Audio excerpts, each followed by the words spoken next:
Yo, yo, yo, yo, yo. It is cold and snowy. Cold and snowy. It ain't done yet. But we back, we back, we back. We back, we back, we back. Alright, cuz. It's enough. Enough of that, cuz. We back, baby. And we got jaw-dropping allegations. We got jaw-dropping allegations, man. Like, literally. Whole jaw fall off. What's going on at Fox News, y'all? What is going on at Fox News? We're gonna read the whole lawsuit. Y'all know. Let's see if we're gonna get the full scoop, or we ain't gonna get nothing at all. Straight up. So we got the whole lawsuit on Skip Bayless and Fox Sports. I think it's a lot of names mentioned. We got Lil Reese, the video footage of what he went to jail for. Like, you're really out here pulling guns out on females. Like, yo, niggas be crazy. I ain't gonna lie, I did some wild things when I was a kid, yo. But as an adult, as a 30-plus-year-old man, you out here pulling firearms on females? Yeah, your whole jaw gonna fall off, man, for real. From the things, I ain't ready yet. But from like the snippets I seen, like sprinkled over social media, some wild stuff in there, man. Get my coffee together. Hey, shut your ass up. Whip your ass. What else? Oh, Dr. Fauci. Dr. Fauci admitted that he forced the motherfucking the 1-2 on people. They got him on audio. I don't know if that's new or not, but I ain't seen it. So I'm just gonna assume y'all ain't seen it either. What's up, G? Yeah, Reese wild, man. What it is.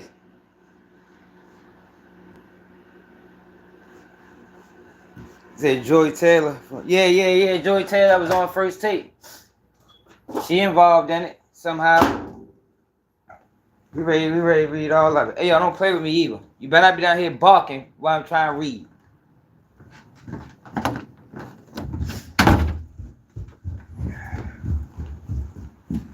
So yeah, we ready to get busy. We got a lot of other stuff to talk about too, though, first, before we even get to any of that. There's some other things I want to show y'all.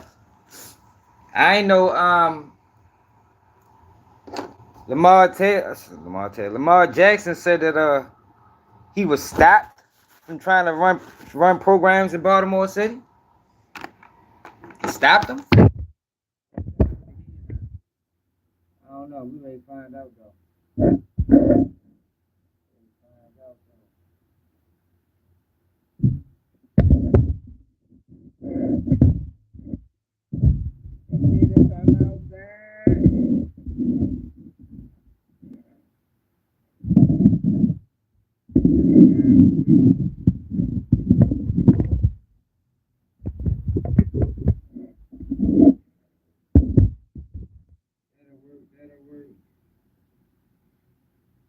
Oh, come on, man. Oh, you know, the playoff? Oh, alright. I thought you was telling me about a repeat game. You do that a lot. Yo, do y'all watch games repeat, like repeats of football games? Yo, every other day my mother tell me about a repeat of game. Like, yeah, you know the 2021 playoff game when the Ravens playing Buffalo Bills? I don't watch that, man. Can't watch the game again. The value messed up. Oh, here you go. Here you go.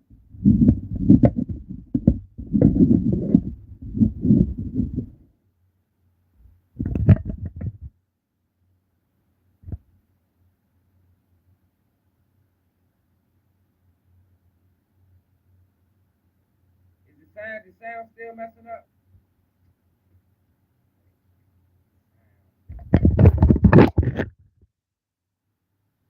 How it sound?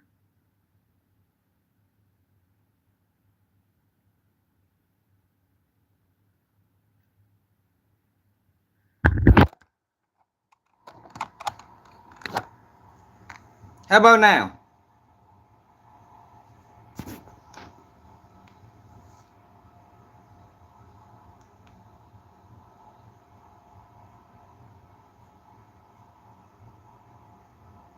I'm good now? I don't know what's up with these sound games. I might gotta get another phone.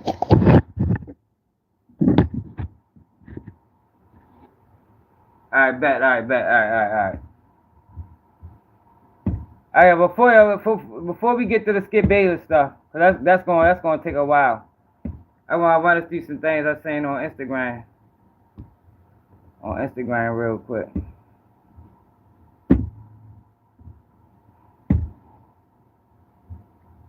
I run us through. What's up, Nate? Look, that Joy Taylor did some wild shit, huh? So look, first you got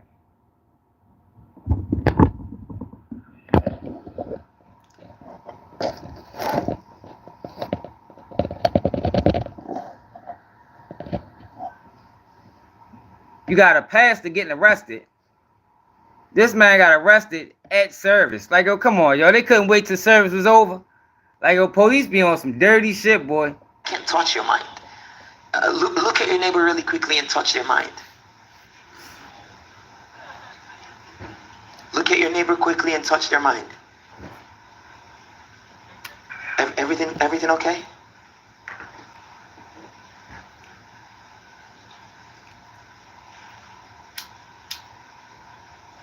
Harry, is everything okay there?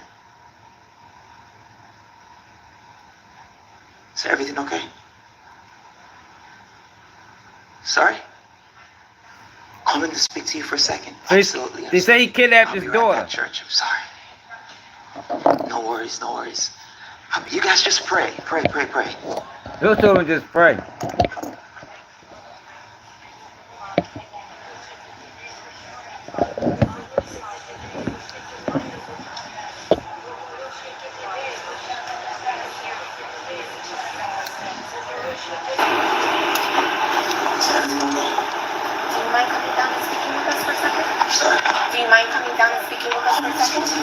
Yes. Thank you. I'll be right back, church. Sorry for the interruption, everyone. No worries. You guys just pray.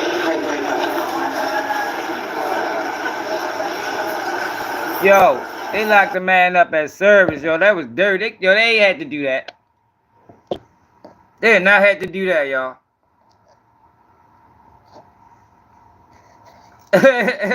For real, though.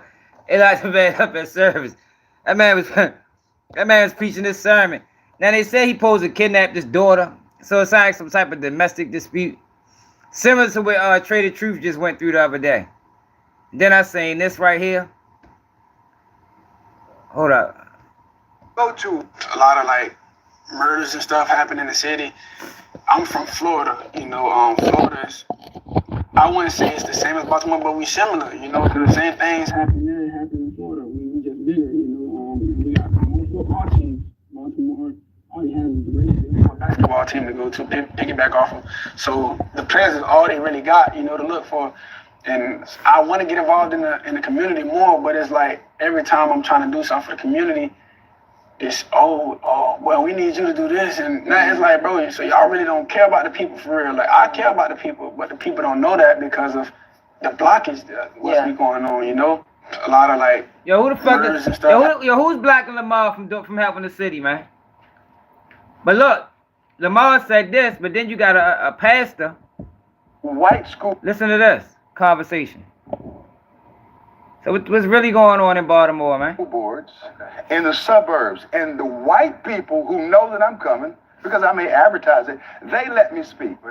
But the black people in my own community that look like me, y'all have a black governor, a black mayor, predominantly black school board, black officers, and the guy who has a differing viewpoint can't speak in your school board meeting, you are defrauding me of my freedom of speech. No, you're not. You're talking, right? No, I'm not able to be heard on record. And that's the problem. This is the issue with why we have failing schools in Baltimore, because no one wants to change. It's protecting the status quo. Let's protect the CEO of Baltimore Public Schools, who makes $479,000 a year. Wow. The kids can't read.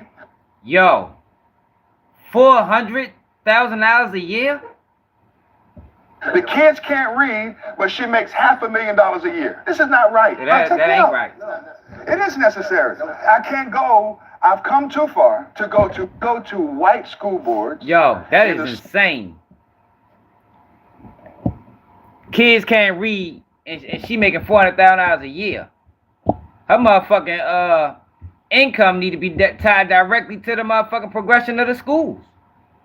To be honest. What else am I saying?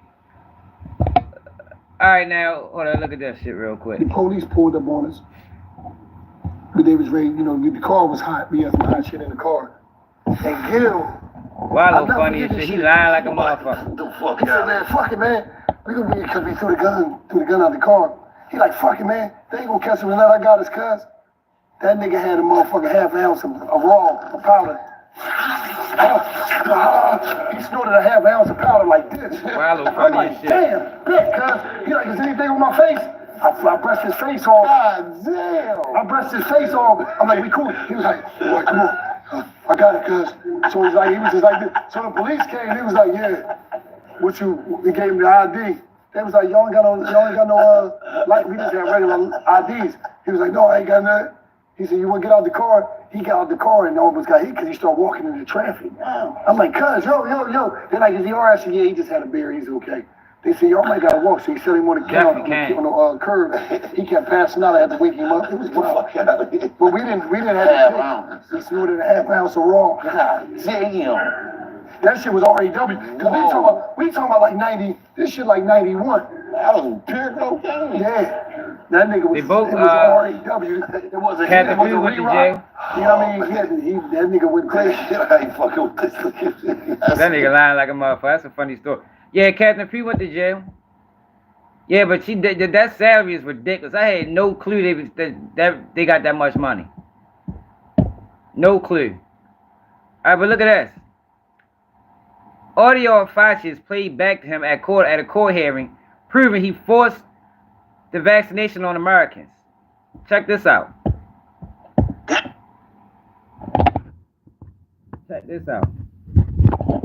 I gotta get another stand, y'all. This stand got like a little suction on the end, and that shit is garbage.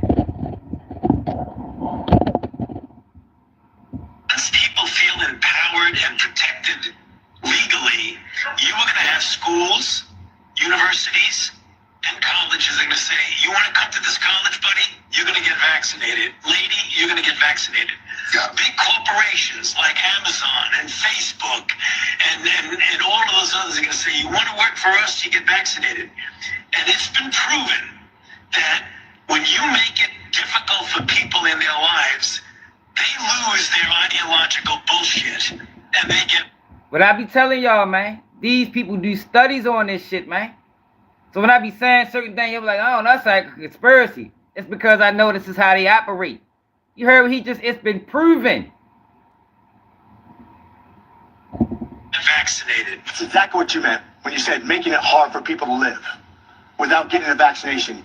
You affected people's ability to work, travel, be educated, to actually flourish in American society, to self-determine, as we're all given God-given rights. Shame on you. You inspired and created fear through mass mandates, school closures, vaccine mandates that have destroyed the American people's trust in our public health institution. Once people feel empowered and protected legally, you are going to have schools, universities, and colleges are going to say, you want to come to this college, buddy? You're going to get vaccinated. Lady, you're going to get vaccinated. Yeah. Big corporations like Amazon and Facebook and all of those others are going to say, you want to work for us, you get vaccinated. And it's been proven that when you make it difficult for people in their lives, they lose their ideological bullshit and they get vaccinated. That's exactly what you meant when you said. You make it hard for people in their lives. They lose their ideological bullshit, and they're gonna get vaccinated. Wow. I wonder what other studies they done like that. Now, what kind of study is that? All right, but let's get to Skip Babe, the lawsuit, man. It's been a lot of things said in this lawsuit. That shit 42 pages. Oh, shit. I don't know if we're going to have to read all this, y'all. So it's a class action complaint.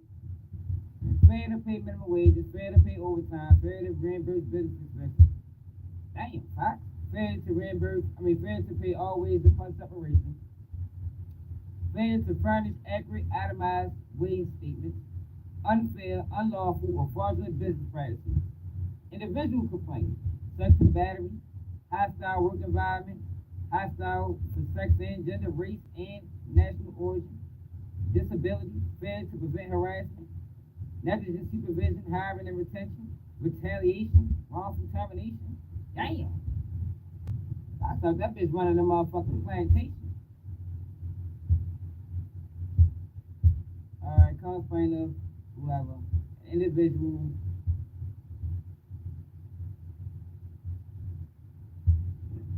We ain't gotta read all that, but we're gonna start at the summary of action. Yeah, I'm gonna let the motherfucking computer read some of this 42 pages, though. I know where I'm reading all of it. Skipping with what?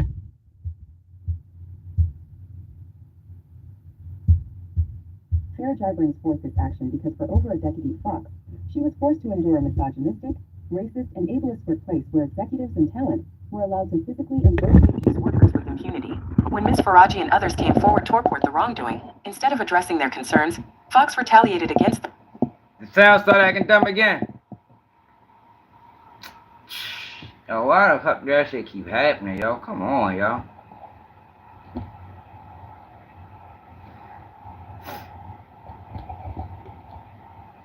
Alright, we back now.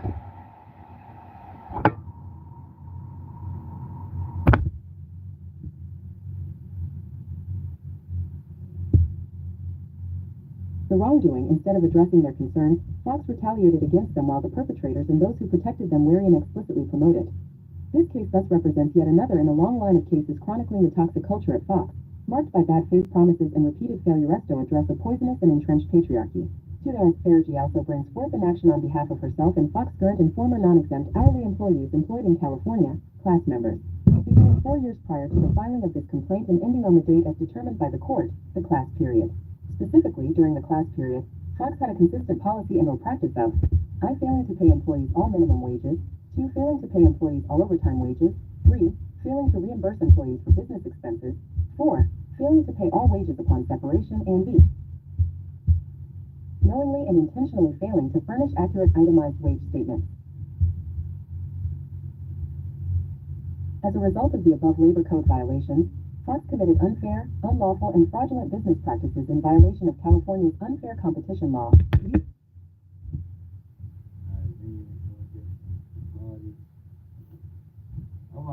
We're gonna go to the factory allegation. That's what I want to hear. I guess we already started.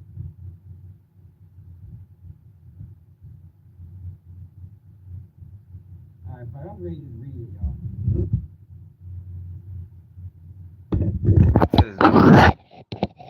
I don't know, bro. What happened to my sound?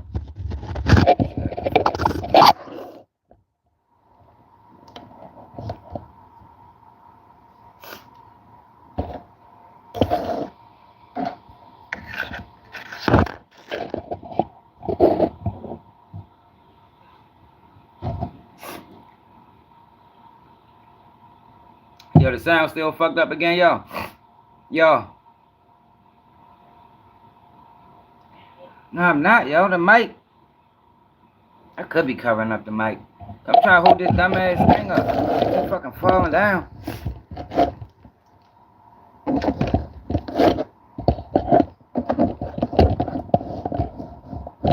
falling down and shit. Is we good now? Let me know, y'all, so we can get started. All right. Was a resident of Los Angeles, California for all times relevant. During the events of this case, she was employed at Fox as a hairstylist on a part-time basis for approximately 2012 to 2016, and on a full-time basis from approximately 2016 to August 2024. So she got fired and then tried to take the house down.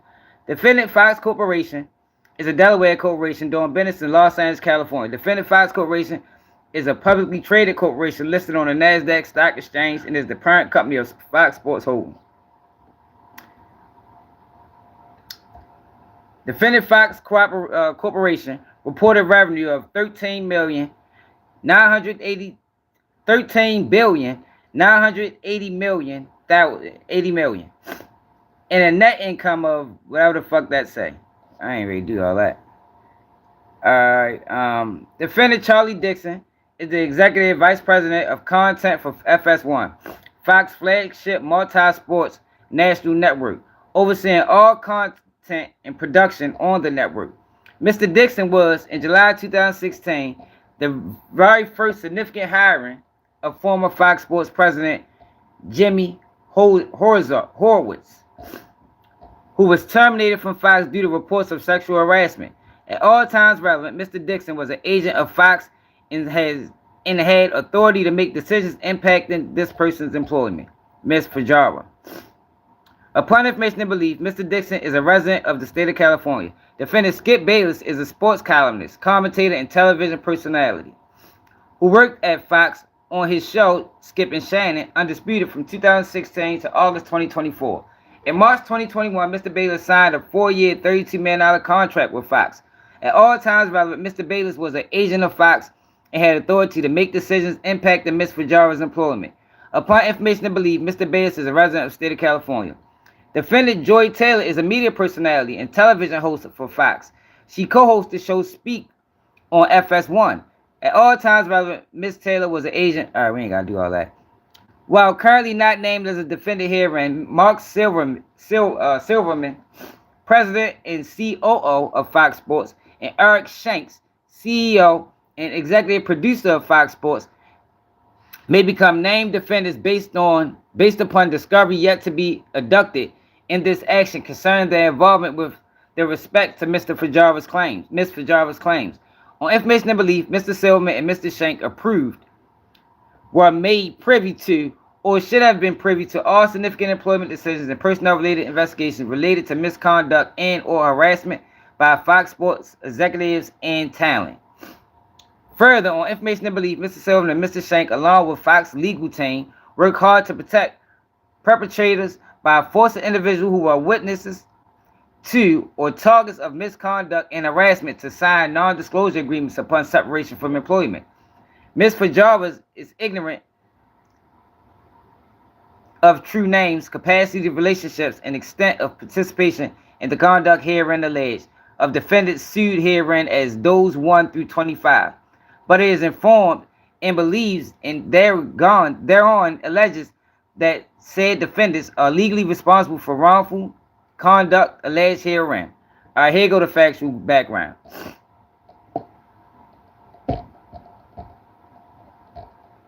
Violation. Ms. Faraji is hired to work at Fox. 1/6/2003, Ms. Faraji began to work at Jose Eber Hair Salon, a sophisticated salon providing cutting-edge styling and coloring techniques and treatments to high-profile clients. Around 2010, Ms. Faraji was introduced by a co-worker at the salon to Gail Berman, the former president of entertainment for Fox Broadcasting Company, and Dana Walden, the former CEO of Fox Television.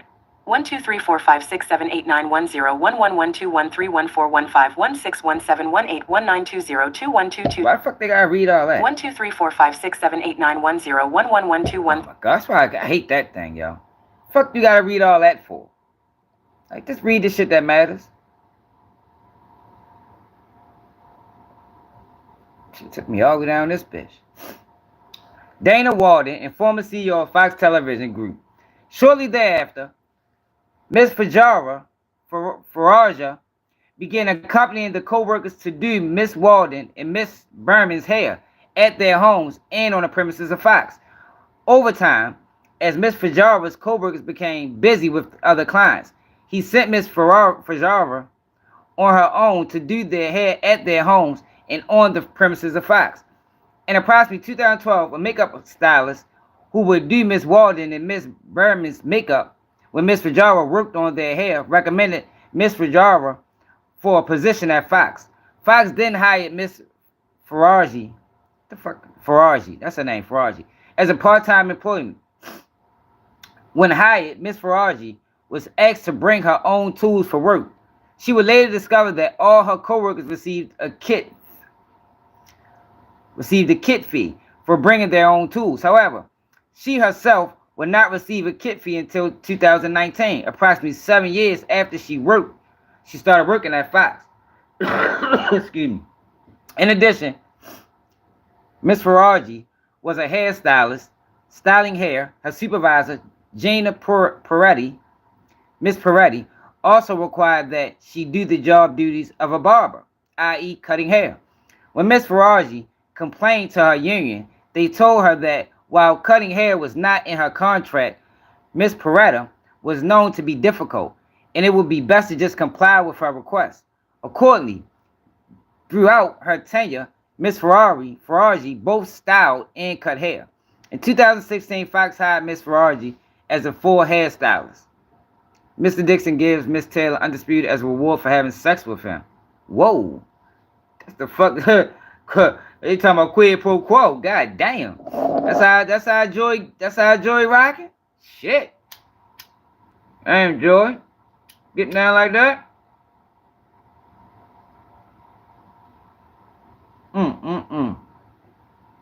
God damn it, Joy. I ain't know Joy was rocking like that, man.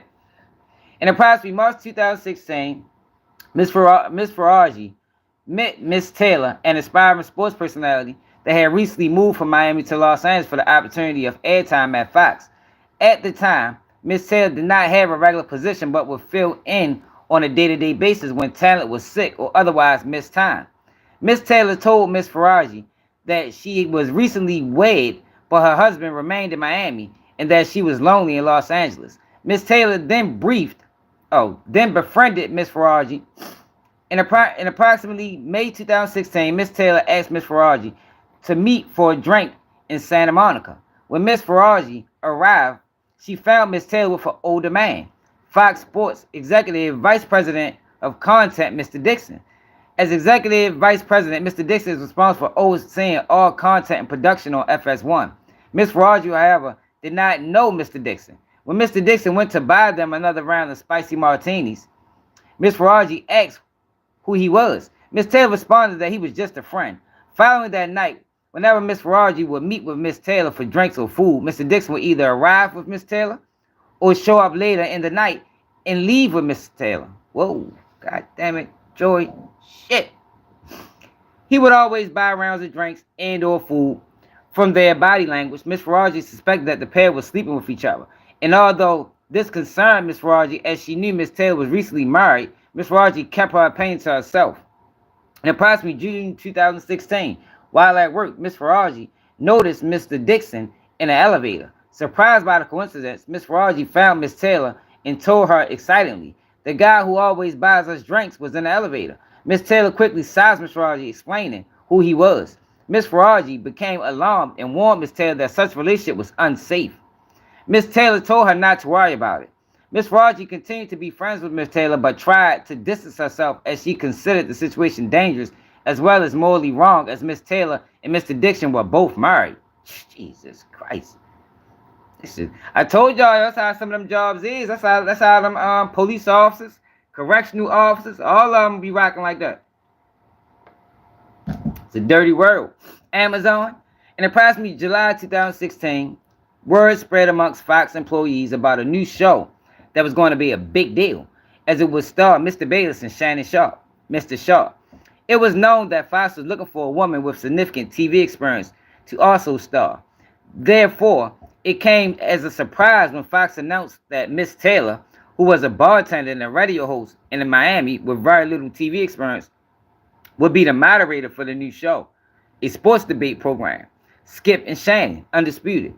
Mr. Bayless later discovered disclosed to Miss Faraji that he did not want Miss Taylor on the show, but Mr. Dixon was adamant that Miss Taylor should star. I bet the fuck he was, dirty bastard.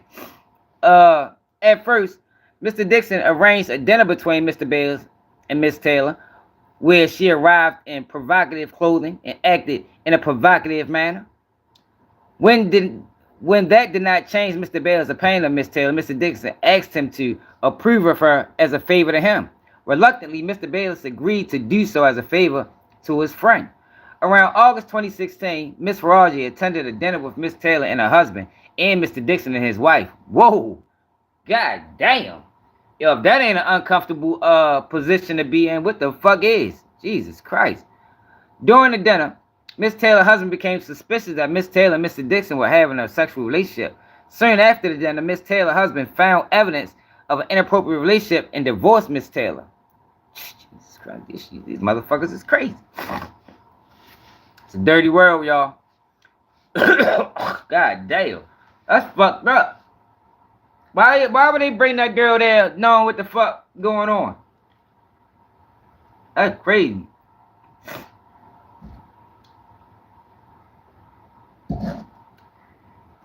Yeah, that was crazy, Skinny. The fuck type shit is that? I'd have dipped. Like, oh, come on. Don't put me in no situation like this, man. In approximately September 2016, Undisputed started. Miss Taylor requested Miss Faraji to do her hair. In approximately November 16, after not allowing anyone to touch her hair, Mr. Bayless would also requested Miss Faraji to do his hair. Mr. Dixon gropes Miss Faraji after putting her on Undisputed. On January 14, 2017, Miss Taylor had her birthday party at Pearl's rooftop in West Hollywood. Miss Faraji and other Fox employees who were invited attended as it was part of their job duties to appease talent. And a birthday party is an important event. As usual, Mr. Dixon was heavily drinking, buying drinks for everyone on a Fox credit card, and blustering that everything purchased was on Fox dime. As Miss Faraji was standing near the bar, facing the crowd, Mr. Dixon approached her. He asked the bartender for a drink and then placed his arms around Miss Faraji's lower back. He asked how was she doing, if she was having fun, and if she wanted a tequila shot. Miss Faraji felt very uncomfortable by his unsolicited touching and responded, "No, thank you." Mr. Dixon then moved his hand lower and started rubbing her body and grabbing her buttocks. Miss Faraji was mortified, but quickly thought to fake an incoming call to escape the situation. That's fucked up, y'all. That's dirty work. Miss Faraji did not know who to turn to, but as she knew Miss Taylor was sleeping with Mr. Dixon, she turned to her. Surprisingly, Miss Taylor responded to "get over it" and explained that she herself only had her job because Mr. Dixon, and that Mr. Faraji only had her job because Miss Taylor requested her. So basically, she said, if you don't leave that shit alone, I gotta leave you alone. Basically, that's what she said for real. She warned that Mr. Dixon could take both away.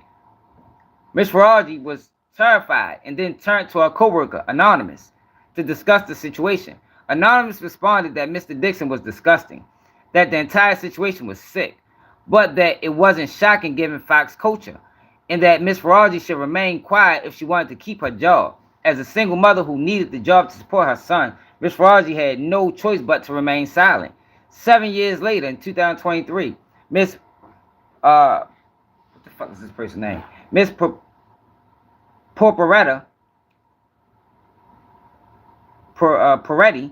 told Miss Faraji that she did not like her or anything about Undisputed.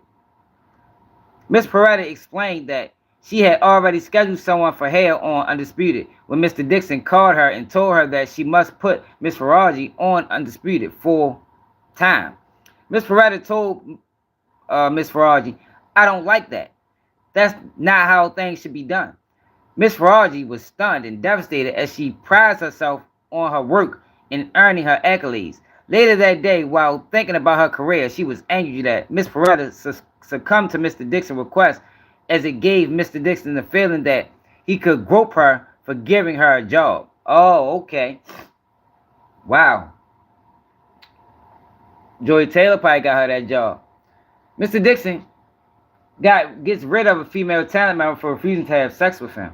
Jeez, yo, these niggas is crazy. So then, is they gonna lock him up like they did Diddy? Ain't they saying quid pro quo illegal? Is the feds gonna pick this up? Doubt it.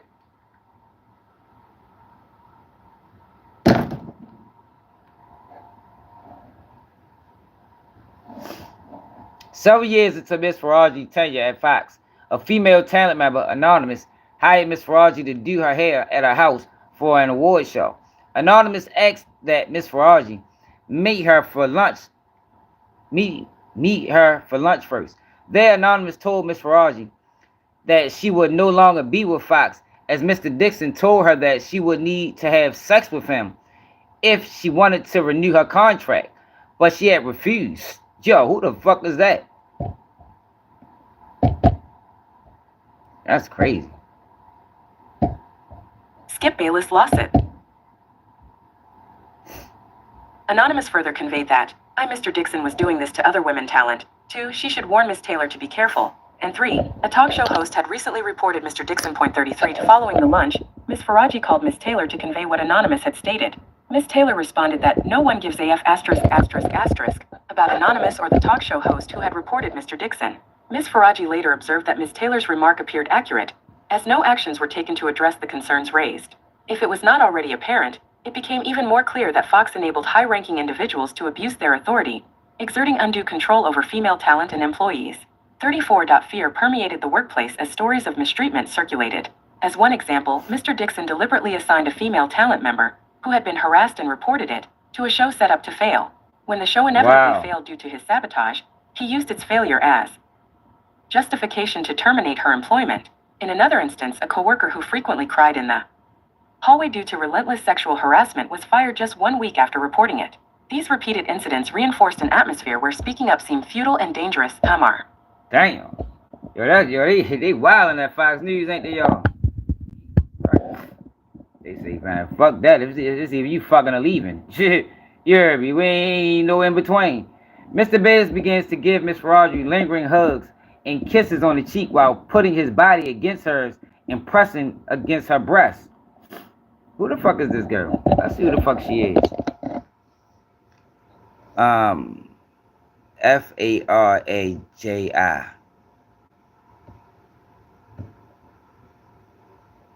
see who the fuck she is.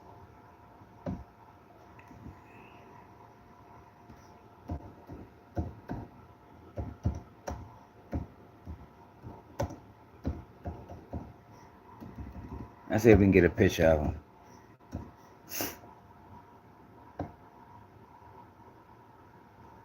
Nah, probably can't get no picture of him.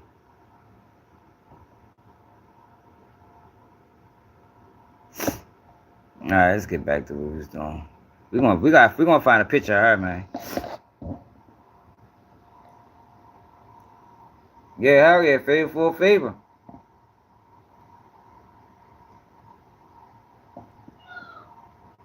I'm in Pennsylvania, right?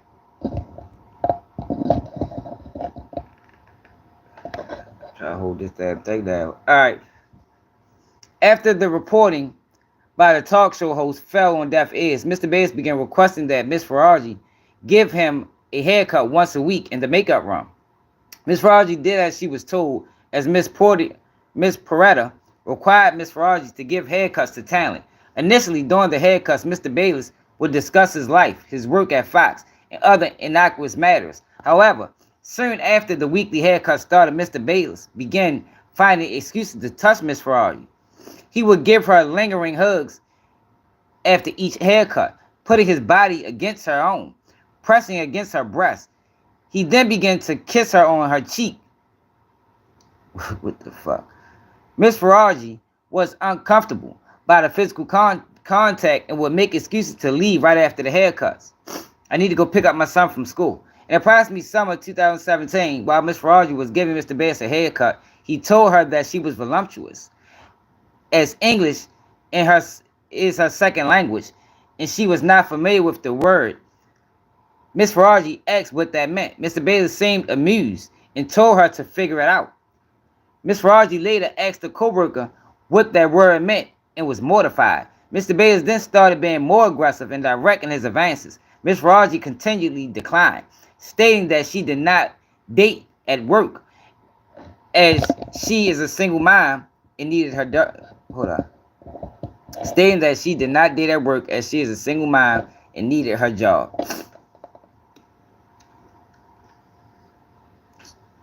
Alright. Miss Faraji was terrified and then turned to her co-workers to discuss the situation. The two decided that because Mr. Bayless was a powerful man and Fox protected powerful men like Mr. Dixon, actions were openly known but ignored. It would only be to her detriment to report the issue. The two decided that Miss Faraji needed to be kind toward Mr. Bayless or risk her job. As a single mother who relied on her job to support her son, Miss Faraji felt she had no choice. Miss Faraji has her hours cut after going on medical leave. In approximately November 2017, Miss Faraji hurt her back at work, couldn't move for nearly 40 days, and received workers' compensation. In approximately December 2017, when Miss Faraji returned from her leave, she was not provided her full-time schedule and learned from a coworker that Miss Peretta had promised her shifts to someone else. Miss Faraji called her union for help. Her union informed her that Miss Portier's actions would be illegal under the law. Miss Faraji then called Human Resource, who confirmed that she was entitled to a pre-leave schedule. Yeah, that is true, y'all. On January 5th, 2018, Miss Peretta called Miss Faraji into her office. When Miss Faraji arrived, an individual from Human Resources was present, and Miss Peretta was falsely explaining that Miss Faraji did not want her full-time schedule. Miss Faraji grew upset, explained that she did want her full-time schedule, and further explained that Miss Peretta had been treating her poorly for years. Miss Faraji then had multiple meetings with Human Resources where she explained that Miss Peretta yelled at her, made fun of her, and bullied her. An example is Miss Peretta told Miss Faraji that she did not like her and could fire her at any time. That's some shit to tell a motherfucker. From Miss Faraji's perspective, there was no resolution after these conversations as she was never informed of any sort of conclusion or action taken on Fox Sports. But look, y'all, on Fox Part. Yo, this the thing, y'all. The union rep works for the job. I went through some shit like that with a union before, thinking they was going to keep my job. They always going to side with the job. That's who pay them. So that union shit sounds good. They fight for you sometimes. But it's like when you really need them, man, they take the side of the job, man. In approximately summer of 2018, Miss Taylor was moved from Undisputed to the Herd with Colin Cowherd. Miss Taylor again requested Miss Faraji to do her hair.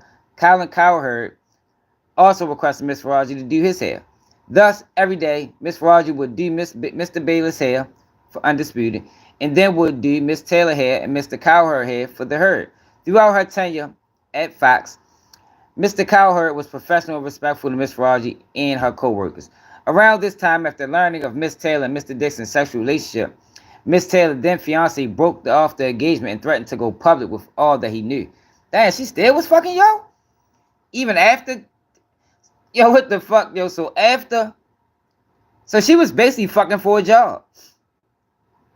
She already ruined one marriage. Now she fucking with somebody else, get engaged, and she's still fucking yo. God damn, Joy.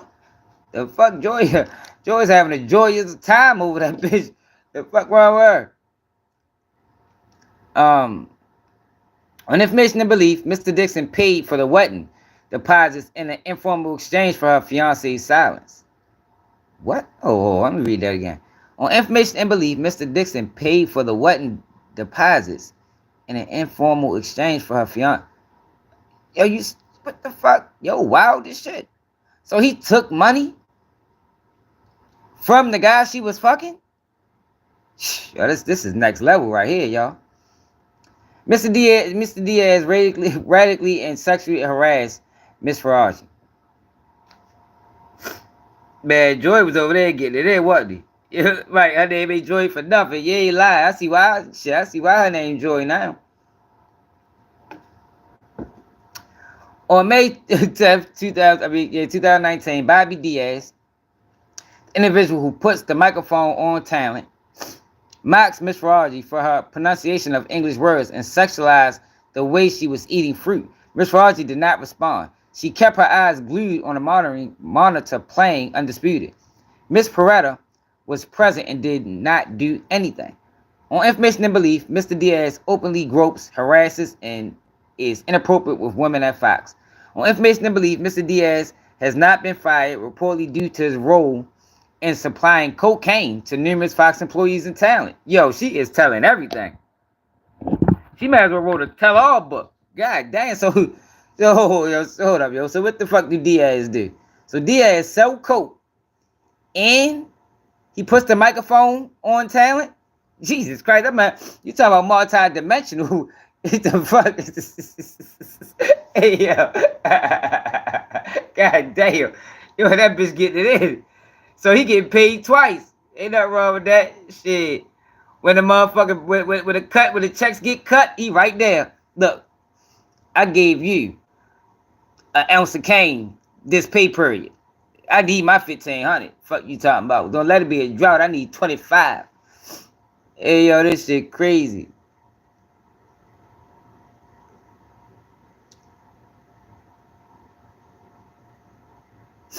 On information and belief, Mr. Diaz has not been fired, reportedly due to his role in supplying cocaine to numerous Fox employees and talent, even after an incident where he removed his pants on live camera. What the fuck? On information and belief, in December 2024, after Ms. Raji sent notice of this impeding lawsuit to Fox, Mr. Diaz made a mockery of his discussion with Human Resources regarding his interaction with Ms. Raji. He told various employees that Ms. Raji was stupid, defiantly stated that despite being told not to speak about his discussion with Human Resources, he didn't care, saying, "Who gives a shit?" He further boasted that he would never be fired. I bet he won't. The fuck? You can take the whole ship down. You never gotta worry about getting fired. Fuck you mean?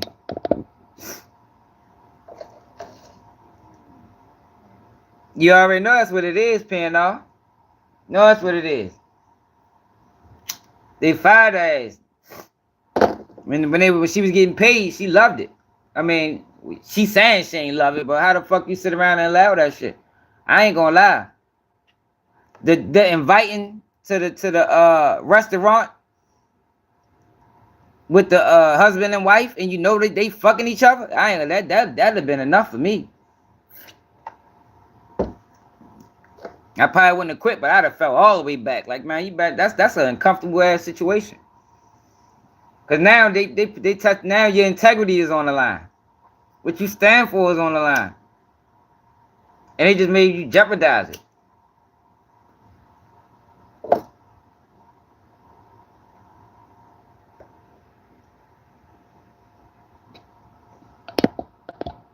All right. Miss Taylor again used her sexuality to get on the show. Got okay, Joy. See you, Joy, baby. In approximately February 2020, Miss Taylor asked Miss Raji to meet her for lunch in Beverly Hills. When Miss Raji arrived, she found Miss Taylor with a man, Emmanuel Echo. Miss Raji did not know Mr. Echo, but could tell that the two were romantically involved. A few months after meeting Mr. Echo at the lunch, Miss Raji noticed him in the hallway while at work. Miss Raji later asked Miss Taylor if Mr. Echo also worked at Fox. Miss Taylor confirmed and explained that she wanted Mr. Echo to eventually recommend her on the show Speak for Yourself. Miss Raji became alarmed and warned Miss Taylor that she should probably not sleep with Mr. Dixon and Mr. Echo at the same time, as Mr. Dixon is a very powerful man that may become very angry. Miss Taylor told her not to worry about it. She explained that she was also now powerful, and once Mr. Dixon was no longer useful to her, she would follow through on her plan to tell the company that he forced himself on her. She would not allow herself to be forced out by Mr. Dixon like other women talent. Damn. Yo, Joy vicious. Yo, but that goes into what I was saying in that video I just dropped that nobody probably saying, because I don't think YouTube sent the notification out. But I just dropped the video, right? I just dropped a video about with Mark Curry talking about Jay-Z and Diddy. And I was talking about how, yo, in order to reach certain levels, certain levels of success, yo, you gotta play dirty. It's fucked up, yo, but that's how it is, yo. You got to play dirty. When you try to move with integrity or honor, you're gonna get nowhere. Joy looked like she recognizes that. She's like, yeah, she gonna use that shit to her fucking advantage. She said she was gonna say the man raped her or assaulted her. Damn, Joy, that's fucked up. Just because he not useful no more? Joy, a wild motherfucker, man. Ain't that what's called sister? Jason Taylor, niece, ain't that his niece? The football player?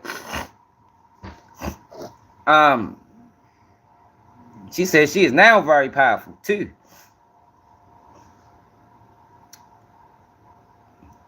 Alright, so Miss Taylor told her not to worry about it. She explained that she was also now powerful, and once Mr. Dixon was no longer useful to her, she would follow through on her plans to tell a company that he forced himself on her. She would not allow herself to be forced out by Mr. Dixon like other women talent. In approximately September 2022, Miss Taylor started to work on Speak. Miss Taylor requested Miss Fauci to do her hair. Miss Fauci is targeted because of her ethnicity.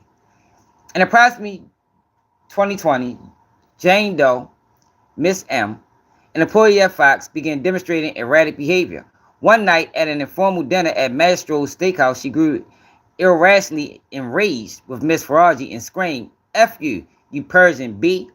The dinner ended after Miss M broke a glass and threatened to harm herself. Damn, what the fuck she do to her? Following the dinner, Miss Fauci's co-worker, Anonymous, who was black, reported the incident to Human Resources, explaining that she would not be okay with someone calling her a black bee. Anonymous also had Miss Fauci report the incident to Miss Peretta. Despite these reports supposedly being anonymous, Miss M learned of the reports and became increasingly unstable toward Miss Fauci every single morning. Miss M would scream and throw things at Miss Fauci. Approximately 6 months later, Miss Fauci told Human Resources that she believed her life was in danger. Human Resources responded that Miss Fauci should just leave the workplace when Miss M was having an episode.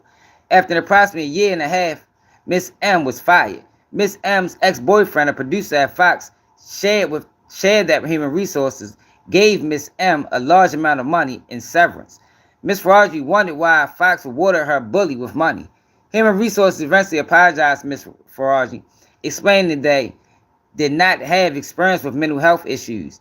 Human Resources offered Miss Fauci free therapy. Miss Fauci declined the free therapy but began to see an independent therapist once a week to discuss her life at Fox. Miss Fauci continues to see the same therapist today. Miss Fauci believes she has cancer and conveys this to Mr. Bayless in an attempt to stop his advances, only to have him offer $1.5 million to have sex. Jesus Christ. Yo, this shit is crazy. And you talking about toxic workplace environment. Like, it's going down over there at Fox. It's going down in the Fox building. You heard me. The fuck? Yo, this shit crazy. He said that's his sister, Kenneth?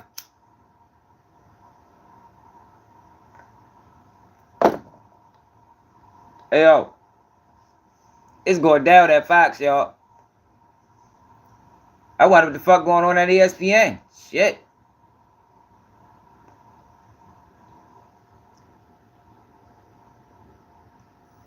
Over the years, Mr. Bayless continued to make advances to Miss Fauci. So this shit been going on for like 6 years now. Example, lingering hugs, kisses on the cheek, and appropriate comments that he could change her life if she accosted to having sex. Miss Fauci would always make excuses regarding her son, politely changing the subject or make a joke. Anything to keep Mr. Bayless appeased and her job safe. In July 2021, Ms. Fauci developed issues with her left ovary and was advised it could be cancer. With a fourth biopsy scheduled, she explained her situation to Mr. Bayless, hoping that he would take pity on her and seize his advances. Instead, Mr. Bayless told her that he wanted to be with her. Ms. Fauci panicked and began rambling that they were on camera everywhere, that she has a child, and that she does not want him. Mr. Bayless then grabbed her hands, began kissing them, and offered her $1.5 million to have sex. Ms. Fauci made an excuse to leave. Approximately 1 week later, Mr. Bayless made another advance. Damn, after the 1.5? So she turned down the 1.5, and he said, ain't enough. What do you offer 2? Mr. Bayless made another advance at Miss Raji. Miss Raji responded, Skip, stop it. You have a wife. Mr. Bayless responded, aren't you Muslim? Doesn't your dad have 3 to 4 wives? Miss Raji responded that her father was dead. And when Mr. Bayless looked taken back, she made an excuse to leave. Miss Raji's job is threatened because she does not want to sleep with Mr. Bayless. On April 12, 2022, Mr. Bayless texted Miss Raji, I'm good today. That text meant that he would not be coming in for hair or makeup. On April 13, 2022, Mr. Bayless texted Miss Raji, not comfortable coming down there. Just do what you need to do. It's okay. Miss Raji asked him what was wrong. He replied, same stuff. Worse. Miss Raji, concerned about her own job, walked to Mr. Bayless' fitting room to see if everything was okay. Mr. Bayless answered the door, and before Miss Raji could speak, he began to angrily accuse Miss Raji of effing Shannon Sharp. Hey, yo. Goddamn, Shannon. They done threw Shannon in the mix. Hey, yo. Skip a wild motherfucker, boy. Hey, yo. Hey, hold up, yo. Oh. How the fuck Skip gonna get mad because he fucking with Shannon Sharp? God damn, Skip. That's why he said what he said to Skip. Over that Tom Brady situation. I knew it had to been a backstory, yo. I knew, yo, that was the personal attacks that Skip kept taking at Shannon because Shannon was fucking the girl that Skip wanted. Skip a dirty bastard. Somebody need to smack him. You dirty Doug, Skip.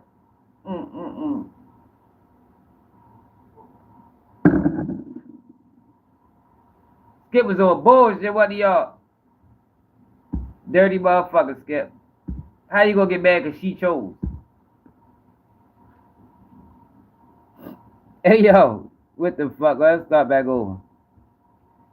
Mr. Bayless answered the door, and before Miss Raji could speak, he began to angrily accuse Miss Raji of effing Shannon Sharp.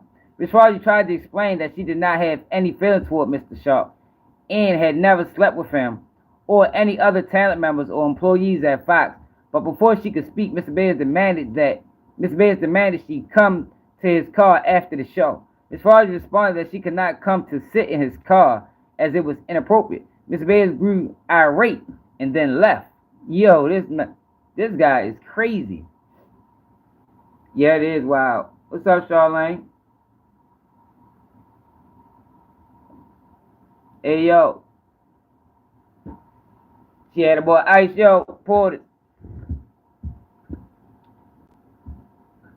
Alright, on April 14th, 2022, Mr. Bayless texted Miss Raji, if you're distracted tomorrow, I'll wait till Monday. But I can't keep doing this. Miss Raji told him that she was very confused. Mr. Bayless responded, trust me, I'm far more confused. Miss Raji then explained over text that she is not sleeping with Mr. Sharp. Mr. Bayless did not respond. Yo, this nigga crazy. Yo, bad as shit about that. God damn, Skip. On April, he probably hated Shannon. On April 15th, 2022, Mr. Bayless texted Miss Raji, do you still want to do the haircut or just move on? Miss Raji responded that she does not want to move on from her job and she will continue doing his hair. On April 16th, 2022, Mr. Bayless called Miss Raji. Miss Raji did not answer the call because she was scared. She then called him back 10 minutes later. On the call, Mr. Bayless again angrily accused Miss Raji of effing Mr. Sharp, and said that he could tell from her body language that she was effing him. Miss Raji tried to explain that she was kind to all talent, and that included laughing and engaging in conversation. Miss Raji then asked if he was yelling at her because she refused to go to his car. Mr. Bayless answered that she shouldn't talk to him like that. Miss Raji replied that she could respond however she wants. Mr. Bayless then angrily stated that he heard her talk to Mr. Sharp about her vagina. What the fuck? Miss Raji knew this to be untrue and was embarrassed and angry. Miss Raji responded that even if she began dating Mr. Sharp, which she wasn't, it shouldn't matter at all because she only had a professional relationship with Mr. Bayless. On April 17th, 2022, Miss Raji arrived in the makeup room approximately 12 feet times 30 feet containing 3 makeup and hair sections. Turned on a recording device, put it on the table, and waited for Mr. Bayless to arrive. In the meantime, 2 of Ms. Faraji's co-workers who were privy to Mr. Bayless' actions went into other talent members' rooms adjacent to the makeup room to listen in to the conversation. Mr. Bayless then arrived in the makeup room for Ms. Faraji to cut his hair in accordance with his regular schedule. Mr. Bayless knew that the makeup room was always recorded and clearly states that this room is bugged. During this conversation, Mr. Bayless stated that he would hate for her to lose her job, but she couldn't be doing a big thing with my arch rival. What? But she can't be doing a big thing with my arch. Yo, what the fuck? How was Skip? Yo, how's your coworker your arch rival? She responded by reiterating that being polite to Mr. Sharp is part of her job. Mr. Bayless responded, bullshit. I'm calling bullshit on you. What the fuck, yo? He's like he was giving her a take. That's some shit he'd say on air. Mr. Bayless then warned that he doesn't want her to lose her job over there. Ms. Rogers responded that she wasn't going to lose her job because she is a great hairdresser. Mr. Bayless responded, I have love for you. I have for 6 years, and you hurt me. And you're ruining this. Ms. Rogers again responded that she must be polite to all talent. Mr. Bayless then implied that if he stopped requesting her, it would affect her job. Ms. Rogers responded that she is scheduled to work every morning at 5:45 a.m. and if he would like to get his hair done, he is welcome to sit in her chair. Mr. Bayless continued to threaten her job. Ms. Rogers knew that he was trying to pressure her into having sex with him, but she kept repeating that she was a professional, that he had to be kind to. But she kept repeating that she was a professional that had to be kind to all talent. Yo, Skip, crazy as a bitch. On April 21st, 2022, Mr. Bayless asked if Ms. Faraji would come to his home to color his hair, a side job that Ms. Faraji previously would partake in when Mr. Bayless' wife was home. On this occasion, with her therapist's help, she conveyed that she would no longer be going to his house. The following week, Mr. Bayless arrived in the makeup room as if their conversation never happened, but Ms. Faraji remained on edge. Ms. Faraji had worsening nightmares regarding the incident that took place with Mr. Bayless. Ms. Faraji's therapist started using eye movement desensitization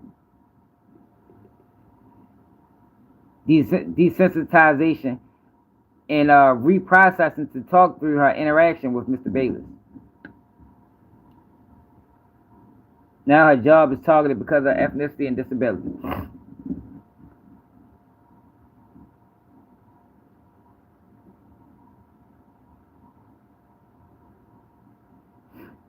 Yo, this shit funny. This shit wild, yo. I ain't gonna lie. Who the fuck knew all this is going on behind closed doors at Fox? God damn.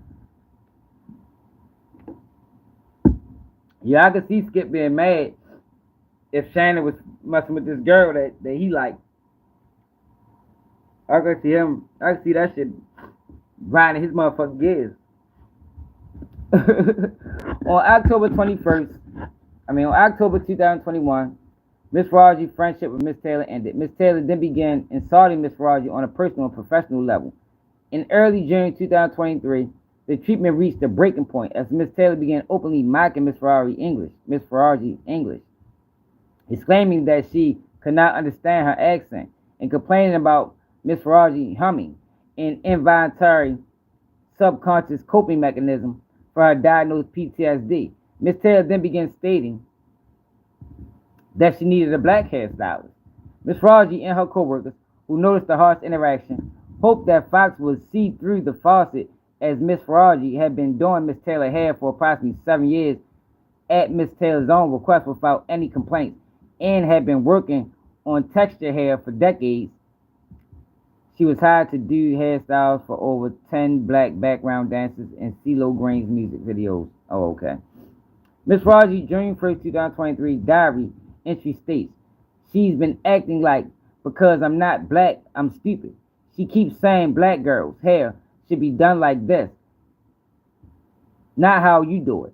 I've been doing her hair for 7 years. She keeps making me feel that My English is not good. She keep making comments like, oh, white girls are dumb. On June 14, 2023, Ms. Raji reported the incident to Ms. Portier.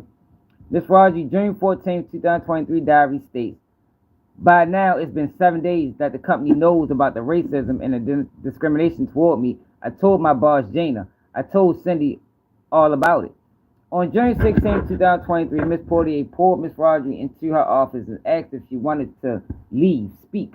Ms. Raji explained that she wanted to work. Ms. Portier told Ms. Raji that she should just leave the room when Ms. Taylor was acting out. Ms. Raji noticed that this was a pattern. When Ms. M bullied Ms. Raji, Human Resources told her to just leave the room. And now, Ms. Taylor bullied Ms. Raji. Ms. Portier again told her to just leave the room. Ms. Raji, June 16, 2023, diary entry states, I am very disappointed in how Fox operates. Racism and bullying, instead of getting rid of the bully, they want to get rid of the victim. Wow. Alright, I'm ready to let the other thing, the Wisconsin read now. Dangerous vet. 1, 2, 3, 4, 5, 6, 7, 8, 9. Come on, man.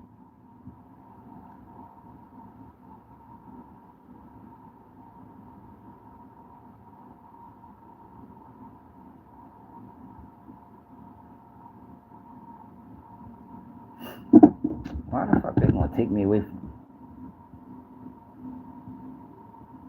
That shit sent me all the way up here.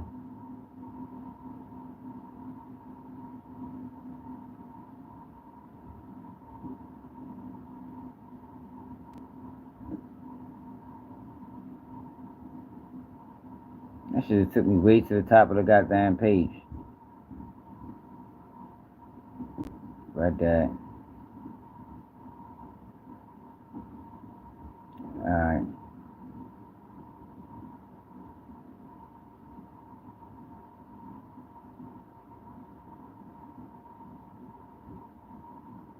Now here we go.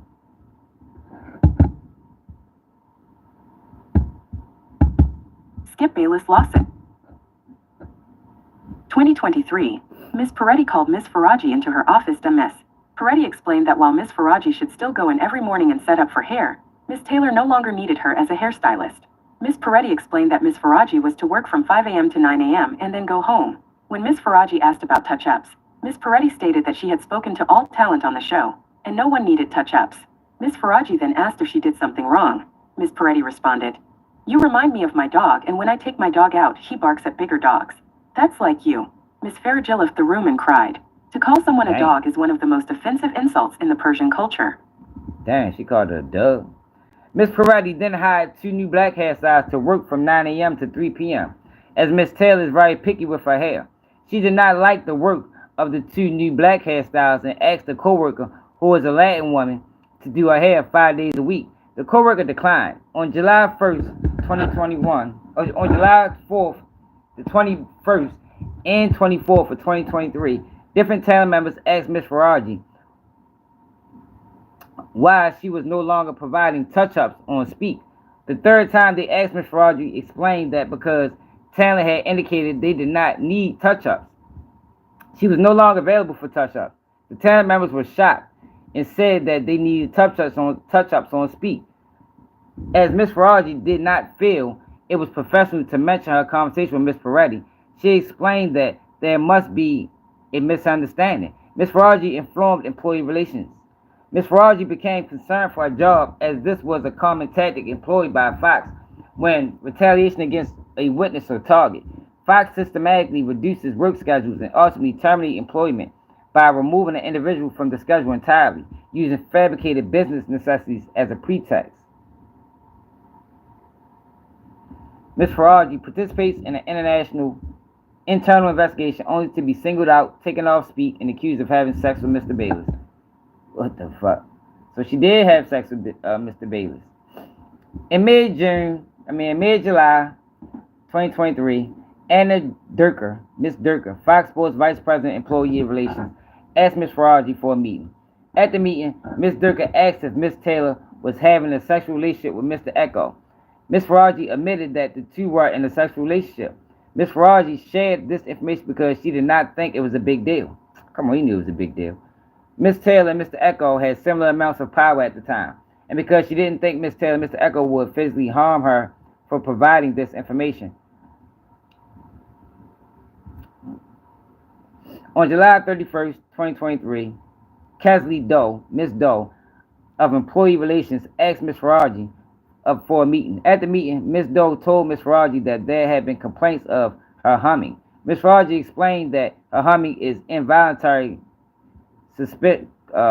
subconscious coping mechanism for a diagnosed PTSD, and that everyone at Fox knew she hummed. Miss Faraji further explained that she has been humming since she was a child, has been humming her entire tenure at Fox. Her humming was exacerbated, what the fuck is the word? Exacerbated in stressful situations. I mean, that's not that fucking word. Fuck it. And although she hates it and wants it to stop, she does not even realize when she's doing it, when she's humming. Miss Faraji further explained that if anyone was now complaining, they were only doing so to hurt and embarrass her. Ms. Doe thanked Ms. Faraji for the information, abruptly changed the conversation, and quickly asked whether she made any public comments regarding Mr. Dixon and Ms. Taylor having sex. Ms. Faraji became very scared, as Mr. Dixon had previously assaulted her and Ms. Taylor had warned her that he would fire her if she said anything, and responded that while everyone in the company knew about their relationship, she did not have any information to comment about it. Ms. Doe then tried to end the conversation and asked Ms. Faraji if Ms. Faraji had any questions. Ms. Faraji then began crying, asking why such a swift investigation took place regarding her humming, but no one cared about Miss M threatening to kill her or others mocking her English. Ms. Faraji then explained that all she wants is a safe, normal work environment, but everyone mistreats her because there are no consequences for them. While she focused on others mocking her English, she was thinking of her interaction with Mr. Dixon and Mr. Bayless. On August 3rd, 2023, Ms. Peretti told approximately 8 of Ms. Faraji's co-workers to not associate with Ms. Faraji as she had a pending case with Human Resources. Ms. Faraji was confused as, from her perspective, she did not have a pending case with Human Resources. Employee Relations had only called her in to answer questions regarding Ms. Taylor. On August 9th, 2023, Ms. Peretti told Ms. Faraji that her services were officially no longer needed on Speak. Ms. Faraji's diary entry for that day states that they are only taking me off the show because I reported Joy. After I reported that, they took me off the show. This must be illegal. On August 21st, 2023, Kim Davis, Ms. Davis, Fox Sports Executive, Vice President of Human Resources and Business Operations, and Ms. Drucker asked Mr. Bayless for a meeting. When Mr. Bayless arrived, Ms. Beavis and Ms. Drucker told Mr. Bayless not to worry, and that his job was safe. The two then started interrogating him on whether he had a romantic relationship with Ms. Faraji and whether she had offered him sex. Mr. Bayless responded truthfully that she never had offered him sex. They again told him not to worry and that his job was safe, heavily implying that they wanted him to say otherwise. This circular conversation took place for approximately 20 minutes. Following the meeting, Mr. Dixon called Mr. Bayless and asked him why he didn't just lie. Mr. Bayless responded that he cares for Ms. Faraji. Mr. Dixon responded, "Who cares? I can get you a better looking hairstylist." What the fuck? The investigation is indicative of the role of Human Resources and Employee Relations as a protector of abusers and wrongdoers. Inexplicably, Fox has allowed Human Resources and Employee Relations to be personally intermingled with other departments and high-level decision-makers to their own benefit. For example, I don't know that name, was promoted from Human Resources to a producer after he turned a blind eye to various allegations. Shortly after his promotion, Ms. Faraji noticed that he was at Fox early in the morning. Ms. Faraji asked him why he was in so early. He responded that he was now producing the show because our great boss, Charlie Dixon, who has the power to do it, has made me a producer. Ms. Faraji asked, "That's all you need? A powerful man? You don't need experience?" The guy promptly, what the fuck? That yes is correct. Well, yeah, he told her yes, that's correct. Notion. What the fuck the correct notion? I don't know. In late August 2023, Mr. Bayless learned that Mr. Sharp and Ms. Fauci had never been involved romantically. Subsequently, Mr. Bayless pulled Ms. Fauci aside for a conversation. During the conversation, Mr. Bayless apologized for accusing her of having sex with Mr. Sharp, disclosed details regarding his August 21st, 2023 meet with Human Resources, and further disclosed that Mr. Dixon wants Ms. Fauci fired because she knew too much and was talking. Mr. Bayless also disclosed that he believed Mr. Dixon kept his wife on Fox payroll to keep her silent in his affairs with Fox employees. Mr. Bayless asked Ms. Fauci out to dinner to continue the conversation, but Ms. Fauci declined, stating that she could not do anything that even gives an inference of a non-work relationship because she wants to keep her job. On October 18, 2023, Mr. Bayless told Ms. Fauci that Mr. Dixon was continuing to push him to ask for different hairstyles, but Mr. Bayless refused. Ms. Fauci's diary entry for that day states, "I feel desperate. I don't know how to save my job. Charlie is the big boss, and I'm just a hairstylist with no power. Skip said that Joy is telling Charlie to get rid of me. That's crazy." On October 20th, my birthday, 2023, Mr. Bayless told Ms. Fauci that Mr. Dixon had threatened his job because he continuously requested Ms. Fauci, stating that he would rather have another pretty girl on the Undisputed over Mr. Bayless anyway. Damn. This shit crazy, y'all. Alright, hold up.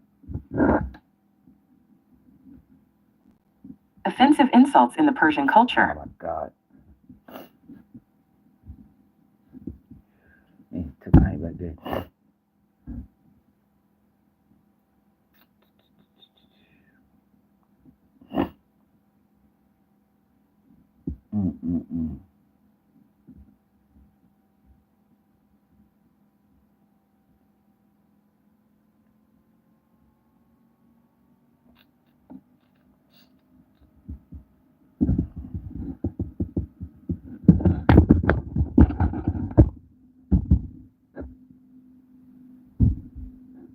Skip Bayless. On December 21st, 2023, Mr. Bayless told Ms. Fauci that he still loved her and confided that Dixon was the one who had told him that Ms. Fauci was sleeping with Mr. Sharp. Oh, Mr. shit. Bayless then again tried to have sex with Ms. Fauci. Ms. Fauci's diary entry for that day states, "I said, Skip, I'm only interested in working with you and having friendship relationship with you and nothing else. He said you have no idea you are losing everything. I don't know what he means by that, and I hope he doesn't take meth the show. It makes me sick to my stomach, and it's really hard for me to work like this. I hope God helps me because Fox is supporting people like Charlie and Skip." Emphasis added. Ms. Fauci lets it be known she will support a coworker. 86. On December 17, 2023, one of Ms. Fauci's coworkers was indefinitely taken off schedule after she took offense to bullying and racist comments made by a Fox NFL host. 87. Over the next few months, Ms. Fauci made it known amongst the department that, if needed, she would speak out on her coworker's behalf. Ms. Peretti responded, "If it's so hard for you here, why don't you quit?"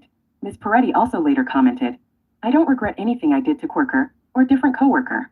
This was especially cruel as she knew one of the coworkers had tried to commit suicide. 88 Ms. Fauci reached out to Ms. Drucker and asked if she should get an attorney. Ms. Drucker responded that she does not need an attorney. Ms.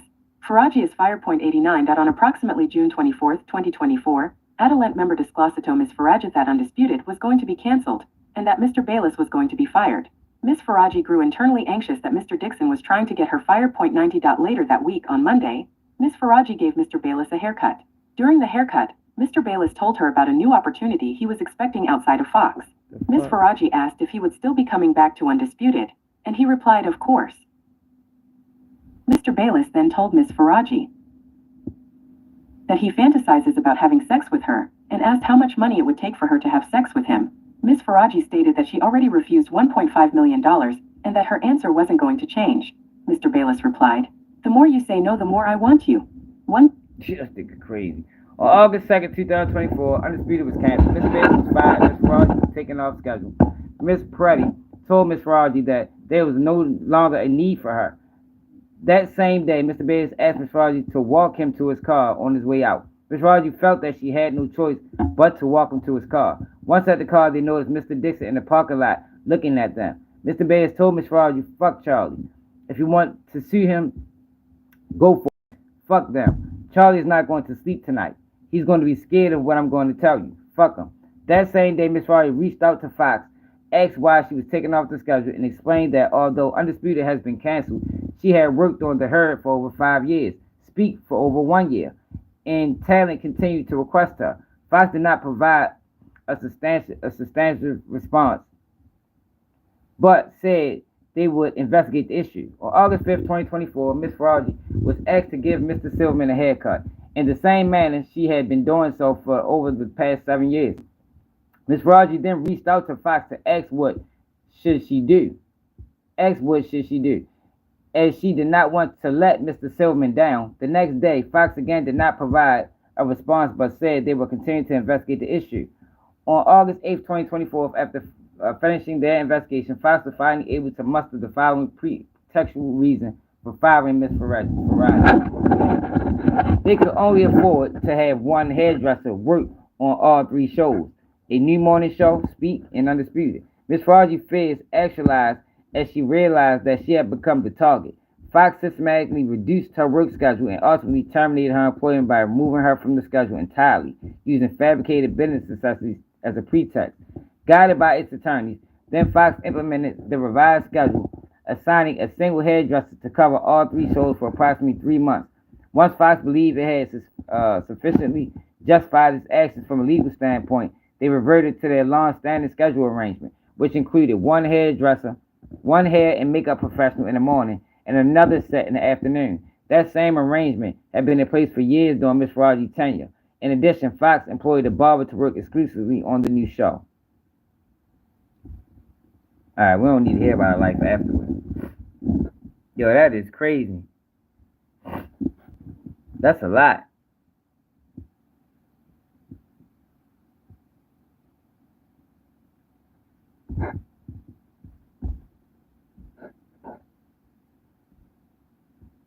That's a lot, y'all. God damn.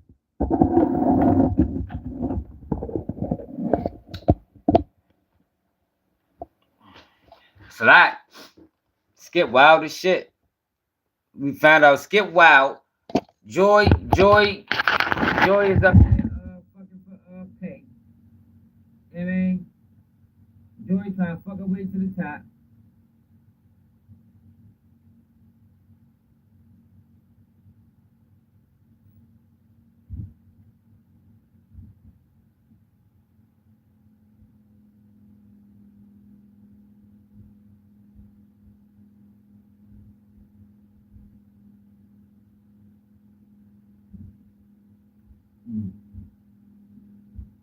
I'm gonna read this right here.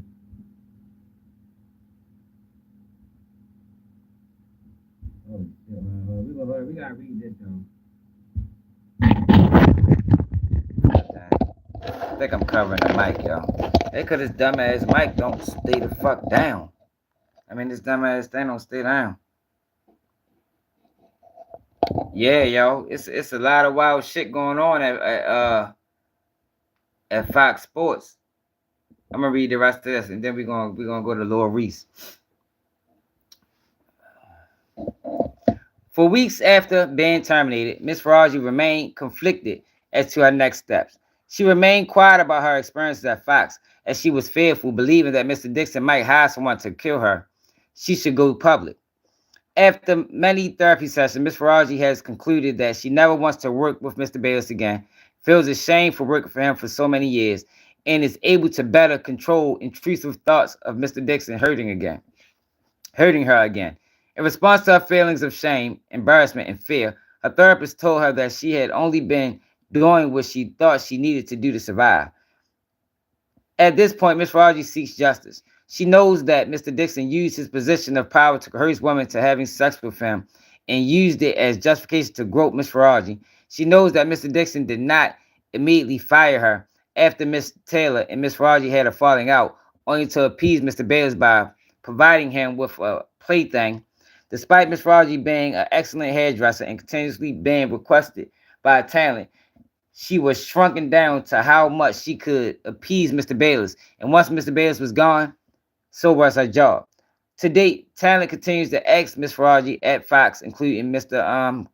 Cowherd, who posted a poll on his Twitter page, The Herd, on December 18, 2024, asking if he should get a haircut, with 63.2% responding that he should. Ms. Fauci also continues to be requested by and works for high-profile clients who do not abuse her. Following Miss Rogers' departure from Fox, Mr. Bayless began featuring his wife on his podcast. On information and belief, he changed the cellular phone number he had maintained for many years, presumably in the hopes of removing and deleting incriminating messages, presumably after receiving notice of his impending lawsuit from Fox. Joy doing her thing up that motherfucker, boy. That motherfucking Joy. That's the name for her ass. For real. That is the name for her ass, for real. That shit crazy. But then we got Lil Reese, y'all. So, they got video of Lil Reese pulling out a firearm on his girlfriend. Where's the whole video? I want to find the whole video. Chirac Humor. That's on IG.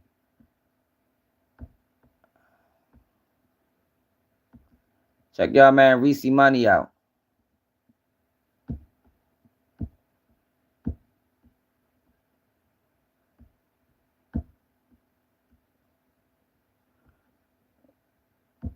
Okay, same gun.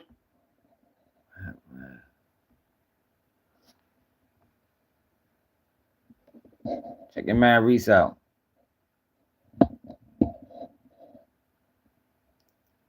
What's up with Reese, yo? Why he got a gun in his hand arguing with a female?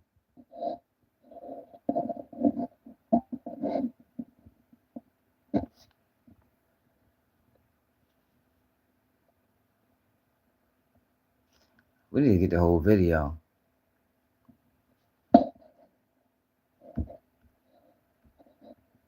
You pointed at The same gun I pointed at her is in the house. Yeah, but you just said you didn't point that. I ain't saying I pointed a gun at her. I said the same gun that y'all saying I pointed at her is in her house. Okay. Fuck is y'all talking about? I ain't got no gun. I'm saying I pointed a gun at her. Okay, same gun you pointed at. Where that whole album? Where that whole video at? Where album at?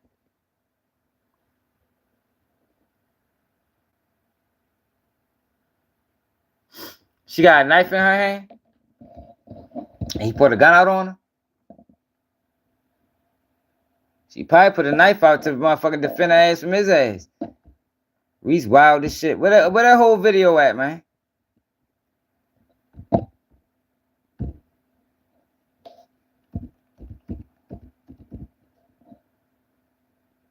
thought they had the whole video.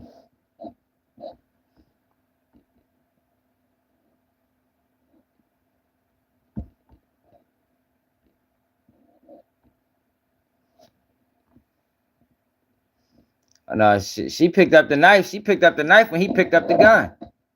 That knife wasn't in her hand. That knife was sitting on the counter.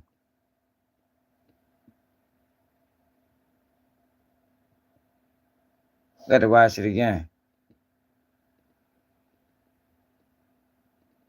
Look.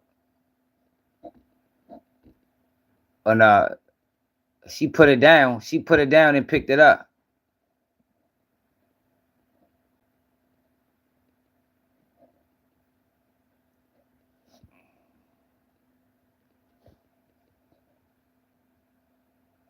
Yeah, it looked like she picked up the knife when he approached her, man. Yeah, because the knife right there. Nah, real. She ain't had no knife in her hand. That knife was sitting on this motherfucking counter right here. Look at it again. Wait till it start back over.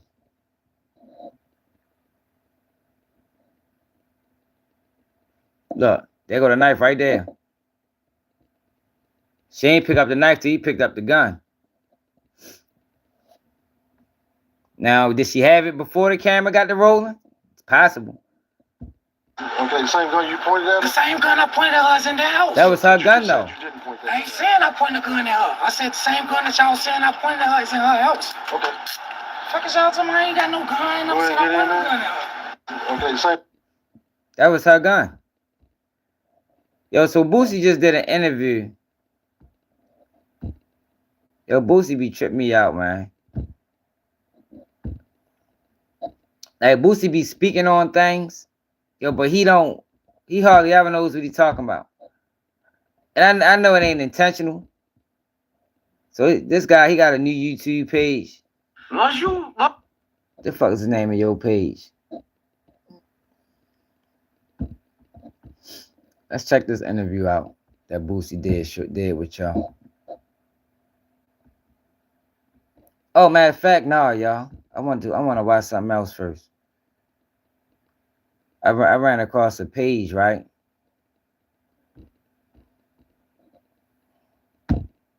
And they go to like parole hearings. Y'all familiar with this page? Check Unc out at the parole hearing. Fuck the name of this page. What the fuck the name of your page is? Mando. Is anybody familiar with this page called Mando? Check Unc out though, y'all. Tell us why you think you deserve parole. Hey, if you're gonna give it to me, give it to me. If not, I can go back. I'm not here to debate with y'all or nothing. If you're gonna grant me parole, grant it to me. If you're not gonna grant it to me, I got 5 months to go. As simple as that. Well, Mr. Edwards, you make it very difficult to even consider you for parole. I'm just being straight up. If you're gonna grant it to me, grant it to me. You know, If not, I'll go back and I'll finish my time. Yeah, I kind of respect that approach. We're so accustomed to those trying to manipulate the parole board. He's just laying the record that Sir Richard was able to I can't stand the parole board. Didn't I tell y'all how they did me when I went up for parole? Like, yo, this shit was crazy, right? Yo, it was 10 of us.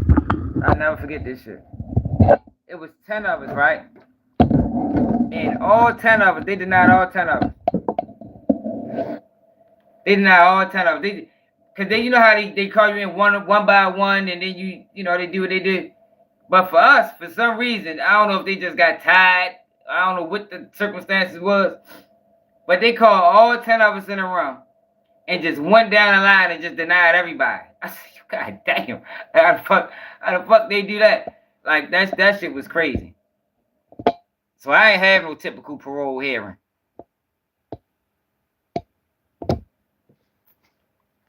I don't even remember. That was the first one. I don't even remember the second one. I know I got denied. I had the mandatory out, but I don't even remember how that shit went. Shit probably was so fast. Having a weapon by a convicted felon and driving without insurance, although he claims to have just bought the car. So his approach with that. 3 years of probation for possession of a pistol, illegal operation of a motor vehicle under the influence.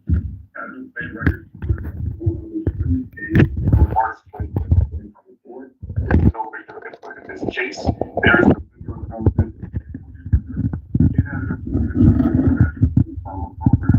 voices utilizing the statewide collaborative and federal evaluation scores. There's been an overall form of recidivism fall in the range. This is your opportunity to express to the board why you should be granted parole. I don't understand. Tell us why you think you deserve parole. If you want to give it to me, if not, I can go back. I'm not here to debate with y'all or nothing. If you go grant me parole, them parole boards be trying to make you degrade yourself, man. Like, for real. Like, they trying to make you beg for freedom. Like, yo, everybody ain't doing that. Like, yo, you already got me into this shit. Damn, at the tail end, you know. Probably got a little bit of time left. Right, yo, they want you to kiss their ass, yo, and everybody not on that. And I don't blame them. You know, Bill Cosby, why he ain't get parole. They wanted to, you know, because you got to admit guilt. He ain't want to admit guilt.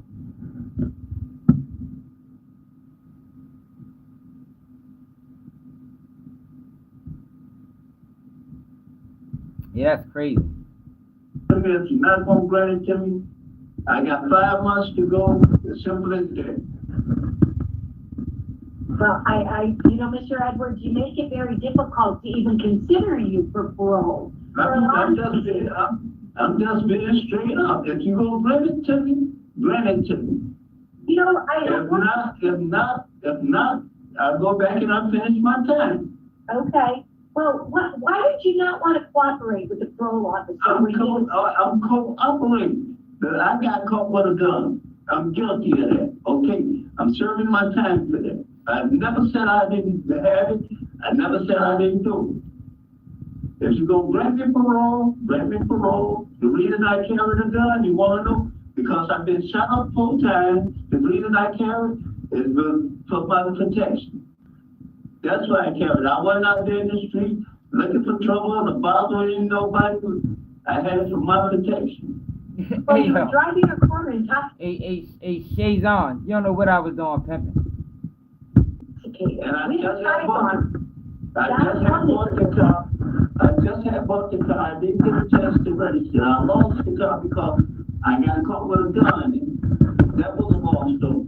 I don't cry about nothing. If I did something, I earned up to it. Well, you do own up to it. I do appreciate that.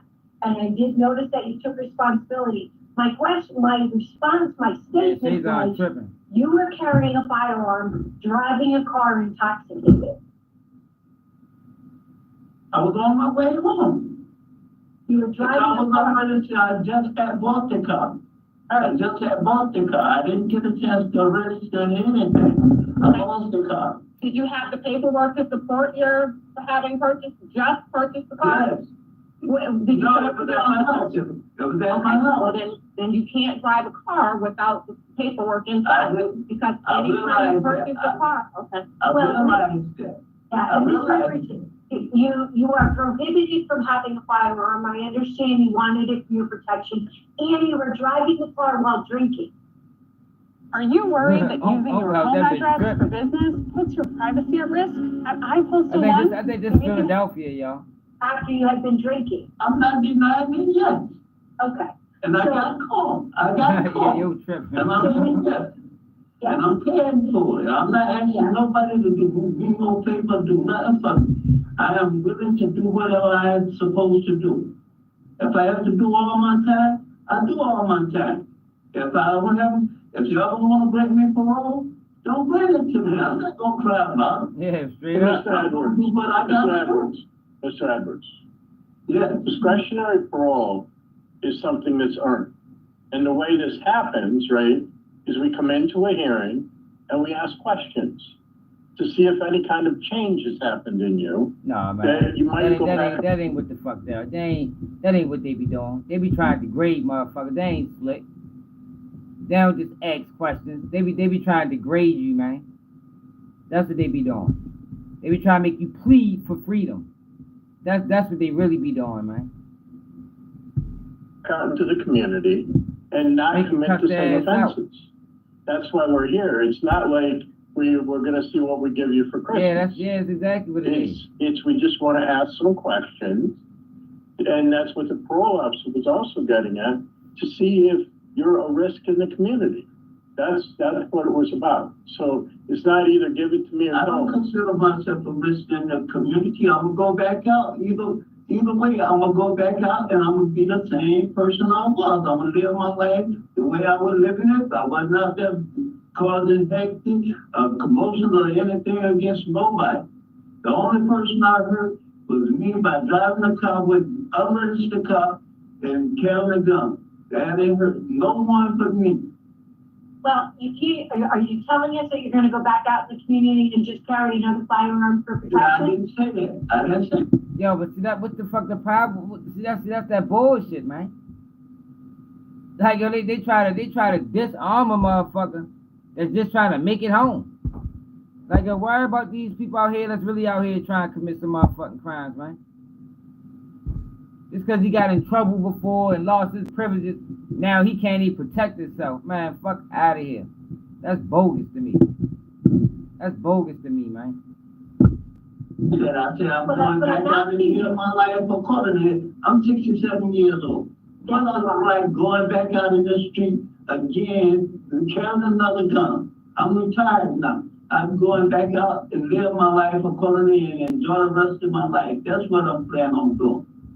Do you think you need help for your alcohol use? No. No? No. And I have no other questions, Mr. Chair. Was there a barrier? No question. Nope.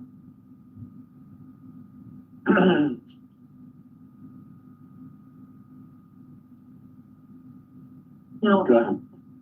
Mr. Edwards makes it very difficult to consider for discussion parole. You know, the alcohol use is an issue, and he doesn't seem to understand that drinking and driving is a crime in itself. Whether or not the car was registered or belonged to him or bought, and carrying a firearm is a crime, and he doesn't seem to have an understanding of it. He scores very high for risk to recidivate at the age of 67. So I do not have control to discretion or parole. He has to give it. Okay, let me go. I'll go do my last line. Hang on. What criminal history? It's criminal history. Inadequate evidence, offender change. And he doesn't have a relapse prevention plan. Like, he's in the institutional program for distribution. Okay. So regarding Kenneth Edwards, 065621, move to deny parole based upon criminal history, inadequate evidence of offender change, and inadequate institutional program participation. Is there a second? Second. Those in favor signify by saying aye. Aye. Those opposed, no. The ayes have it. Mr. Edwards, we weren't able to get Thank you. Y'all have a nice day. All right. We hope you have a good New Year. They probably been denying motherfuckers all day. You already knew what it was. They probably been denying motherfuckers all day. And he was just waiting for his chance to go up and get denied as well. I don't blame him. Fuck him. It was another one I was looking at. This one right here. He locked up for shooting somebody in the face. I actually have my brother, he does flagging, and all I have to do is go home and get my flagger certification, and his boss says she'll hire me to be a flagger. And it's something I'm very interested in. You know, it's something I want to go home and work. You know, I want to go home and work and support my family. Yeah, we've talked a lot today about structure. Individuals, you know, benefiting from having structure when you're in the community. You know, living, regardless of where you're living, but having a place to go, whether it's a job or school, treatment. You do have a number of disciplinary reports. Do you think that has any bearing on your inability to take some programs? No, ma'am. That had no effect on me taking any programs, because when I wrote for the programs, they respond. They keep building your channel, bro. You're giving time and effort to it. Yeah, straight up, man. Appreciate it, bro. They said this is not on your OAP, so we have people that's prioritized before you, so you're not able to take this program.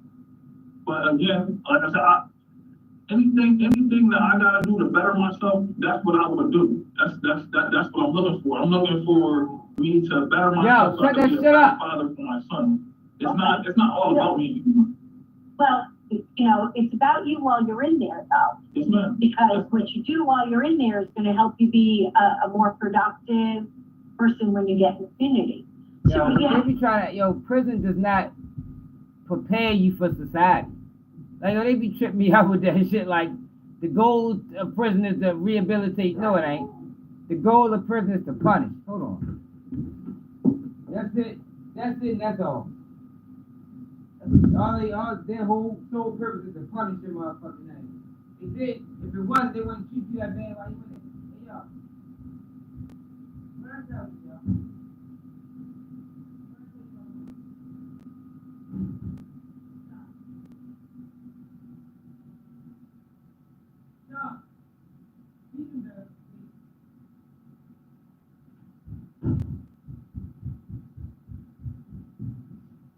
They be tripping me out.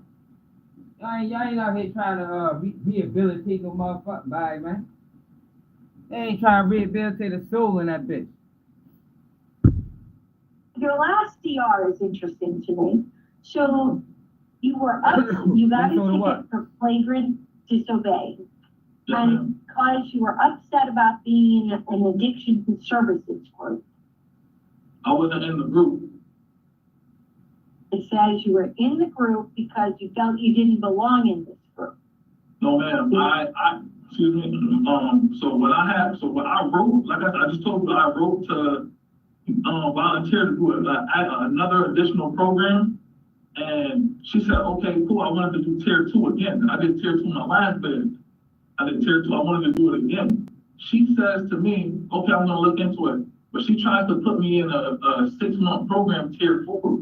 But that means I would have to stop school. To me, school, that's not even on my OAP. To me, school is more important than a tier 4 program. And I don't even have a drug case. So I'm actually sitting here in a school block, so I would have to stop school and go to a program, a building that's for 6 months. Okay, so I'm looking at this disciplinary report. I hear what you said. Yes, ma'am. I hear where you feel your priorities were to be in school and not in tier 2 because you'd already taken it on your last incarceration. Yes, ma'am. Is that a good summary? It's not, no, because I volunteered to do it. So then you try to tell me that I have to do tier 4, which is not on my OAP. So when I showed my OAP to the lieutenant says to me, oh, that's not on your OAP. I know it's not.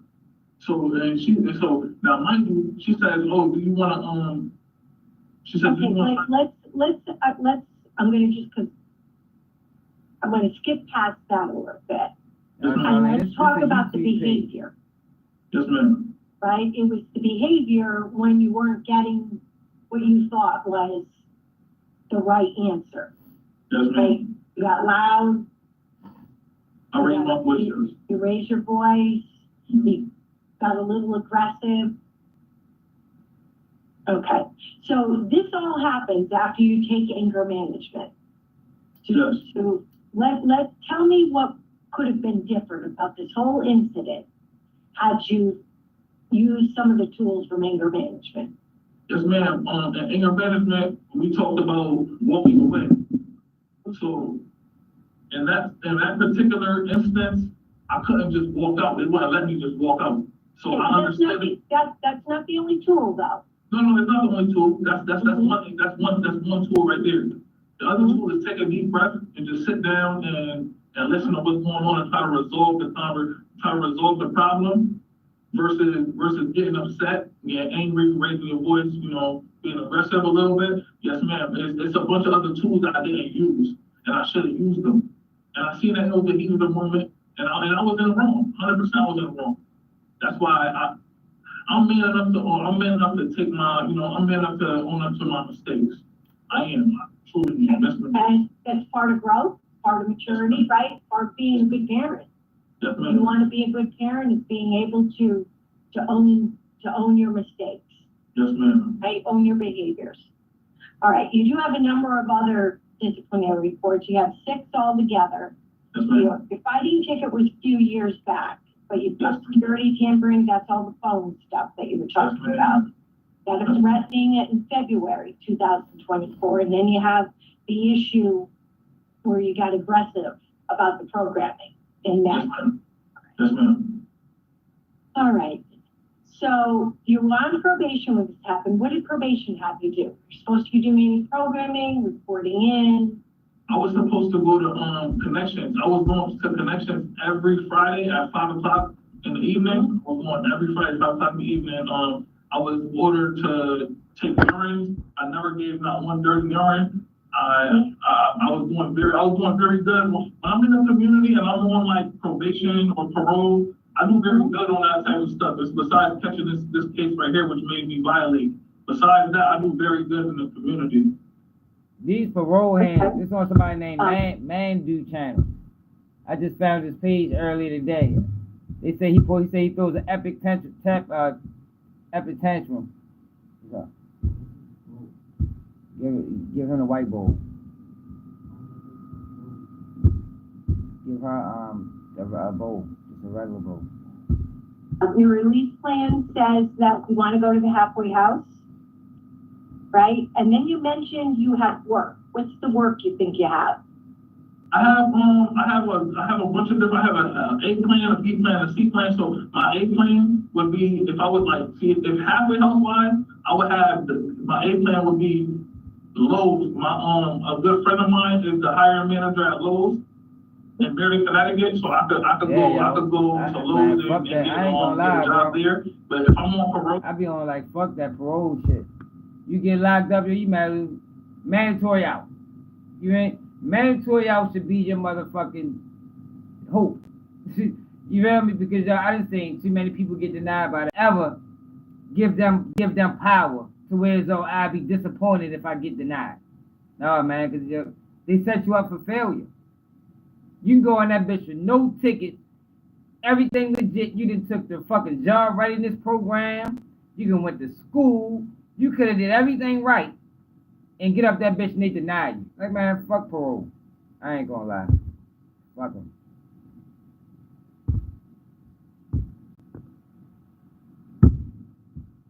I could do the flagging, and then my good friend of mine does, he owns a landscaping business, him and his wife.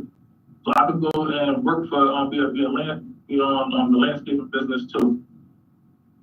All right, so you got some plans, you have some letters of support.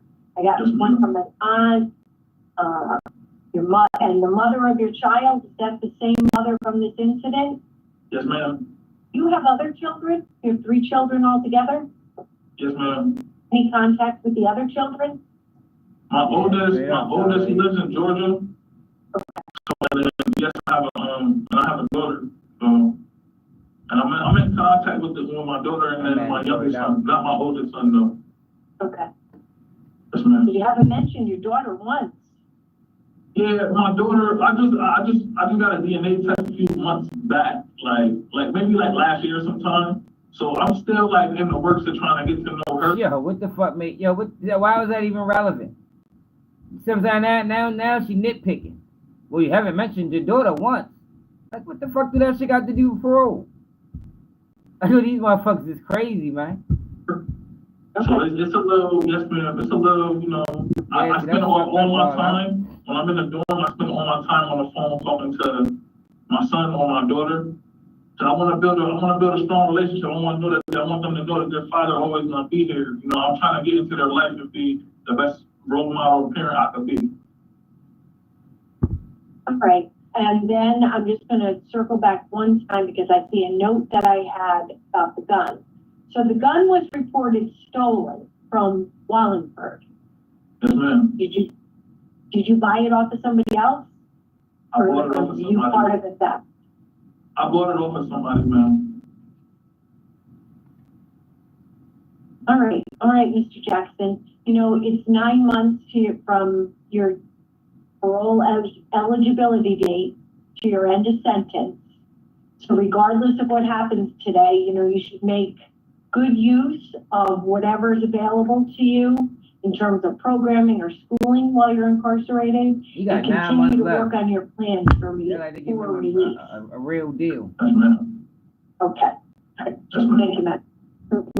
Settlement page. So, Mr. Jackson, in reviewing your file, I noticed a trend of anger in most of your offenses. When you were voted to parole in 2017, what the fuck does that have to do? you came back on a violation with the breach of peace because you got into a domestic with your kid's mother and she was pregnant. And then you were working and they fired you from your job because you cursed one of the customers out because you said she threw water at you. Yes, ma'am. You got mad at your girlfriend in this defense or your ex-girlfriend because she wanted you to keep the baby and you wouldn't. So you took matters into your own hands. That's another angry situation. And then on these phone calls to the victim or the mother of your children, you said some very angry things, like especially the one that stood out to me in particular, sir, was the fact that you're in for a violent offense. Yo, people get granted. What I said is, don't ever get your hopes up. Don't ever be looking at parole like that is a guarantee out, because it ain't. That's what I said. Motherfuckers be looking at parole like, yo, my parole date coming up, yo, and then get to the parole board and get let down. So I'm talking to people so they know, yo, don't get put in that position, yo, because that can fuck you up. You telling your friends, telling your family, yeah, your parole coming up. No, that can fuck up your whole bit, man. Fuck you talking about? Don't ever get your hopes up on parole. If you make it, that's a good. Yeah, good luck. Congratulations, it's a plus. But don't ever go into a parole hearing thinking that, yo, I'm going to get granted parole because I ain't been in no trouble, or because I did everything they put. Because that shit means nothing. They let whoever they want go. I didn't say motherfuckers go that bitch with 1,000 tickets and get parole. It's like it ain't no real rule to it. They just let whoever they want go. But they make it seem like they got a system, but they ain't got no motherfucking system. They let whoever they want go, man. You shot someone in the face. You had a prior gun conviction, but yet you threatened again to say, nobody hears me until I start shooting or popping people or something like that. You said in those discussions with her. And for me, it all stems from anger. And I just don't think that anger management is what is going to really help you get a full handle on that. I think that you have some more work to do, because unless you want to serve the rest of your life in prison, Mr. Jackson, you have to figure this out. We cannot have this kind of thing happening out in our communities, fearing for our lives, because people like yourself who want to take the law into their own hands. That's what I'm saying, though. I'm sure that his victim is permanently disfigured. You know and so for him to forgive you, that shit fucked you up. You think you gonna get that shit? Because I don't think that I would be so forgiving, because it could have been completely different, and you and I wouldn't be having discussions. So, I just see this repeated behavior for a number of years. And again, until you get a handle on what's making you so angry, well, you're going to be right back in prison. And yeah, I don't know what you want from us, because this is much to overlook. May I say something? You may. I understand that I understand it's a lot, and I understand it looks terrible. Look, that this man pleading. I wouldn't have been doing none of that shit. I'm not pleading with them fucking people, man. Like, I don't know. I'm not pleading with them fucking people.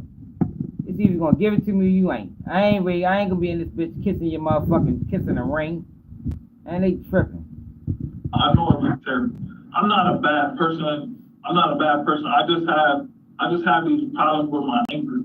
And me being in here, I'm not getting the proper help that I need. I'm not. That's why I came here today. I don't want y'all to have sympathy for me. I don't want none of that. I'm asking for help at the end of the day. That's what I'm asking for. Well, you have to take advantage of the help that's being offered to you when it is being offered to you. So whether that's on parole or probation, whatever the case may be, it's up to you. No one's going to advocate for yourself like you will. Yes, ma'am. And it's my understanding that your mother, is your mom around to advocate for you? But you're grown now. Yes, you need ma'am. to learn how to do that for yourself. You need to learn how to say, I need this, and listen. I don't know what's going on with this anger. I need to try to figure it out. You have to learn to do that for yourself, or you're going to keep coming back to prison.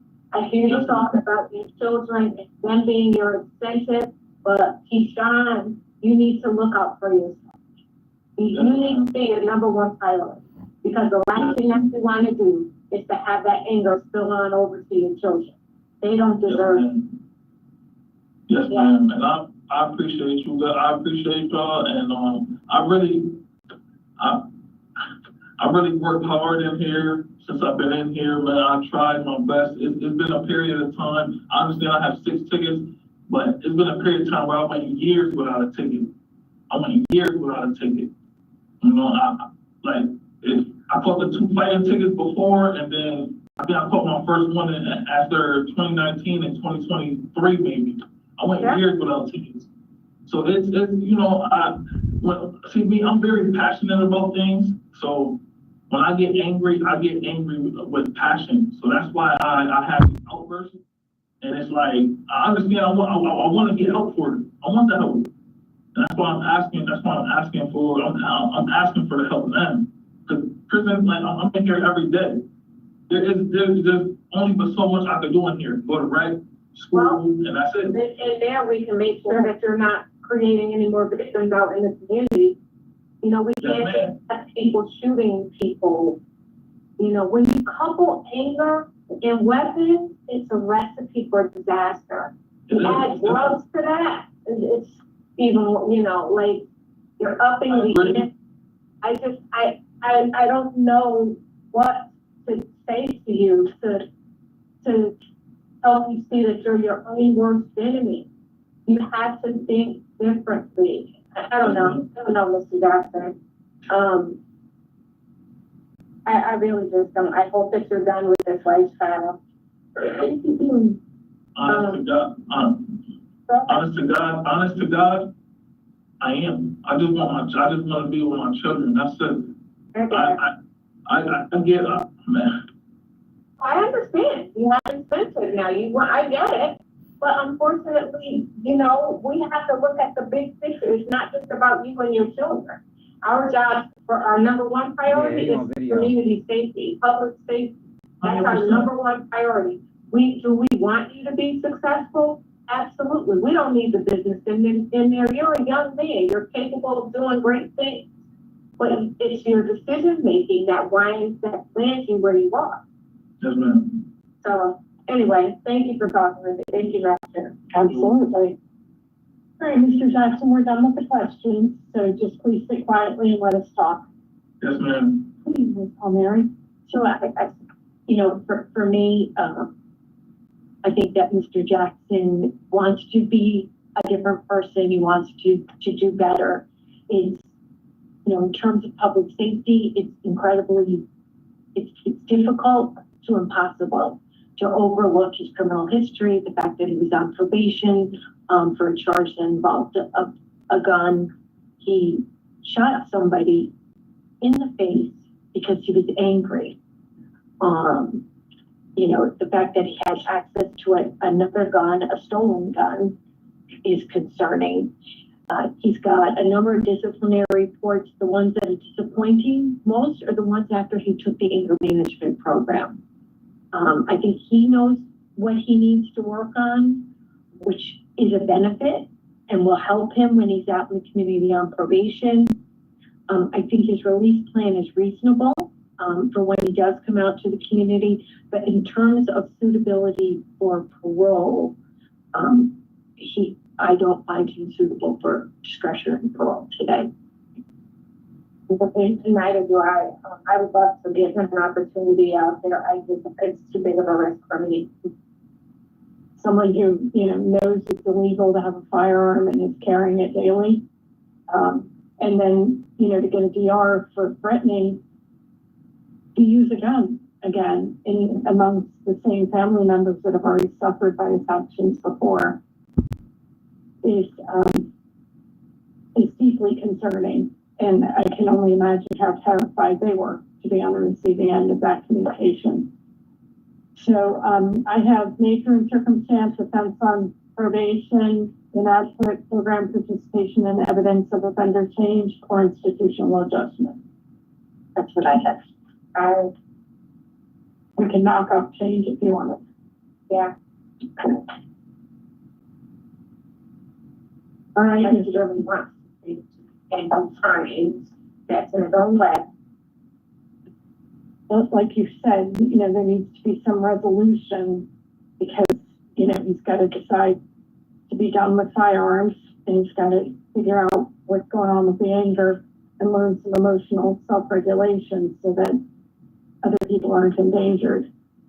So in the matter of Keyshawn Jackson, inmate number 408925, there's a motion to deny parole for the following reasons: the nature and circumstance of your offense, the offense being committed while you are on probation, inadequate program participation, and your poor institutional adjustment. Do I have a second? Second. All in favor? Y'all have been mad as shit. Yo, why, like, yo, you bring a motherfucker to this room, have him sit there and plead with you and go through their whole life history just for them motherfuckers to be like, nah, I don't think he ready. Like, man, fuck out of here, man. You could have sent me back. Like, that's my mind frame. Like, you could have, I could have set this out. Like, you could have sent me this shit in writing.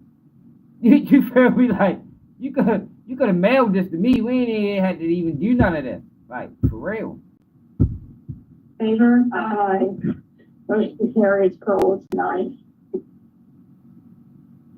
This is again, Deshaun Jackson, 403 925. What about community release? That's POC. You can talk with them. That's up to election. I should never even been talking at this point. Then I just go home and I just EOS. I can't do nothing to me after EOS. That don't make sense. That makes zero sense. If I'm gonna go home and do something, I'm gonna do something. That doesn't make sense. Like, and that's why I said what I said. For this type of situation, Shorty legitimately thought he was ready to get parole, and now he is crushed. You cannot let them people set you up for that, man. You gotta go in that hearing with the mind frame that I ain't getting it. That way, if you do get it, you surprised. But you don't go in there with a mind frame like, yo, I know they gonna give it to me, because yo, you don't want to get let down. You know, Shorty let down right now. Well, since at this point, I asked for help.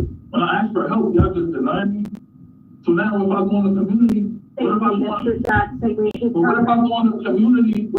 the community and I don't have no help? I don't have no means. I'm asking y'all for help. Y'all just basically y'all failed me. Because I'm asking y'all for help. I'm not asking for parole. I asked for to get stimulated to a halfway help. That was the whole point of that. Expect the worst, hope for the We're best. here before the parole board, and it is parole. So, you have probation to follow your sentence, and I would suggest that you develop a rapport with that officer so you don't find yourself back in prison. Being passionate as you are today with them. Yeah, that shit don't mean nothing. That shit don't mean nothing. At this point, if I come back, I come back. Y'all said on me. Thank you.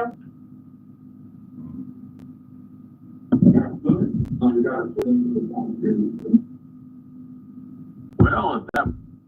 Yeah, see, man, fuck that.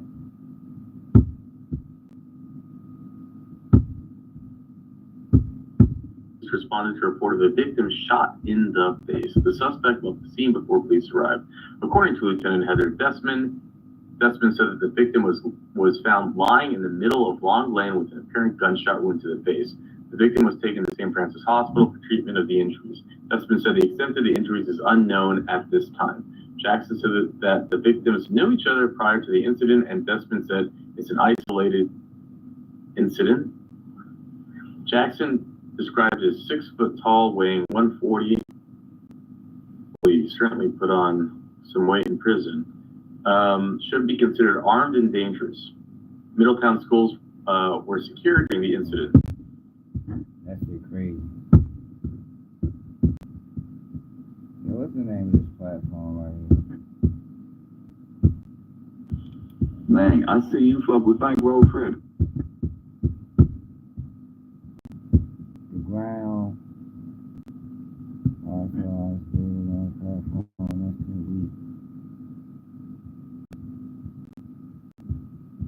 That shit called Federal Nightmares. Boosie interview. Let's check this interview out, y'all. See the boy's name. Ground Zero.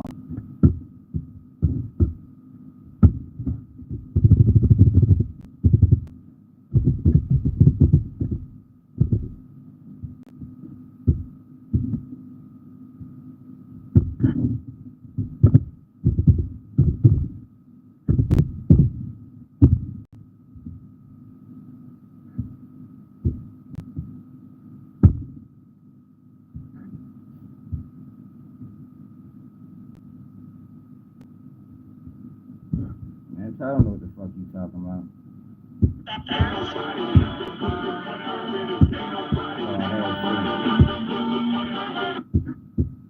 Them people want you to kiss ass. Not kissing none of them motherfuckers' ass just to get denied anyway. That's the type of shit they do to you. Been too crazy. What's up, babe? Man, I appreciate you coming on my platform. So we got a crazy story about how we, how we locked in. Yep. Some misfortunate shit happened. Yeah. You get what I'm saying? But that's going to breathe. I had to come clean it up. Yeah, you did that. You stepped up and stepped up like a whale. You know what it was, bro? I seen you with your kids. Yeah. On Father's Day. You know what I'm talking about? I got 6 boys. You know what I'm saying? You could have been anywhere in the world on Father's Day. You was in Little Rock, Arkansas. Yeah. And my name was on it. So I'm thinking like shit, whole time, my kids gonna get picked on because of some shit that social media killing me on. Right. So after that, our name is everything, right? So I had to come. Right, because man, like yo, anybody got time to be playing with them people, man. Like for real. That's what they want. They want a motherfucker to come up that bitch and no. Fuck no. No. I ain't giving them that gratification. To be sitting around the dinner table like, yeah, we had this inmate and man, fuck out of here. No. Hope for the best, prepare for the worst. But I ain't going in that bitch pleading. Like bosses do. Yeah, put this shit together, man. I got a real love for Lil Rock. I already know that. Lil Rock's special to me. Mm-hmm. And yeah, Lil Rock got love for you too. But see, that whole situation happened, and me, I'm from a small town. But I fuck with Lil Rock, but the nigga came to me with a proposal, and you know how this shit go. Yeah. But I stood up for the small town. Got love for Lil Rock. Got love for Forest City, Arkansas, all them. You know what I'm saying? Monroe. That's where I actually first heard you at. Yeah, back in probably the early 2000s, I got a CD and heard you in Monroe. Okay. You know what I'm saying? So I get the CD, take the motherfucker out to Oakland, because my folks live out there. Yeah. So I get out to Oakland. I'm bumping. People ask me, man, who is Boosie? Yeah. No. I said, you ever put them over in Oakland? Yeah, in Oakland. They turn out. You big time me. Shot a video right there with Cookie Money and them on 89th and B. Yeah, bro, that's my grandma said that. Cookie Money. But yeah, man, but Boosie was a term out there that meant like you was a square. Yeah. Yeah, so I had like 2-3 fights about that shit. You heard this, but yeah, real shit though. I help put that shit out there, man. But we always, try to get to the point of like, I know you did some time. Yeah, man. Yeah. And when you did some time, like when you caught your charge, you was already in jail when they came with the. Yeah, I was already done. Yeah, okay. So I was gonna be on there for 4 months. 4 months. Yeah. It hit you like a ton of bricks, dude. Like when they came with the indictment. Yeah. It was but I already knew it was coming.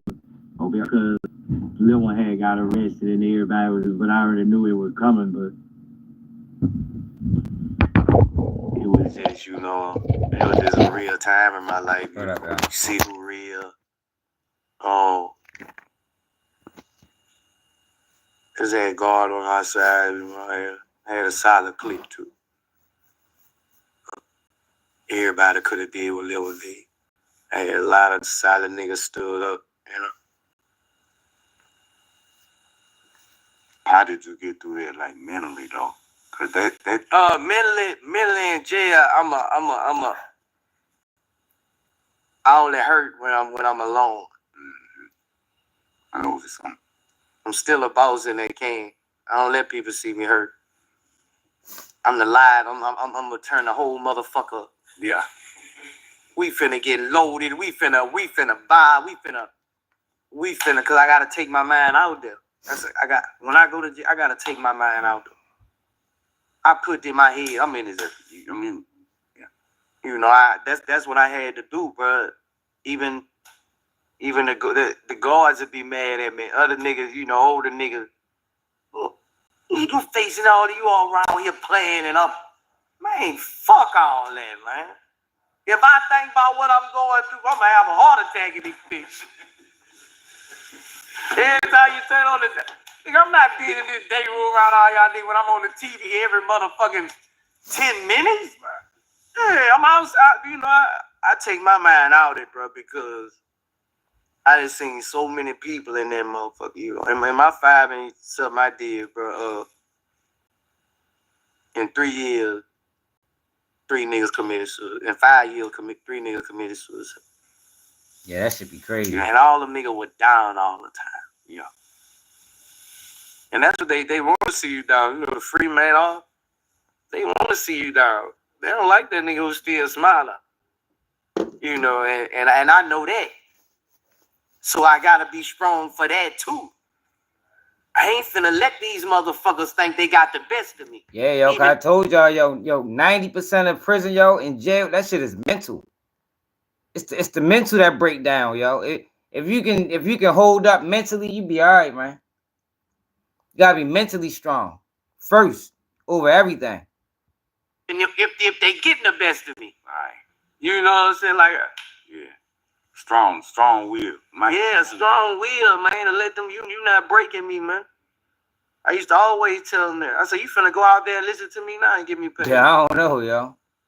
Yeah, he'll tell me you ain't going fuck that today. I see nigga, you finna go outside and give me pay, man. I don't know, Boosie look like a turtle. I don't know why he look like that. Yeah, man. So last time I heard anything about Kelly, they saying they was trying, you know, like we were talking about, trying to have him on solitary confinement, take his motherfucking commissary and shit. Like, how you know he ain't probably never did no time. So how you think he be dealing with that shit, man? Who, Kelly? Yeah, for straight up, Charlene. Cause they trying to break it. I ain't talked to Kelly in about 5 months now. He wanted me to break the story about the how they fucked over him, bro. They got his, man, they did him wrong, bro. To my illegally wrong. To my I ain't gonna lie, and I'm gonna let it out later. Yo, when they took my fucking Kelly commissary money, like, yo, that was like, well, wow, yo. Y'all took the man commissary money, yo. Y'all took his commissary money for a lawsuit. It's commissary money. Like, yo, I can't stress that shit enough. Like, y'all don't even want the motherfucker to eat in this bitch. Man, hell yeah, they took his commissary money, man. Yeah, that album. Them songs, they AI album. I talked about that on the live the other day. They AI, yo. They not Dirk songs. It sound like them, but they AI. Nah, bro, they took his whole. I think he got like 30-something thousand sent to him. They took that shit for a lawsuit. I'll pull it up. I'm gonna let it out later. It's just, I'm going through my situation. Let me go back. Hold on, that's good. I'm gonna show y'all real quick. Y'all ain't know they did that to Kelly. Took that man commissary money. R. Kelly commissary money took for lawsuit. According to University Hospital settlement. No. R. Kelly commissary money taken. $27,828. According to BusinessInsider.com, a New York State federal judge on Friday granted a request from prosecutors to seize $27,828 from singer R. Kelly's prison commissary after he didn't pay back any of his court fees, court documents show. They took that man commissary, yo. Hey, yo, get the fuck out, yo. These motherfuckers, yo, that shit crazy. I don't know if that's what Boosie talking about, but I thought that was wild. Like, damn. He can't even eat in this bitch. You don't nobody even know where that money. Somebody could have sent them that money. Right now, so my attorney's like, for when this get by me, you know, I'm gonna let them know what they did to Kelly, brother. Dude, like me, I don't agree with some of the shit he did, but I seen it already, Al. It was contract signed with the hands. Remember, I don't know, on the last live I did, I'm like, yo, matter of fact, yesterday live, I'm like, yo, who the fuck dropped the Dirt album with all these incriminating ass songs? That shit AI. I don't know who doing this to Dirk, man. I don't know who the fuck doing this to Dirk. That shit dirty. It's dirty work though, y'all. It's dirty work. It's dirty work, y'all. I don't know. I don't know why people. I don't know. Feds probably doing it because they ain't got no case. Exactly. Like, you know, these women who, or if you whatever you engaging in, is freely willed. You know, I just think Kels was done bad because he slid on that first one. So it was just already, once we get you on, we gonna stick it to.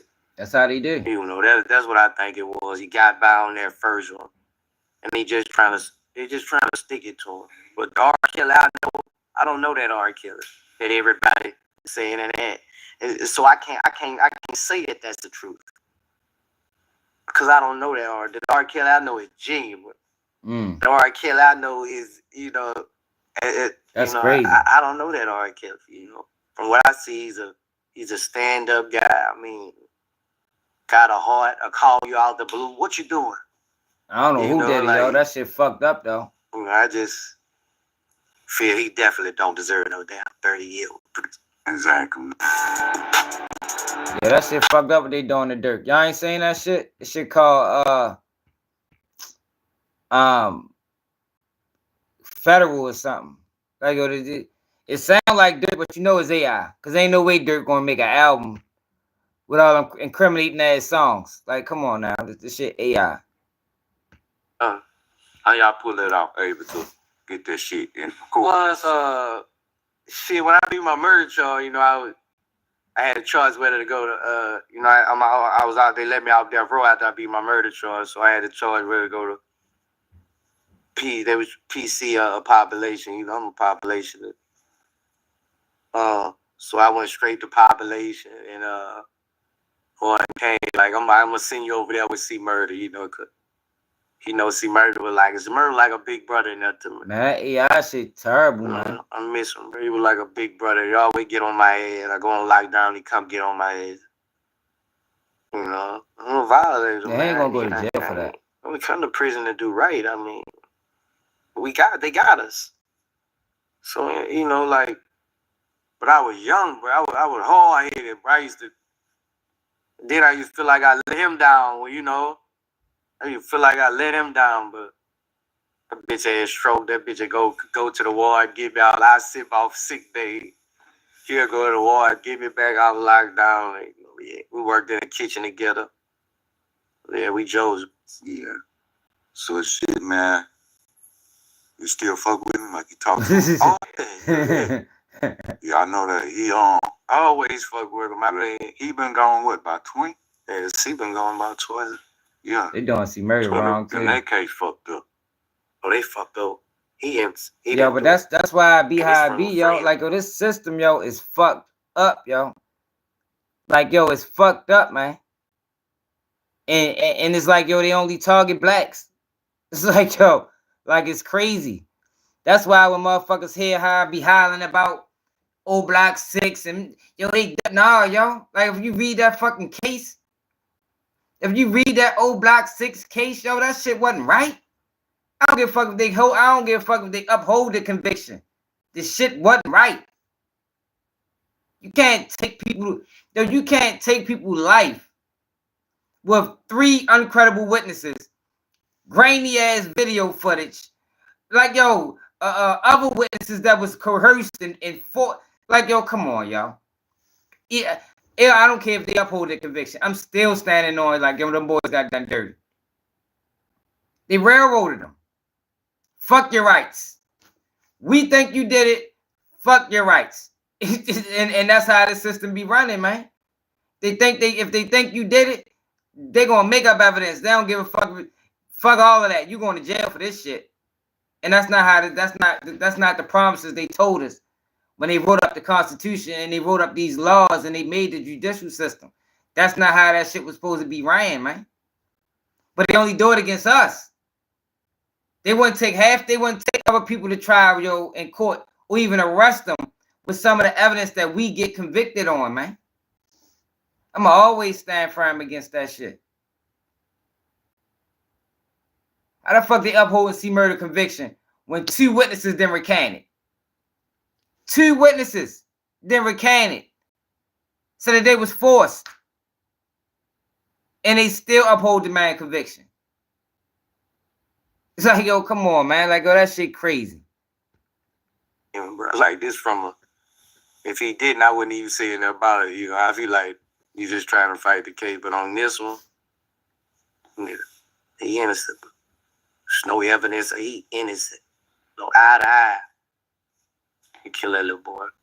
I mean, this, and everybody in this circle know this. That's the crazy part. But he was solid. You try to blackball you in the country, especially if you got a name and you know certain judges. And Yeah, yo, hell yeah, yo.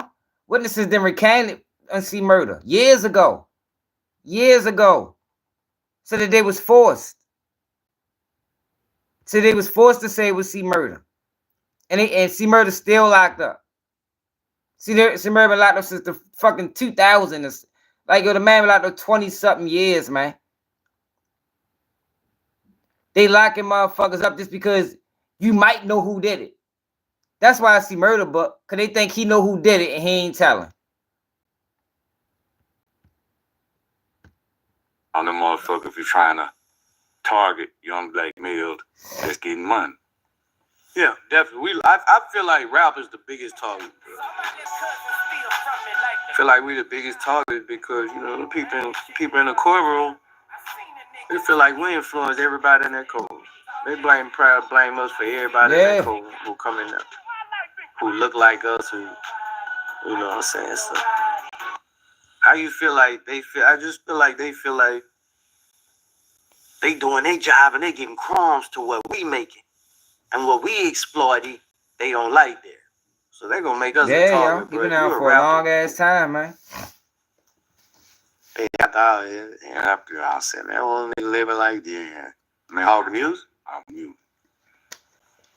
and it's like they, you know, everybody in here, you know, thugging. Prosecutors was dirty. That shit the other day. Yeah. Brought up his rap name in trial. Like, yo, they did, yo, C murder case all fucked up. I'm getting in this free work. Eyes on me to do right. You know what I'm saying? It's on me to stay out here for them children. Because they didn't put them in a revolving door now, you know.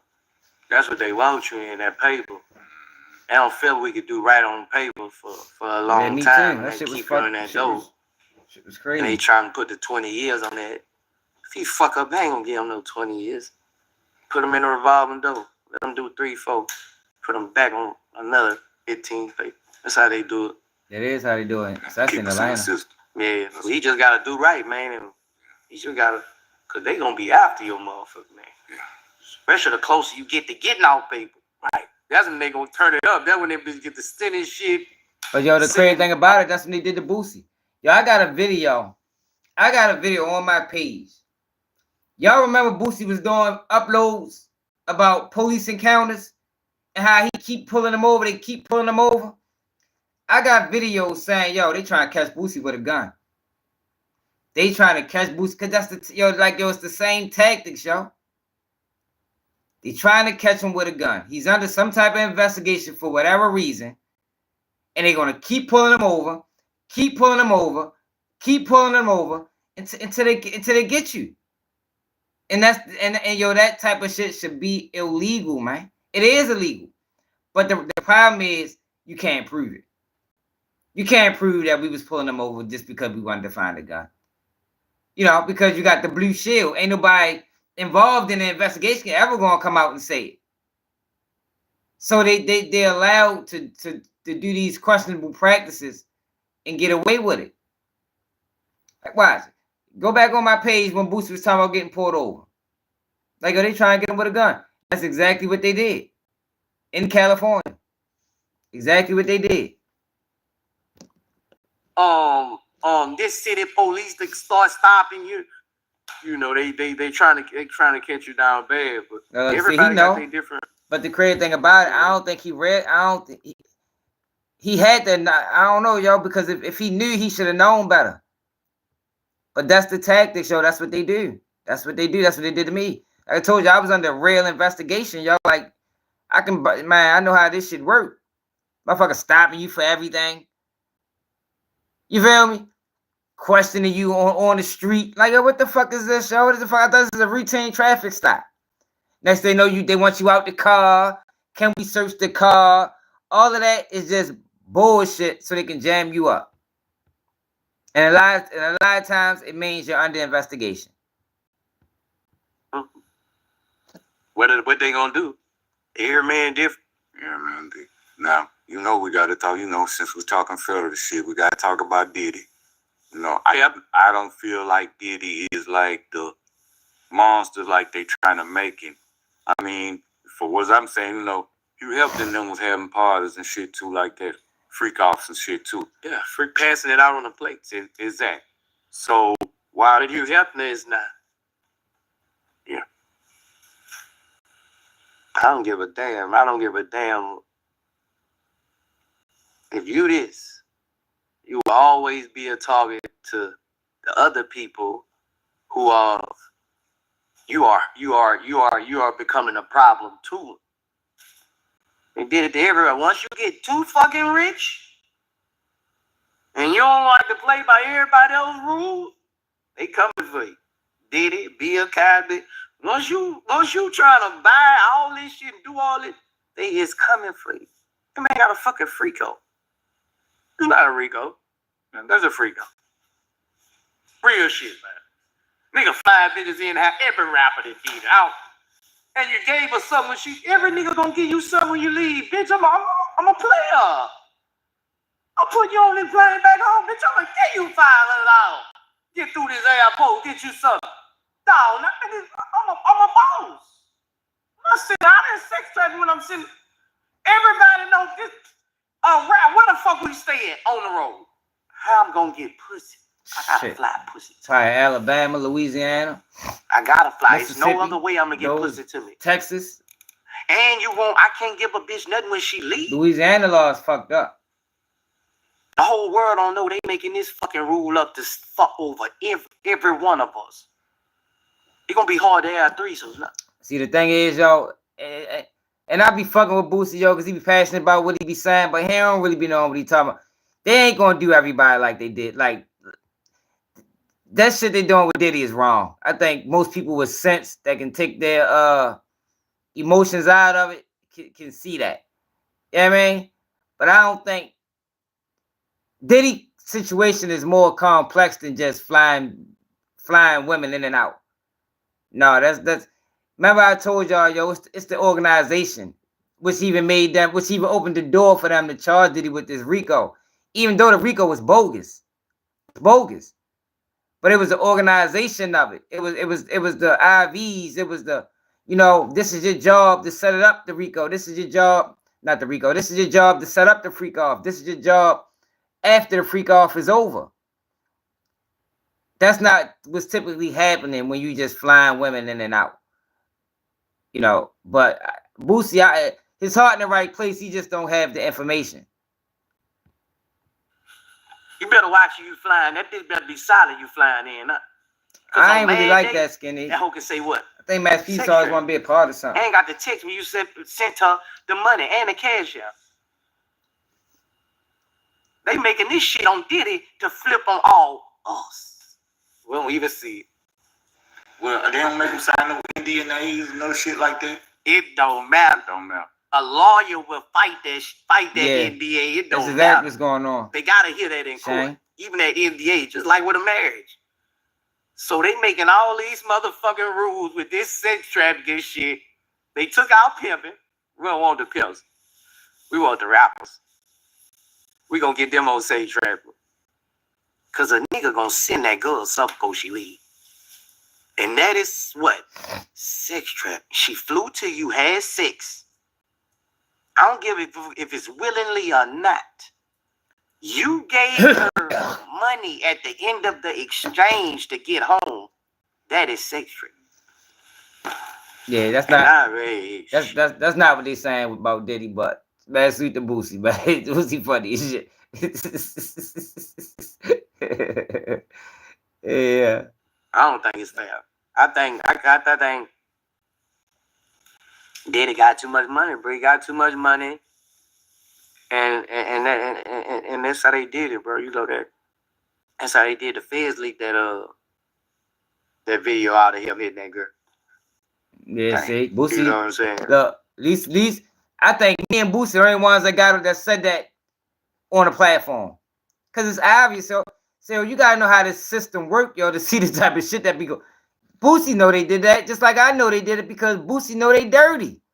Just like I know they dirty. They leaked that video because that's all they got. Now, I seen something yesterday talking about on March 25th, they releasing names. We'll see when that day come. I doubt it. But yeah, that was dirty. They released that video because that's all they got. Worst case scenario, we can always go back to this video to keep them detained. And that's what it was. And that's dirty tactics. You know why it's dirty tactics, y'all? I'm going to tell you why it's dirty tactics. Because if they didn't release that video, they wouldn't be able to talk about it. Now, why you can't get bail? Why you can't get bail? If you erase that video out of the public view, what would be the reason as to why Diddy can't make bail? What would they say? Oh, he reached out to witnesses. Yo, but how does that constitute? Did he threaten them? How does that constitute him being a danger to society? That's why they did it, y'all. Like, it was a dirty tactic. It was a dirty play. It was a dirty play, man. It did the same shit to Dirt. Another dirty play. Oh, all we got is a text message, Your Honor. But hold up. We got an investigation from 2022 that we still investigating them on. We can unseal that. Like, this is a dirty, dirty system. And that's all I be trying to get people to understand, man. It's a dirty system, y'all. Can't trust them people. They might say anything. They might do anything.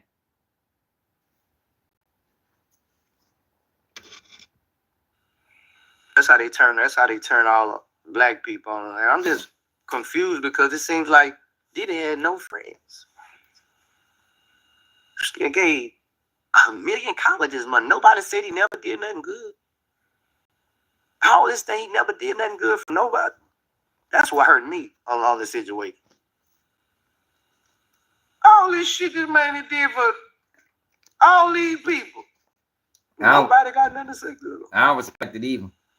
Nobody. I'm talking about nobody. All these careers, they say that he hurt. What about the lives he done changed? No, they don't, Paul. They ain't got no solid evidence. Paul, to this day, how long did he been booked? To this day, they still only got one victim. till this day, all these lawsuits they trying to play up in the media, they still only got one victim. That's it.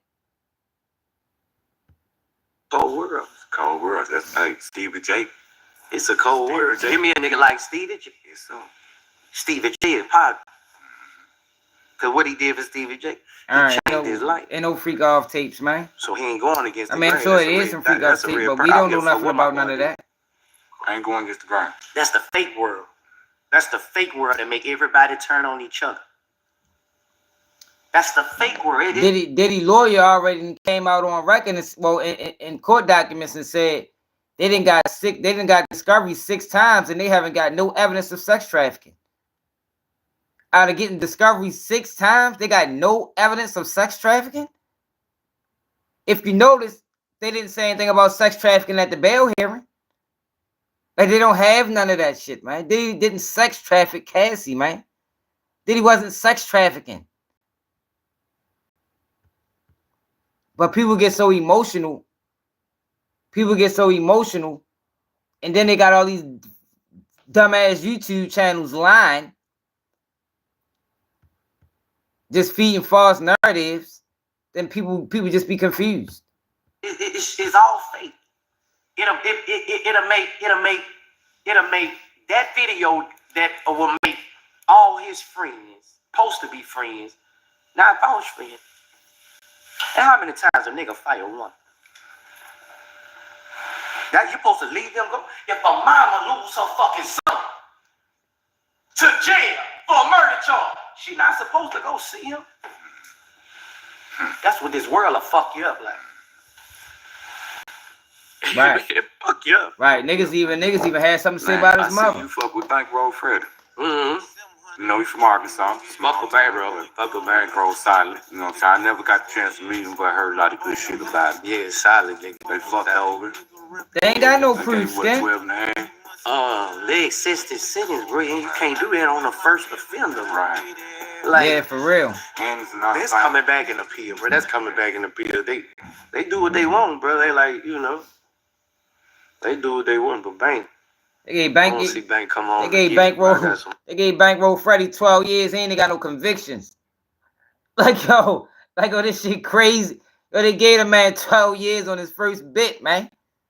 His first bit, 12 piece with the feds. Like how the fuck this point system equal up to that many years? Movie roles for him and shit. So, you know, I won't take him front row on that court, man. Cause, you know, I got the thing on my phone when he calls. Shit, so I'll fuck with Fred. Yeah. Man, I seen you at the motherfucking Biden Classic, man. Yeah. That was big for man. When I said that's the Super Bowl for him. Bro, that was so big, man. Bro, man, I got so much love from everybody. Say they ain't never seen a performance with a band like that. Man, that shit was crazy. Yeah. I didn't even see that. And I heard you got a orchestra thing you finna do. Yeah, I'm finna do a symphony. Yeah, I like that. Right there. I'm finna do a symphony. It's my first symphony. I mean, in Charlotte coming up, so. Yeah, that's gonna be hard as fuck. Yeah, I'm going to rehearse. Tomorrow. So I was just steady trying to better myself and do bigger shit and keep on going, man. I'm just grateful. I'm grateful. I've been engaged since 98. It's 98. It's 2024. Strong. Yeah, that's a blessing. That nigga, I've been watching, listening to this since like 98. You had you took Anchorman out. Yeah. You know what I'm saying? Then, you know, they came back. How did they re-indict you for the same fucking charge? They re-indicted me because they added another charge. What charge? See, the dirty games. They say I was a junkie around the game. The Joe Biden son charge. The dirty games. That's what they did. They said since he was on drugs. Y'all remember we read that paperwork? See, they can't charge you twice, y'all. But what they do is it's different lettering in some of the same charges. So all they gotta do is rearrange the lettering and charge you again. Because the Ward case that Boosie was using to get his case thrown out, that case is on a stay right now. Which means they put it to the side until they can make a ruling on it. So what the feds did was took time to charge him again while that case is in stay. Hopefully they can get him in prison before that case is off of stay. That's the mind frame. More dirty tactics by this government. That's why, the feds niggas be hailing. Yo, they got this, that, and the third. Man, fuck them. They don't play by no fucking rules. I guarantee by 2024, when the next stats come out, a lot of these federal cases have been getting overturned. We just don't know it because they don't do audits on their system as often as they do the state. Joe pardon that motherfucker, but what kind of drug they say? What, weed or something? Yeah, weed. What? Yeah. And it's legal in California. They just fishing, bro. Now they grabbing all my son friends up. It's just crazy, bro. Like, dang, people ain't got, it's just crazy because the Supreme Court ruled. That's why the charge got dismissed. It was unconstitutional for you to give somebody a 922G who doesn't have a convicted felon past that's violent. Fuck what all I done been facing. I only have marijuana charges, but that was 3-1 in the Senate, and that's how my charge got dismissed. The feds appealed the whole ruling 2 weeks later.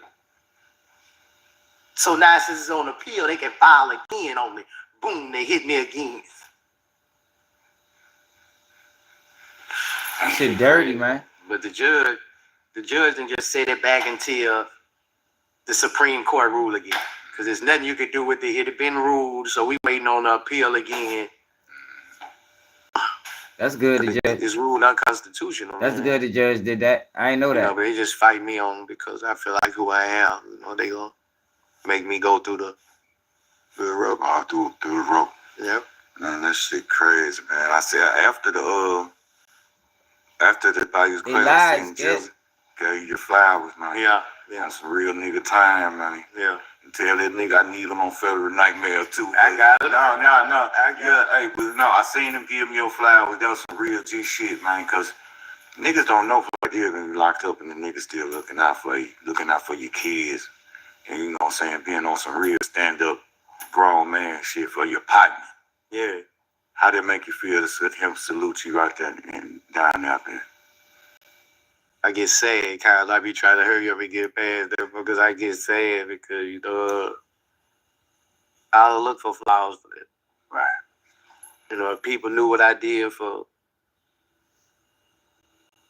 people, mamas who I done lost, like, if people knew, like, I don't look for flowers, feel as my calling. Shoot Siobhan for the $10 supposed to do. If I'm the shoot Siobhan for the $10 cash app, man. Don't forget, y'all, if y'all can't support the channel, yo, cash app at the bottom, man. Baltimore swag, man. Support, I appreciate all support. Other friends, they ain't got man, Edward got it at the bottom. I got the bag. And it's on you to have to be there for his mom and shit like that.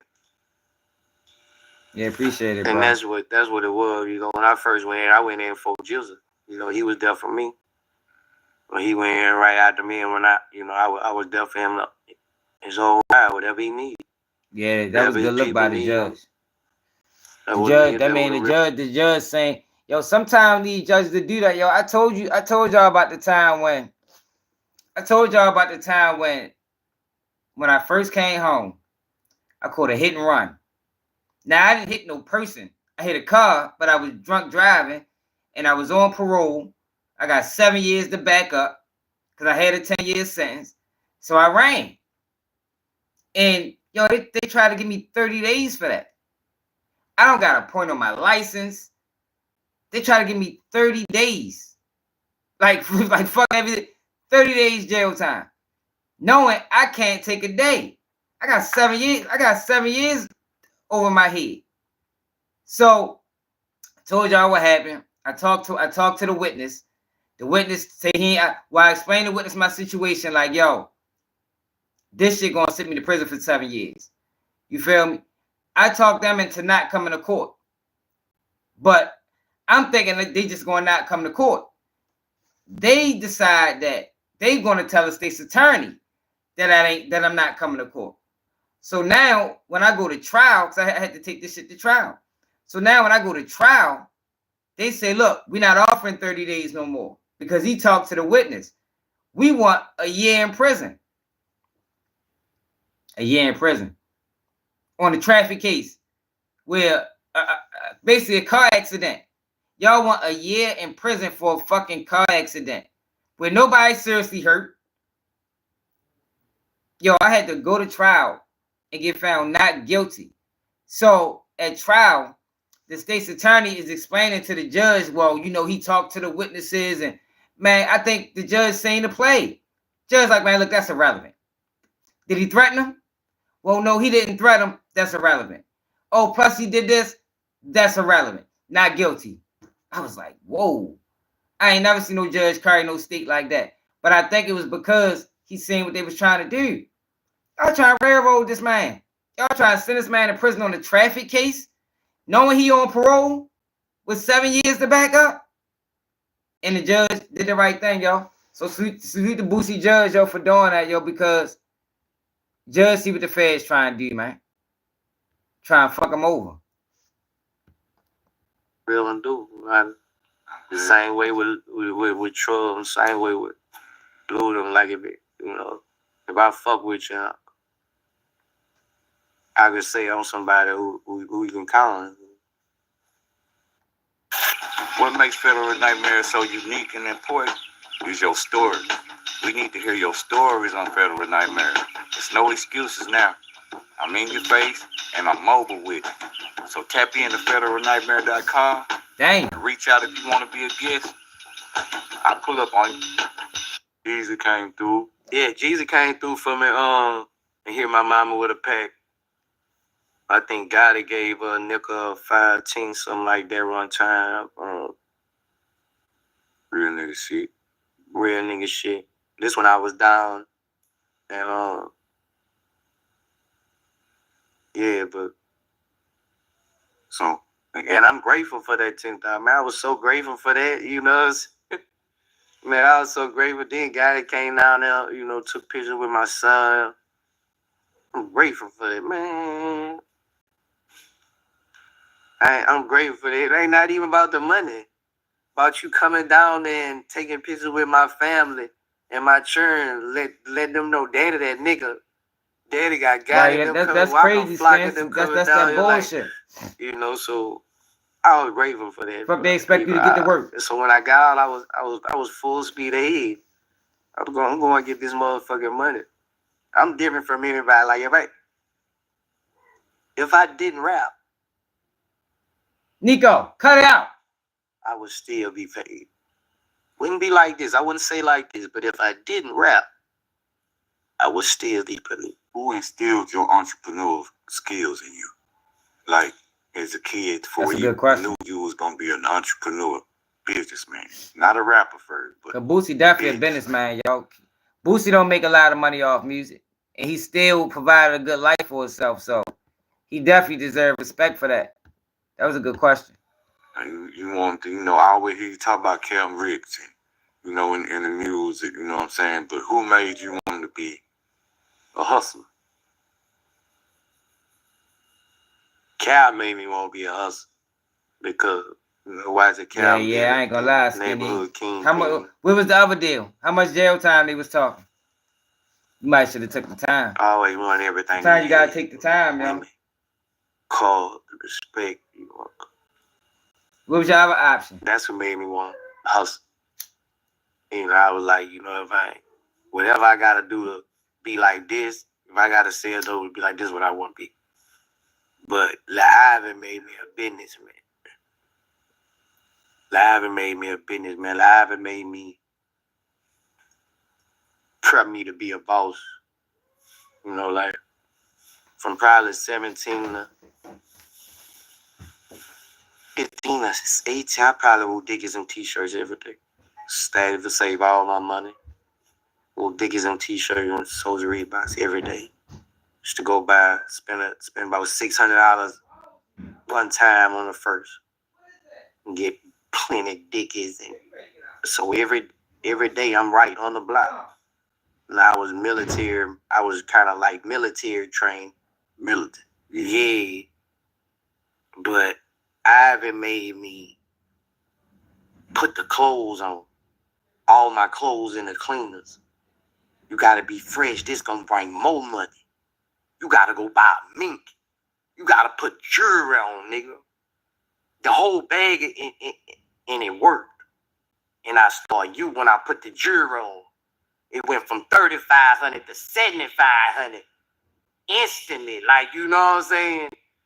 Then our hand in the streets here, this so, you know, he really showed me how to deal with other neighborhoods.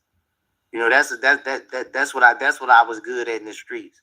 I had a lot of connections from basketball too. I was good in the streets with a lot of niggas from my way don't hustle, don't fuck with niggas from my way. Right, okay. And that's what made me a real businessman with other neighborhoods. You know what I'm saying? So I think like Ivan just the rap shit ain't make me no businessman. I ain't become no businessman with rap till I don't claim home. Yeah, that's when you figured it out. Yeah, that's when I figured it out. I was just enjoying the ride for years. You know, I wouldn't know my shit at all. So the dope game taught me the business. That's what's up, man. So, man, I see you just had a bleep day. Yeah. You play Turkey giveaway. Yeah. That's your brother, man. Yeah, Bleak my best friend, bro. Yeah. And you know what I'm saying? That's to keep him alive, and that's a beautiful thing, man, because, you know, a lot of people, you know what I'm saying, knowing because of, right, yeah. Yeah. You know what I'm saying? And I looked up there, I said, that's on top. Yeah. Yeah. And that come from a different country. That come from like Caragua. They sent that to me. Yeah. Yeah. Yeah, Escobar and them sent you some shit too. Yeah, I got Escobar over there. I got Escobar in his first arrest. His fingerprint on his head. That come from his brother Roberto. They love me over there. I done rep his name in so many songs, and they all had put it on one tape and got it to the Escobars, and they sent that to me, you know, with signed everything. Signed to Boosie from the Pablo Escobar family. When I go over there, I could stay in their houses, in the pool. I'm a shark, man. Niggas don't know. Niggas say he got that. Niggas might got Grammys. Niggas say goddamn. It's bigger than a Grammy. It's bigger than this heart. Nigga this Pablo. Nigga, you ain't got that. Right. Federal nightmare. Man, I got a bunch of friends that's locked up. They got kids, and they don't really think about how that affects their kids. Because when you gone, your kids are locked up too. So, do you get your kids, or have you tried to get them help, or ask them, do they even need help? Because a missing father or a missing mother will affect any child. I don't give a damn how old you are. Federal nightmares.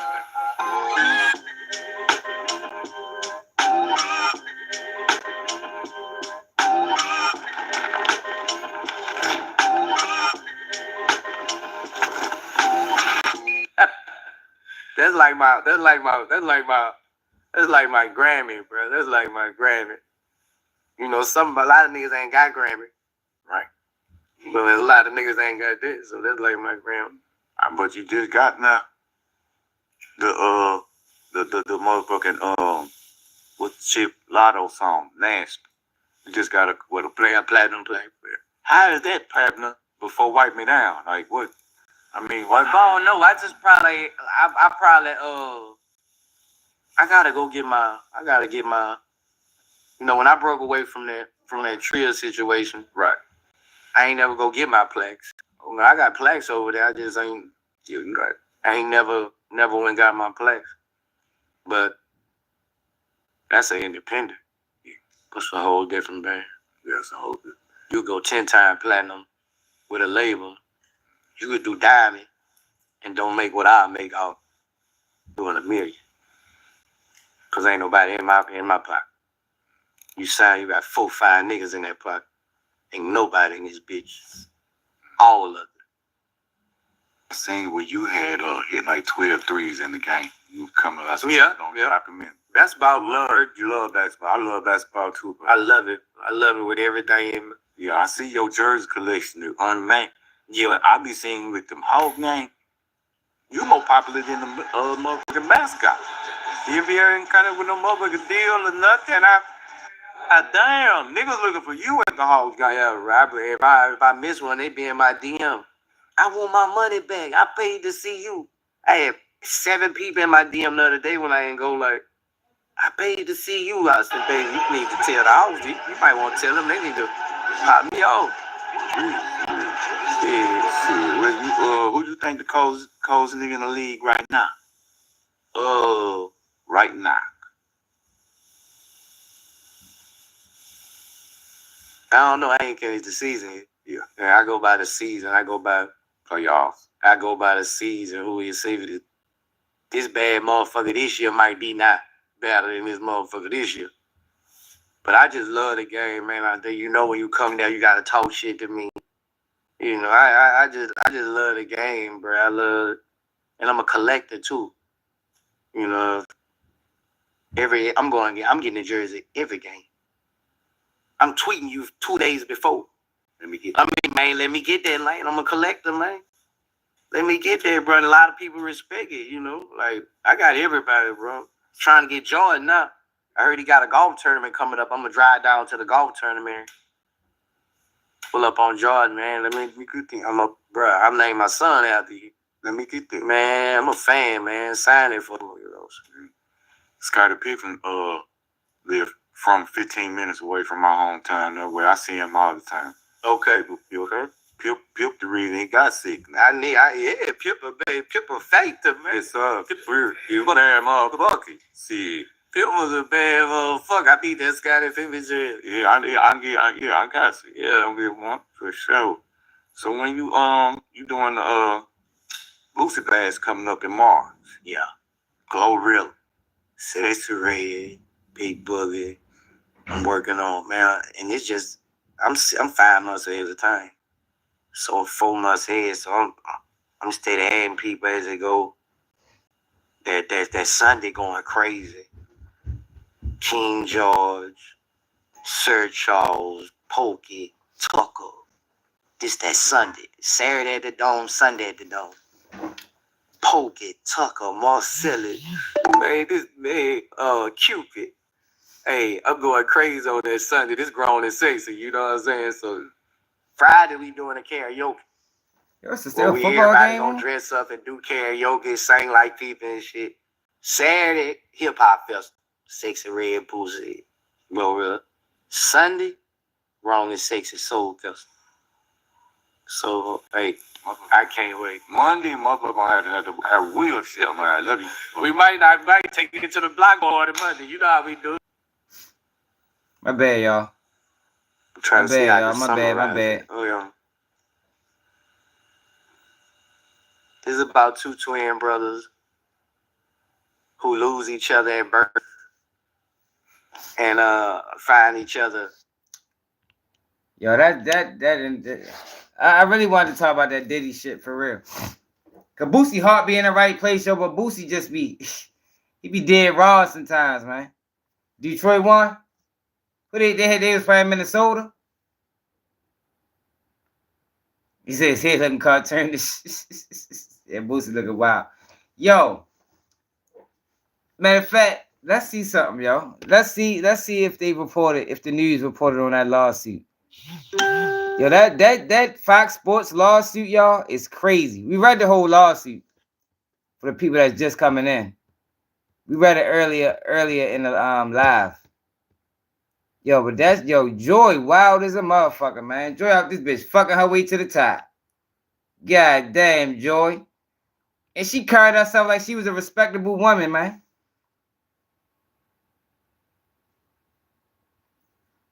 Oh, well, I appreciate it. Yeah, we all hydrated over here, man. Like, she carried herself like she was a respectable woman, man. And she out this bitch fucking and sucking her way to the top.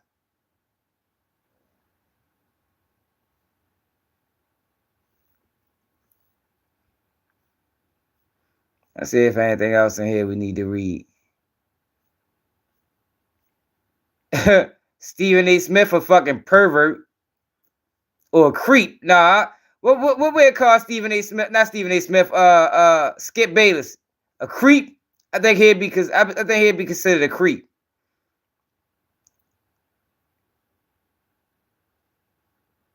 That man a creep, man. Yo thought she was fucking shining. Yo was ready to jump off a roof. Cause he thought she was fucking shining.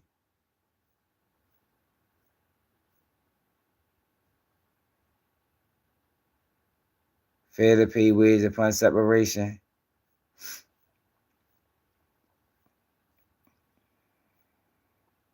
So this is all people she's suing and what she's suing for. She ready to get a lot of money for this.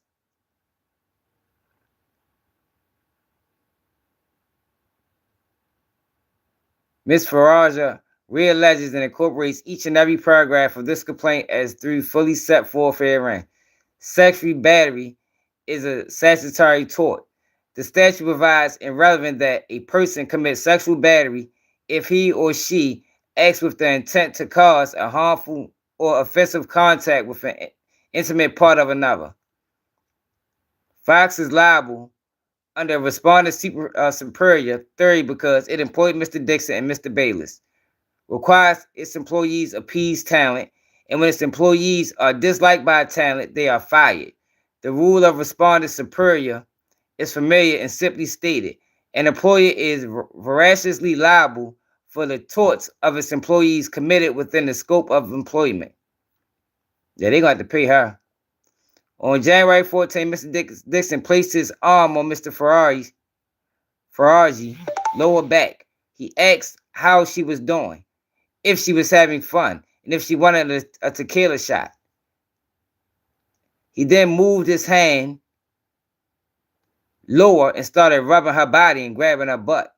Yo, who the fuck is Mr. Dixon? We gotta look these motherfuckers up. These little freaky motherfuckers. Them little freaky old white men be wild as a motherfucker, man. Oh, freaky ass.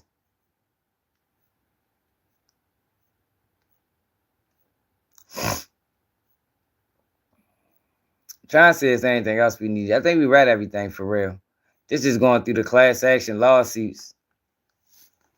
She got fucking 12 class action lawsuits against these people. Retaliation, 13,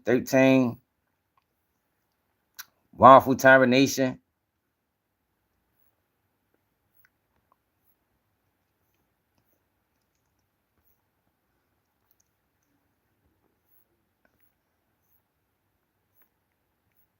Demand for a jury trial.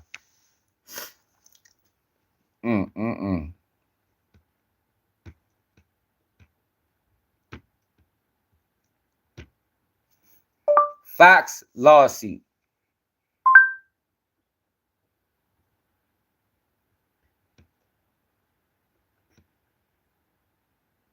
Ain't no news source gonna report on it? Probably not, because Fox owned by the motherfuckers that they probably owned by the same people that own 90% of the goddamn media. A Fox lawsuit, the fuck? You gotta report on it.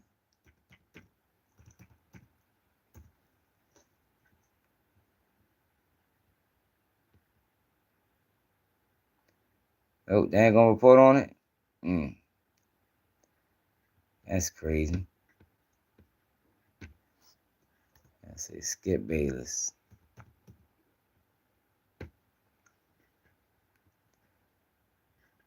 And only people gonna report on it is us, huh? Ain't no news gonna report on it. I bet they won't. Dirty motherfuckers.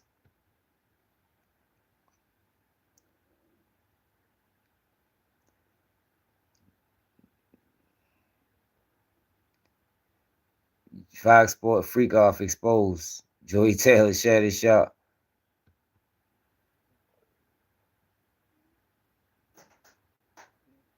See, but y'all see how media, y'all see how ain't no news source cover this. No news source covered this. Rapping the baby cries during the interrogation. The fuck you crying for? Big as this story is, that just show you how media is manipulated. Prime example.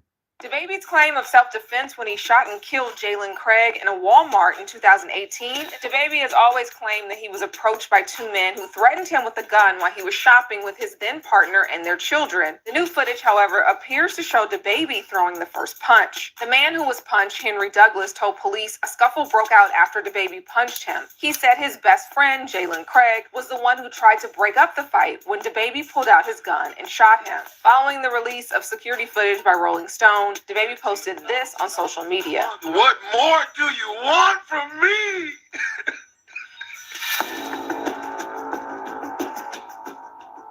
This video contains the interrogation of a rapper suspected of being involved in a shooting. Rapper Jonathan Kirk, known as DaBaby, has a reputation for having a short temper and being quick to resort to violence. He once fatally shot a teenager in Walmart, who he claimed was trying to rob him. In spite of later video evidence, the murder charges against Kirk were dropped. He also shocked witnesses at an event when he struck a female fan because he didn't like the fact she was using the flash on her camera. With this type of behavior being typical, it wasn't any surprise to find out that he was involved in another shooting at Prime 112 in Miami, Florida. While meeting with others in the industry for dinner, shots broke out, and Kirk returned fire at a car in the parking lot. No one was killed, but several injuries were sustained in the gun battle. I just say suspect. That's just the way it's written, man. It's just the way it's written. You're not a suspect. You're not a suspect, man. Listen, it's just the way it's written. Say suspect. I know, man. This is just the way the things are printed out, man. Suspect. Shot at. Okay, but at the end of the day, I have to read you your rights. So if you just explain your side of the story, that's fine. Again, I think this is the way it's worded, man. I don't have no control of it. Words control everything. Okay, whatever your statement is. Words definitely control everything. We don't know your involvement. That's what we got to talk to. This is me with my rights and then the bottom of it says suspect. I understand what you're saying, man. But at the end of the day, for Miranda warnings, the way that it's the form, this is straight from the state attorney's office, man. The way that, in order for me to ask you any questions, I know, but in order to ask you any, this is for everyone we're interviewing tonight. I have to read this to you. It's cool if you don't want. I'm just explaining. You know what I mean? Like I say, I know damn well. You know what I mean? Like my best interest is to tell you I'm a lawyer, but it ain't. I'm not suspect. You understand? That's the honor, and that is perfect. We understand that. It's got to honor. There's no way we have to do it, you know, for law. So Sunday best. We have to read the personal rights. That like button, y'all. Already getting treated like shit. Yeah, but it's easy to say that, man. But I always tell you, man. Most people think they can talk themselves out of a situation, which is crazy. But that's just what most people think. It's definitely always best to say nothing and just say, man, I need a lawyer.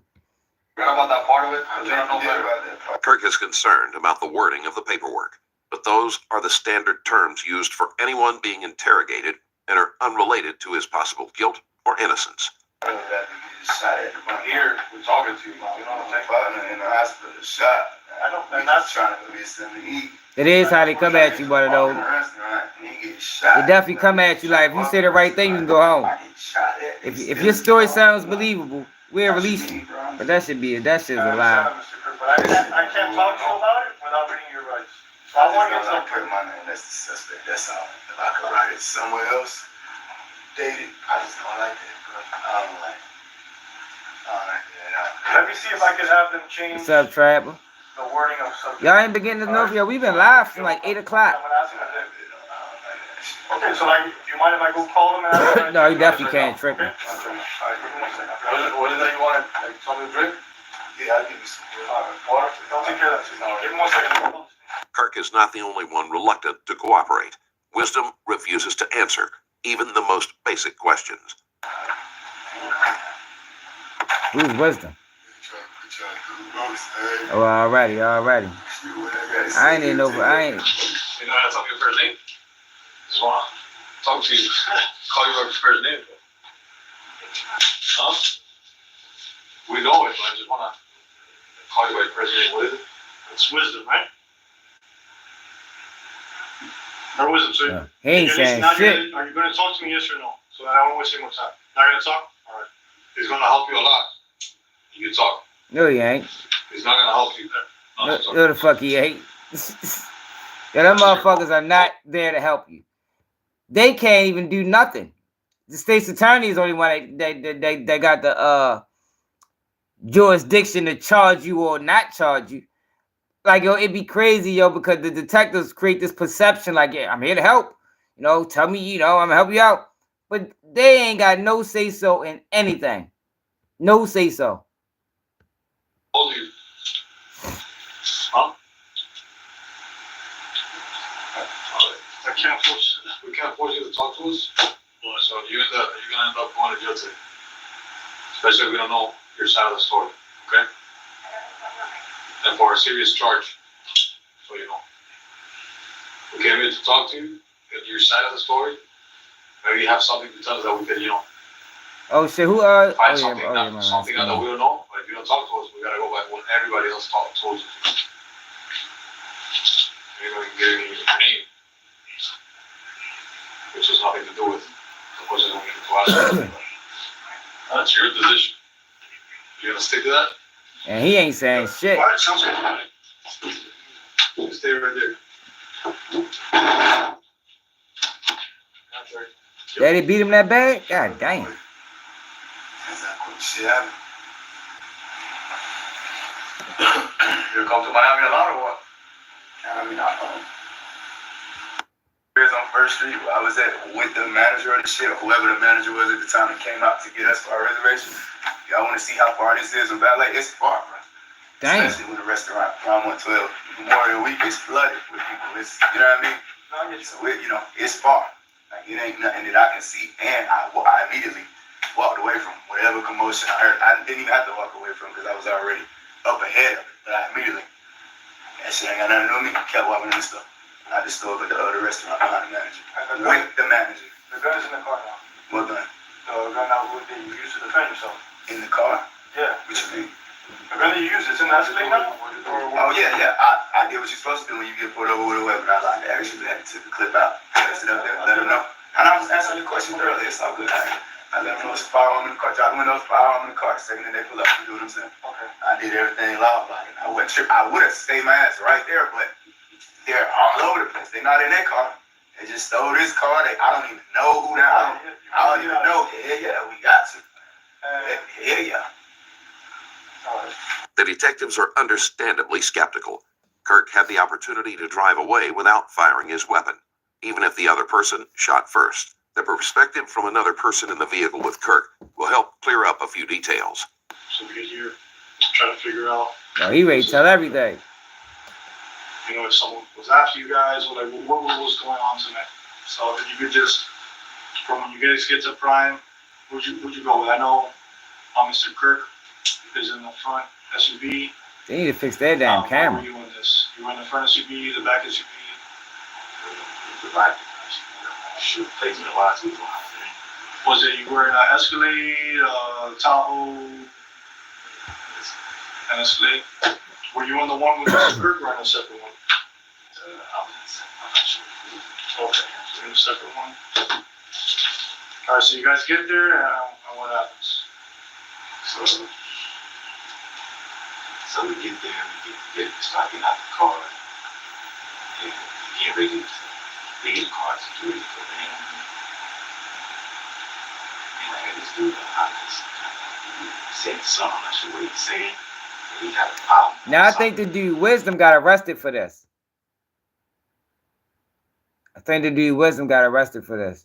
This nigga doing a whole bunch of talking.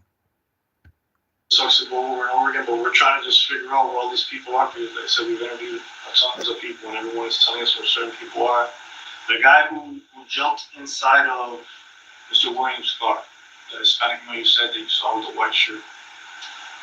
Backing up a little bit before he gets in the car.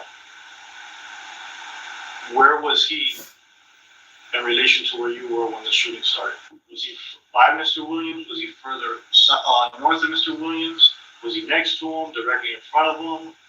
Like, where was he based on where Mr. Williams was that you can remember? Honestly, I didn't know where Mr. Williams was until. Yeah, if I was baby, I'd cut him out. I'd cut him off. Okay. When did you realize that he was on Guns on me like I didn't just get shot at. I'm telling them. I know, but just because they don't know it's who, man.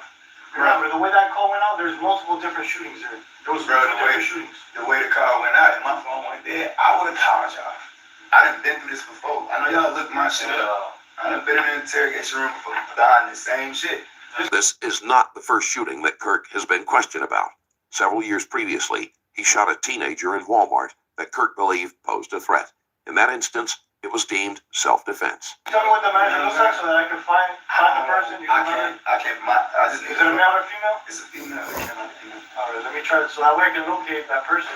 And we can show. I tried to get the video, but they're not. That's the worst thing you do is implicate somebody else. Now they're gonna bring whoever she is and question her, and she can fuck up the whole story.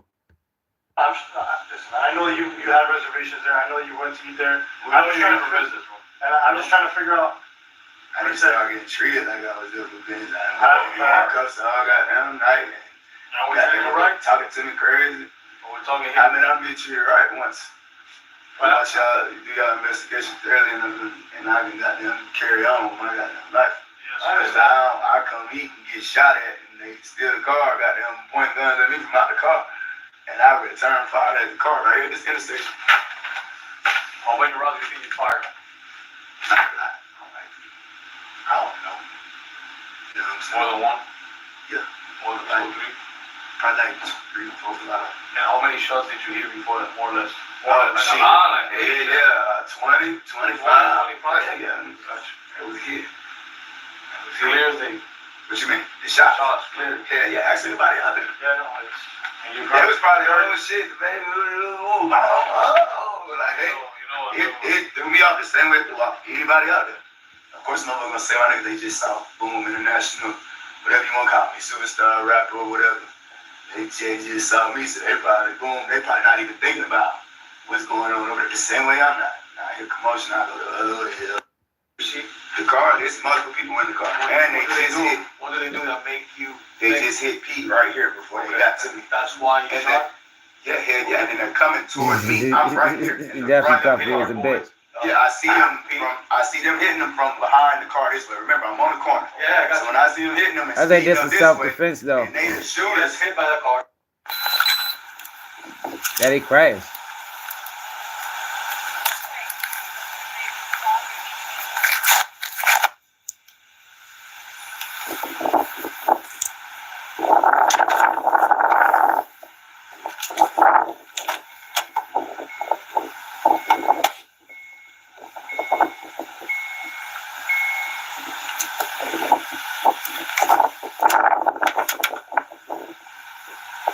Yeah, it's old. I mean, it just got released this 4 hours ago. Got a shirt. Tank top.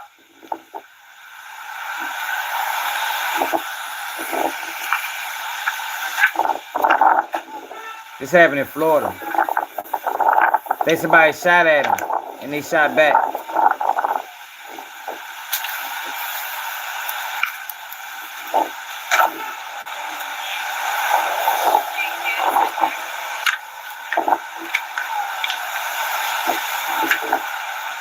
I think the G Wisdom got arrested for this shit though.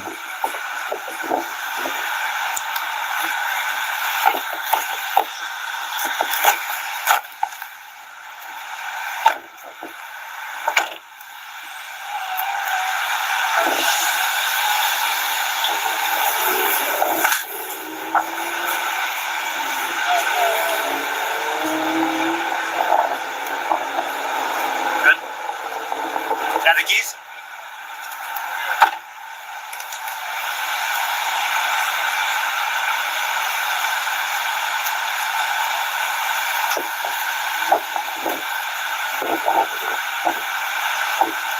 Yeah, and they the shooters. I'm in the open right here. Yeah. And while I'm in the open, I come and get behind the car this way. So when they come, I'm not just out in the open. Because I don't know who that is. Let me ask you a question. At the point that your assistant had given you the bag with a gun, my assistant back there scared straight. I had to when you told take him, it. Yeah, I said, get my bag. I snatched my bag from her. No, it wasn't in the car. Shit, I had it. When we pull up and we get out of that place, she comes to my car. Okay, Mr. Kirk, good. I had a manager right here ready. She comes and grabs whatever. She'll let me hold phones. carry your stuff. Yeah. So she gives it She'll to you. let me hold phones. Would have left the bitch in the car. You know what I'm saying? Would have left the gun in the car. Did anyone else that was with you start shooting at the car as well? I don't know. Nah, I really don't. Real talk. I don't know. Like at that point, it's got. You remember hearing more gunfire? At that point, that was yours. Nah, that I can't call. That I can't call. Cause I know it's goddamn. I'm goddamn defending my life right there on the spot. So at that point, I'm zoned in and I'm making sure his car that just shot him. At the time, I'm thinking he dead, bro. The car that just shot him and hit Pete ain't finna come. That second they see baby right here, cause I don't know what the threat is. I still don't. I don't even know. I don't know the initial altercation. I don't know if it's a fucking heat. I don't know what's going on. You see what I'm saying? So at that time, I'm not. Let me ask you something. I'm already breaking down 100,000 things. You know what I'm saying? Once you showed you were like multiple rounds, you said you don't know how many. I stopped. I could have kept boom, boom. I could have. Let me ask you. Do you think you hit the car? Did you see anything? Well, like glass break, that type of shit. Glass break. Right? I can't call it. You know know if you hit the car or not. And it's a black car.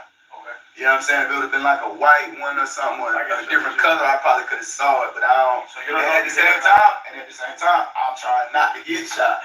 Kirk isn't willing to say conclusively whether his shot struck the vehicle or not, although he has no concern about admitting to firing at the car, claiming it was legal to do so. So it's like, you know what I mean? And I don't know if they're turning.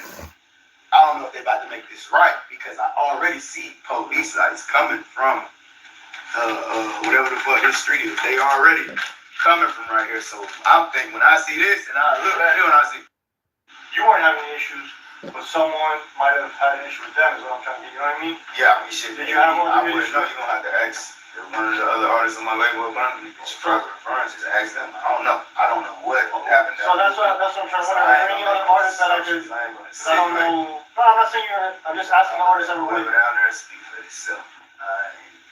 I don't know. Even if Kirk knew about a problem between another artist with his label and a rival, he would not willingly tell the police. I'm gonna speak about what I know about it. You're not asking the question. I don't want to know if you know if they have beef, just what their rap names are, so that I can look and try to do my own research. I don't go by it because I'm a person. I know, but so I can look to see if I see any beef. You get what I'm saying? Hey, no, we don't got that going on, bro. So you don't know? We don't. It's a very simple question. I just said I don't know. Do you know, or you don't know if there was any artist in your entourage with you? Y'all know I have one. That's why y'all asking. I don't know. I don't know if they're art. That's what I'm saying. I don't know names to look at who the artist is, so I can try to find it on my own. Y'all already got us with y'all, bro. I don't know who's that. I'm asking. Y'all already got. I'm not here to. Okay. Oh, you know what? Because that's how artists get done, bro. Like, I'm not here to classify. Nobody's no artist. These are local artists that are going to me. Nobody know them but me. So that's what I'm saying. I don't know who's an artist in your group. That's what I'm trying to figure it out. All right, you don't have to say the name. Yeah, there was some artists with you. That's what we want. I got artists. Yeah, they were with you tonight. Their job. Okay, that's it. We ain't, bro. We not out hanging around. Let's meet up. We'll find out who it is. We just want to know from you if there was any artist or not. If you don't want to, but that ain't what this shit is about. But we have to explore every angle to see this. We got to do our job, make sure you guys are targeted. Where y'all doing? And then I don't even know if an artist was back there. Like, I don't know. Is that far away? Like, so I don't fucking know. My car is at the front. It's at the top of the street. Closest to wherever we got some first one off. Yeah, he not saying nothing. He just trying to defend. He ain't implicating nobody. He just saying whatever happened, I was justified. Basically, that's what I'm getting from the skimming that we did. He just explained what happened from his point of view, but saying he was justified in whatever happened. But he ain't implicating nobody. This is First Street. We are going to the intersection. Like I said, I needed to walk this way, so I ain't trying to incriminate. No, I'm not saying you're trying to incriminate. Nobody somewhere where it wasn't. None of that shit. That's just gonna get in the way. I speak about what I know. You know what I'm saying? I don't even know who all was in. What are the other cars that told you? Once I'm last one to come down. Once I come down, I get straight in. So, boy, artists being targeted by shit. So, whatever took place, they had nothing to do with the baby. They didn't know bro was with the baby. They didn't know none of that shit. I was way up here. See what I'm saying? Yeah. I was way up here. So I know you're saying that. That's what my concern is. Maybe it wasn't you that they knew. It was another artist. I mean, hey, I don't know. I'm not saying you're saying that. I'm just trying to figure out if there were any other artists so I can look into those possibilities. You know what I'm saying? Yeah, but hey, he's children. What are these other artists think? You know what I'm saying? I still gotta look in every possibility. Sometimes we don't know, and it's a business thing with you. Sometimes you have people that you under your label or whatever. We don't know where they go. On the street, we don't know. Yeah, we don't know that. Yeah, you definitely can talk yourself into some charges. They're involved in any of that shit. Yeah. Okay. I said, I don't know if you've seen the news lately here in Miami, but there was 2 back-to-back. So you see, we're trying to figure out if this is something that's outside clubs and shit. Yeah. That's what looks like for recreation. That's what we're trying to figure out. And like I said, we're not trying to. We don't know if it's related. Just gotta eat. Yeah, I feel you. So we're trying to figure it out because it's 3 days now in a row. We're multiple venues. We definitely ain't tired of none of that other shit going on. My mom just talking about this shit the other morning. So I'm like, hello, just making sure you're okay. Go back to sleep. Just making sure you weren't involved in that shooting last night. I'm okay, bet. She said, I'm just making sure you weren't involved in that shooting because she knew we were in Miami doing the show. That was the night of my show, I think. Yeah, sorry. First, yeah. So she called me like fucking 6 in the morning. I'm like, hello, just making sure you weren't part of that shooting. It's probably later than 6. Because I was sleeping from coming in, so they got a long day. Alright, let me check on the status of Mr. Williams for you real quick, man. I'll give you an update. Obviously, I can't disclose what. I'm just gonna let you know his status because he wasn't looking too How long I gotta be in here? Should be wrapped up shortly, alright? One of the men with Kirk was struck by a bullet, and while it was non-fatal, he was permanently paralyzed. Jonathan Kirk was released without charges. Wisdom Awuti and Christopher Arena were charged with attempted first-degree murder and are still awaiting trial. Thanks again for watching. I figured, yeah, I remember the dude Wisdom got charged. But we ain't listen to the whole thing. I ain't hear the baby implicate him. And that's one thing I did say. If you ever choose to talk to them people, even though it's not a good idea, you don't never mention what anybody else did. Like, if you're gonna question me about me, question me about me. I can't tell you what Joe did. I can't tell you what Lou did. I don't even know if I know Joe or Lou at this point. You heard me. You ask me about me. I can only defend me. That way you ain't never got to worry about my name being in nobody else's paperwork. My name ain't because I don't even know them niggas for real. I don't give a fuck if you see me with them. They was in the car. I don't know them niggas. Prove it. I don't know. That nigga photobombed that picture. Where the fuck you get that picture from? That nigga photoshopped that bitch. I ain't in no pictures with them guys, man.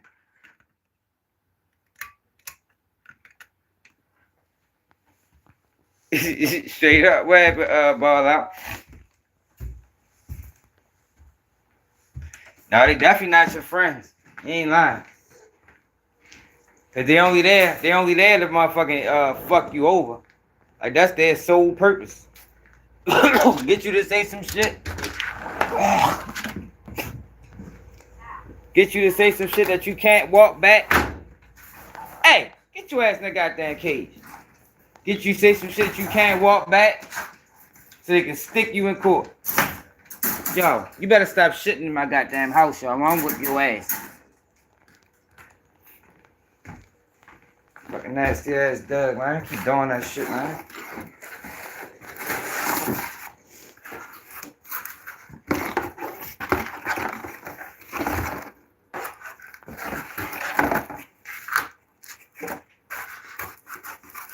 Damn, these niggas ate 3 pieces. Fucking punishing shit.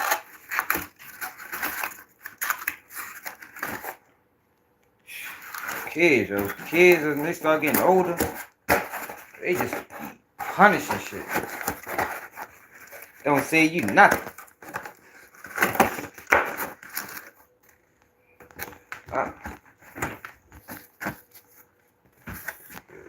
You know where to put this shit at. Hold on, yo.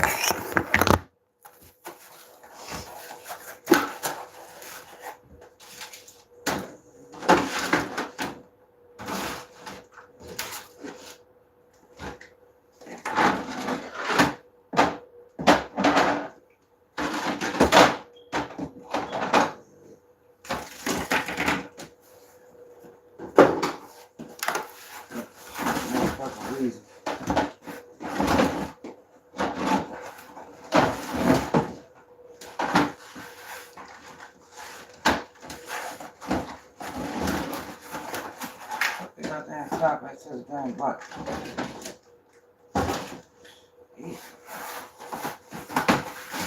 Fuck kids, man. What the fuck happened to the top? Niggas put a whole top, whole butter, the whole thing of butter in the refrigerator with no top on it. Like, where did the top go? Like, how the fuck did the butter end up in the refrigerator without the top on it?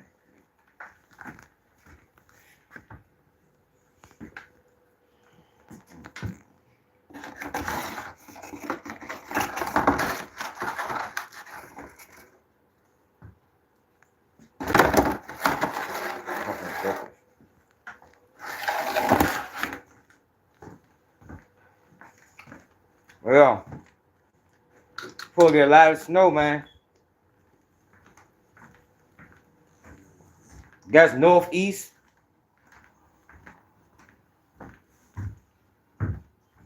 It'll be real ugly outside tomorrow or overnight. Hope everybody prepared. For motherfucking snow. It's starting cold down there.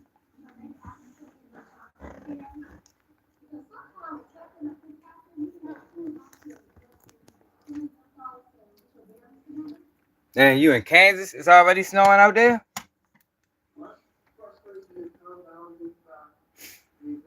Yo, yeah, yo, kids be tripping, man. But they just be putting shit in the, like, how you, like, what happened to the top? Like, the bitch had a top. Fuck the top go at? Just be doing shit.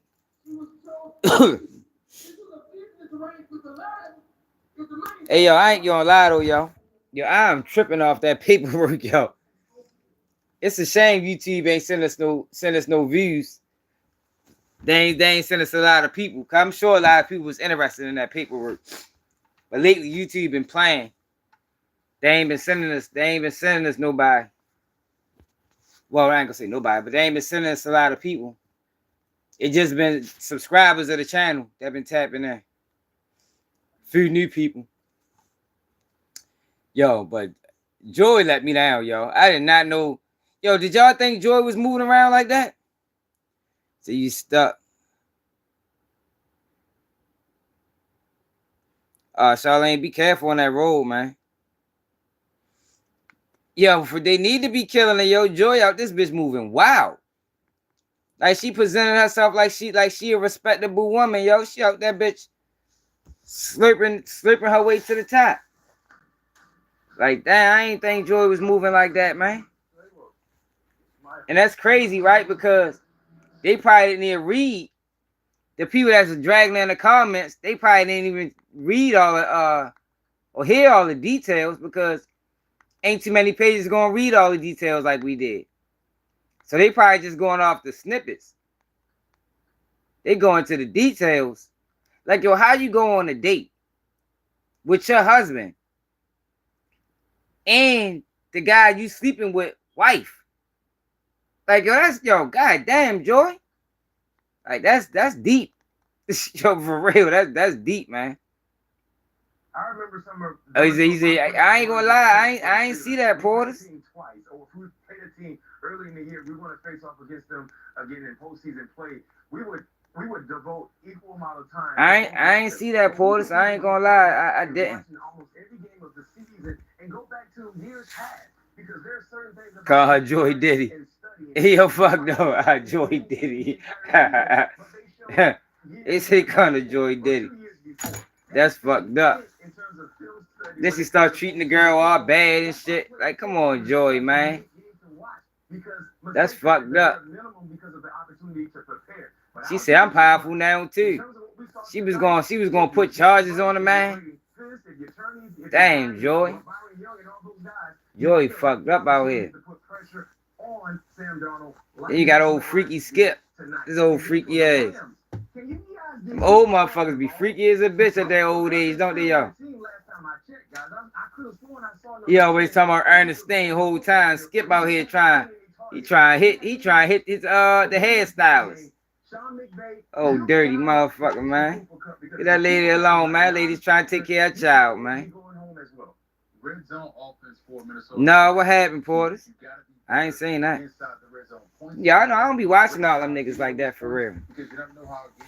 I don't know what the fuck I be looking at. I know I don't be watching. I don't be watching them niggas. Yeah, that shit funny as hell. What else was in the paperwork? The motherfucker, the head of content, dude Dixon. He out that bitch trying to hit everything. Like he don't even give a fuck. And then hold up, back to Joy. Joy's first marriage got ruined because she was fucking the guy, the head of content at Fox Sports, allegedly. Then she got in a relationship, got engaged and the fiance found out that she was fucking him. And I think he still married her. And cause she said she believed that that the Dixon dude paid for the wedding. Or paid for he paid for something. Yo, that's a wild world, man. I think you gotta be part of that world to understand it. So then Joy was fucking the guy that she was. God damn, Joy. I guess that name fit her.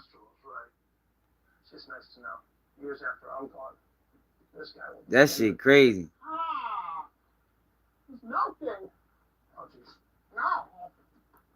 She definitely knew that she was doing them niggas. Oh, alright.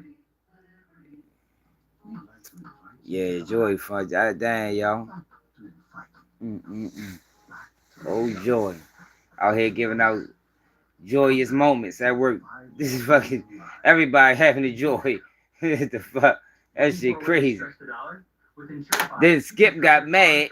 Skip a wild motherfucker. Yo, Skip got mad because Skip thought Shorty was fucking with Shannon.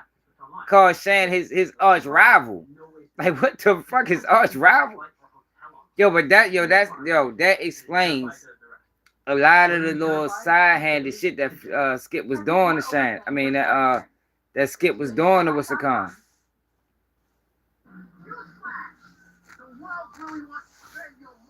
Who's a Northeast Baltimore artist? I be reacting to shit. I just was reacting to NASG Chaz the other night.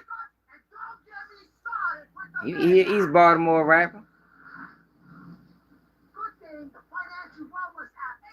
See, I used to live on Ramblewood.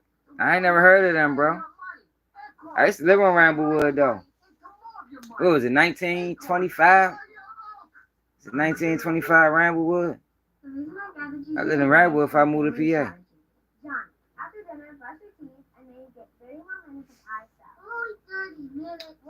Yeah, though, man. I got a video on my phone from my house raid on Ramblewood. My motherfucking next door neighbor, I don't know what the fuck they was involved in. I know 4 o'clock in the morning, they banged your whole door. I don't matter if he wasn't here there. I said, God damn, fuck, yo was over that bitch doing. They hit your shit, woke the whole neighborhood up. I need you to believe in our future. You have a young man in a watchtower. What do you think was coming to get you? See, I don't know, they ain't drill rappers, because I don't support drill music, yo. As long as they ain't drill rappers, you gotta send it to me on Instagram. As long as they ain't drill rappers.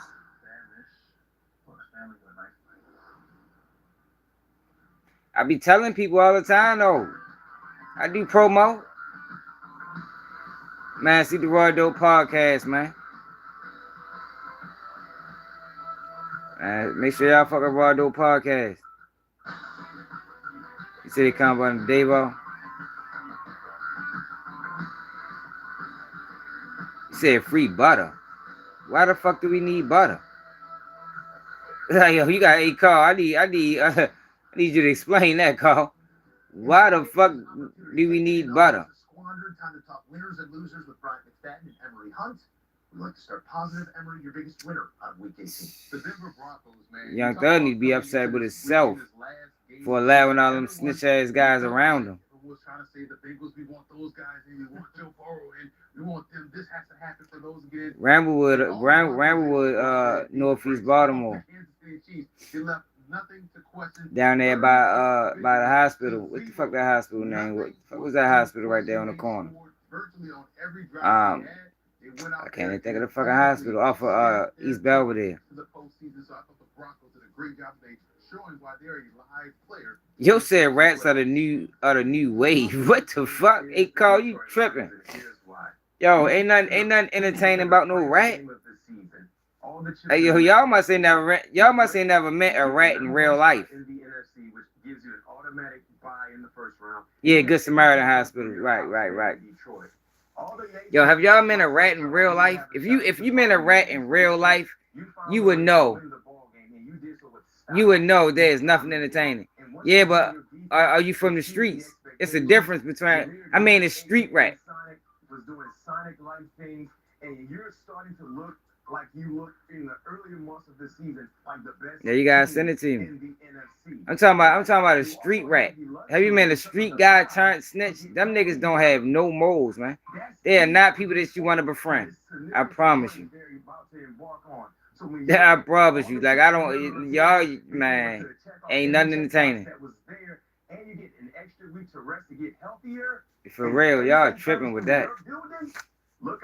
Them niggas, they be the same niggas out this bitch stealing from you. Shit, they be the same niggas out here stealing from you, robbing old folks. They be robbing old folks, shooting in the crowds, hitting kids. Those are the rats, Carl. As Woody, listen to some of the things Woody done. If you watch some of the things that Woody have done that he talked about, it lines right up with him being a rat. For them losing this game today against Carolina Panthers, because divisional matchups, you're gonna get these type of close games. It was an exciting game to watch. It went into overtime. I don't know if they knew they were. Man, they be the rats too. Them niggas that be overly gangster. They tell too, y'all. I don't be surprised when them guys would kill 7, 8 people tell, because that's what they did. Yo, snitching is selfish, yo. It's selfish. You know, so you have to have a certain level of don't give a fuck in you to be a rat. So a lot of them guys that you know done killed 5, 6, 7, 8, 9, 10 people, they be the same ones that snitch on you. And those guys snitch because they think that ain't nobody gonna say nothing to them because people scared of them. But they get their day too.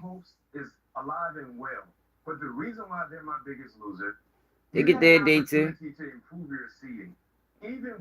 Nah, Marvin, but you talking about, but y'all acting like these guys are okay guys. Like, there's nothing wrong with them being on platform at the platform. I'm telling you, yo, you is tripping. Playing one of the more complete teams in the National Football League on the road in the Philadelphia Eagles. And not just about going to Philly. Them guys ain't honorable guys, man. They not guys that you want to listen to. Man, Butter fucking his man baby mother after he died. Like, what the fuck? That tell you anything you need to know about him. How you gonna go after your man baby mother after he died, man? That said that you was looking at her before he died. Man, rest in peace to C Glock. Said C.I. rest in peace, young 1900 legend. In terms of the deep shots down the football field, he's a big-time playmaker. So when you look at everything that was in front of them to beat, it's cool to tell on the departed. I ain't say he fucking his girl.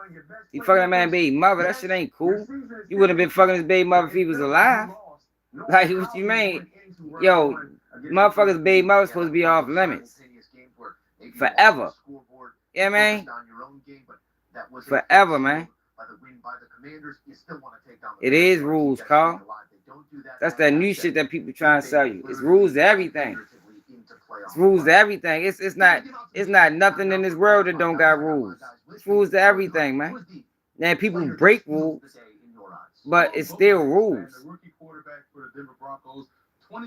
Yeah, but exactly. So listen, if you saying street dudes are the worst, imagine the street rats.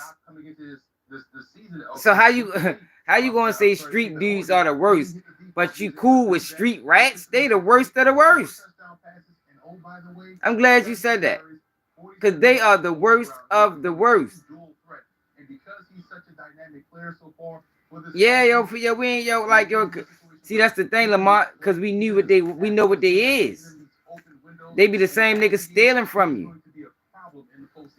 Them niggas be stealing. Niggas be lying. You can't believe nothing that come out their mouth. Fuck the fact we ain't even talking about who they told on. We just talking about them as a person. You can't trust them niggas.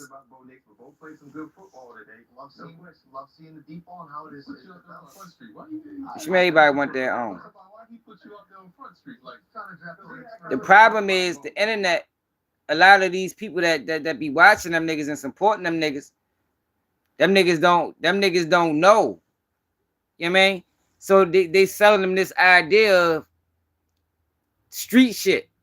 And you know what? Why you worried about street shit? But they don't understand the character of these people. Fuck the streets. You can take streets all the way out the equation. The character of the street rat is despicable, deplorable. You feel me? Like, these ain't people you should be wanting to watch and support. Talking about we need Butter back. No, the fuck we don't. Butter needs to be where he is. No, Whack 100 made it cool. Charleston White made it cool. 600 got exiled. Whack 100 made it cool because Whack 100 is moving on behalf of the industry or whoever he worked for. Him and Charleston White working for the same people. Whack 100 the one brought that snitch culture into the world.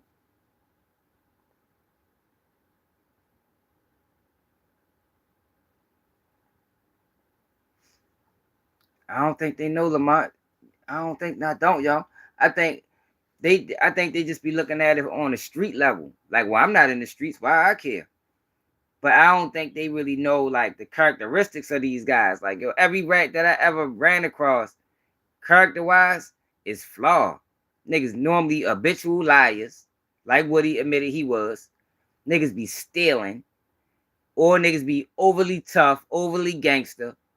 Like, yo, man, people better tighten up.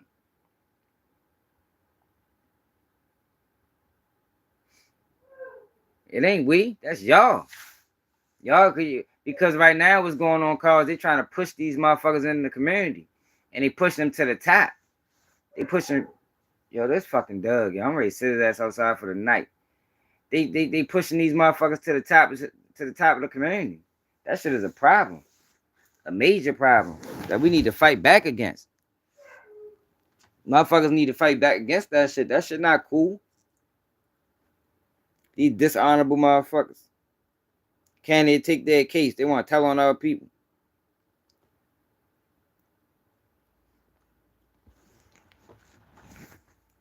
That's called, but somebody is doing that. That's not happening organically. These rats not being supported because we love rats. Hell no. It's only a few platforms. And ain't no telling who they ran by. They being supported because they being pushed into the community by somebody. I talk about the grocery prices high as a bitch.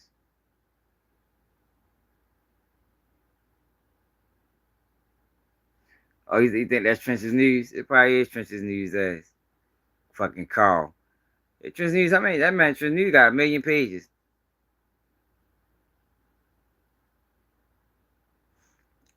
Yo, I'm not saying, of course there's always going to be rats, but we never respected them. That's the issue, yo. Fuck this, yes, yo, but they never got respect. Right now, we respecting rats.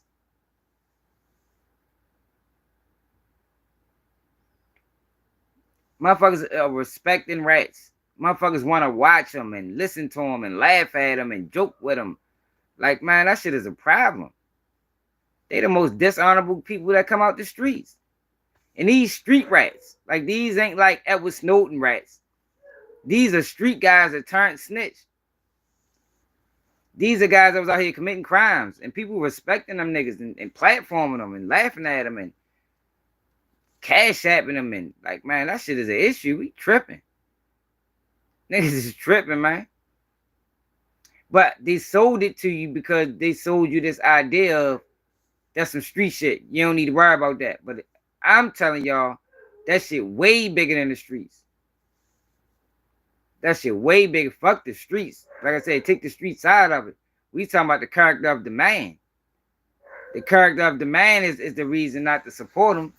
We ain't gotta talk about no motherfucking streets. Yo, this fucking Doug is gonna make me whip his fucking ass. Got something for his ass. Got something for his motherfucking ass. Hey, yo. Go outside.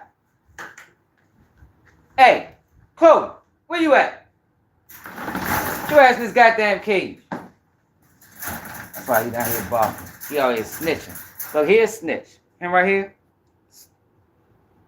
Snitch. Look.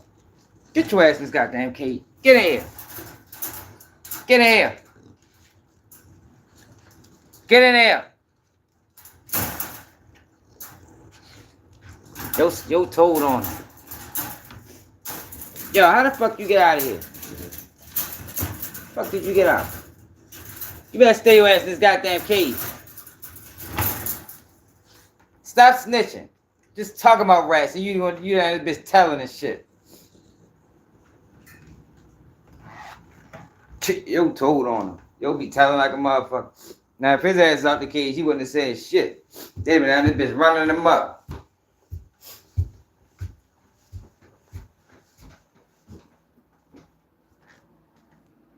Yeah. Yo was out that bitch telling on her. He sitting there making all this noise. I think he gotta go to the bathroom the whole time she out the cage.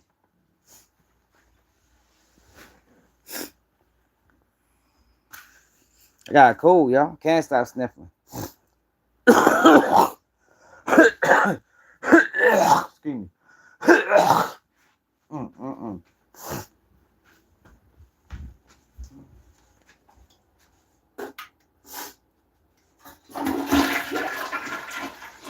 But yeah, though, man.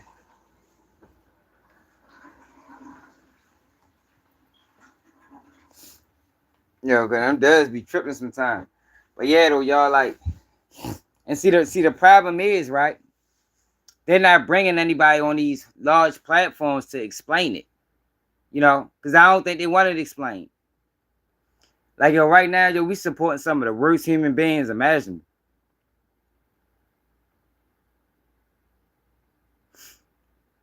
That's my dad just did. He just snitched on the Frenchie. Like, yo, we supporting some of the worst people imaginable, man. They be the same people out here robbing people grandmothers and shit. And we supporting them motherfuckers. That shit's sad.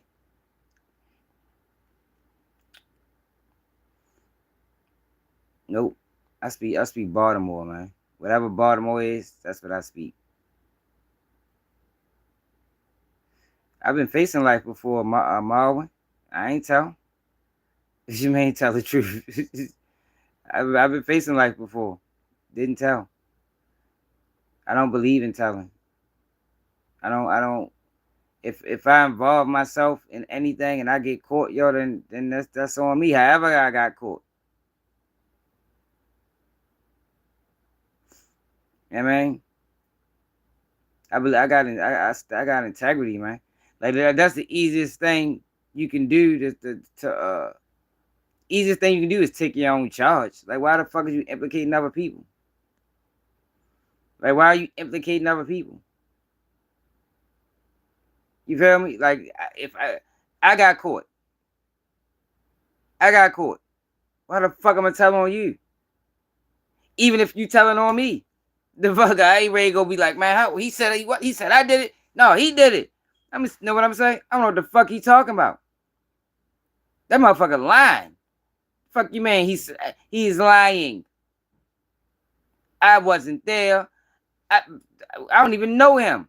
I put over the whole show of that bitch. Yeah, though, man. Like, it's about, yo, know what you're getting yourself into, man. You feel me? You know what you're getting yourself into when you jump out here. You know it's a possibility you can go to jail. You know, nah, man. That shit goofy. That shit clowned out. Then you got people like Woody. Woody was telling on his friends. Like, he the worst of the worst. He was telling on his friends, then going home and hanging with them. Like, he's despicable. I can't believe people allow him to get money. Like, that shit is crazy. That shit is crazy, yo. The man was telling on his friends, then going home and hanging with them. Hanging with them. Knowing he just putting all these cases on it. Like, yo, that shit is crazy. I don't give a fuck if he a killer or not. Yeah, yo. Like, yo, come on, Porters. Like, yo, they made Woody a celebrity. They made him a celebrity, yo. That man out here buying Bentleys and Benzes and he's a stone cold dirty rat. The worst kind. The worst kind, man. Right, right, Shaw, that man's soulless. Like, that's probably the worst things I can't believe people allow that, y'all. I can't believe people allow that. And then he trying to sell y'all this idea of, oh, you know, I changed. No, yo, let me tell you something. You can't change with what he is doing. You can't change that. That's not something that changes. What he said on the stand that if he was to get grabbed today and they asked me a story and they asked me about attorney love, I'm going to get him a story on you. That man is a habitual liar. A dangerous one at that. He'll put charges on you. Like that shit like a sickness. That shit like a Woody is akin to like a pedophile. You know, them motherfuckers that touch on kids, that shit, they can't change that. They need to be locked away forever. I mean, once you do some shit like that, that's not something that you can wake up from. No, man, they need to put them where the fuck they belong. Yo, hell, it's not that we hate he getting to the bag. He shouldn't be getting to no bag. What yo, listen, y'all, it's honorable people out here, Carl.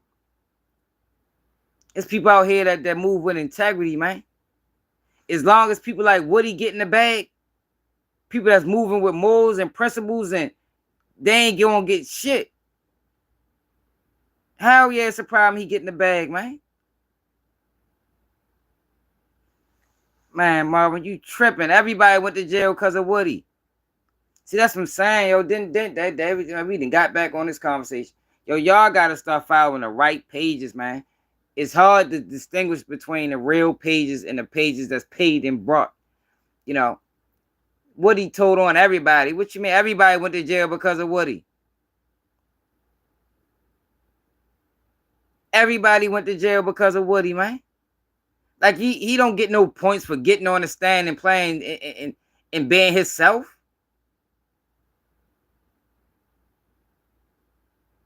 Right, right. Thug got probation forever. Fuck she talking about?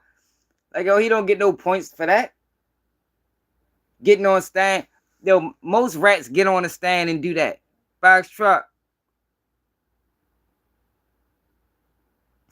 Yo, everybody get on the stand and play and do that. Not everybody, but a large percentage of rats get on the stand and try to recant. That don't change the fucking... That don't change the truth. You still a rat. The fuck? That shit don't... You don't get more... at least you recanted. No, nigga, you done made me buy a lawyer. You done took 6 months to 3 years out of my life. Nigga, you don't get no... Nigga, fuck out of here. Look, y'all come home and kill your motherfucking ass, man. What the fuck, man? You tripping. Thug's biggest mistake was Thug didn't fuck with them niggas. But at the same time, he did. That's where Thug fucked up at. But, nah, you can't blame Thug for what he telling. What he just a rat. He told on people more than just Thug. He mentioned Shellcow. He mentioned fucking everybody. Like, all them wild so niggas rats for real.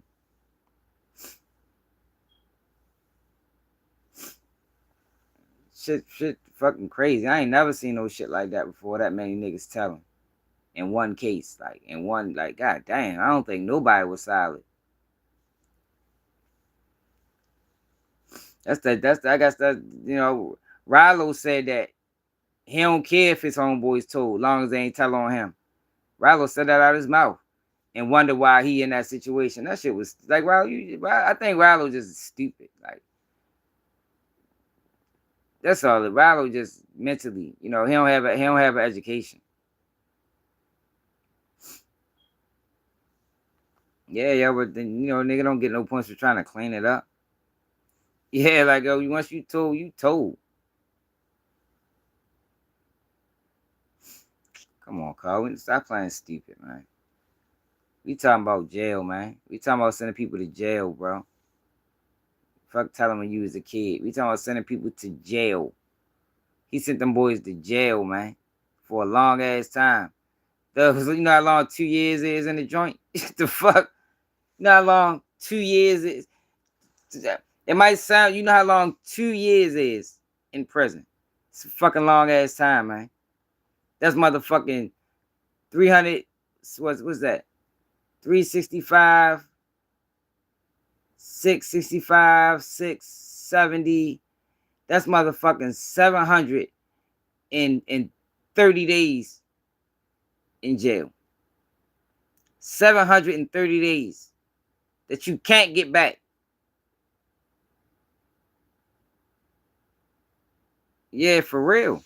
Always gonna be in jail, minus the boss. He can't sleep at night. What he know? What he is stressed out. He can't never, because he know what he did was wrong.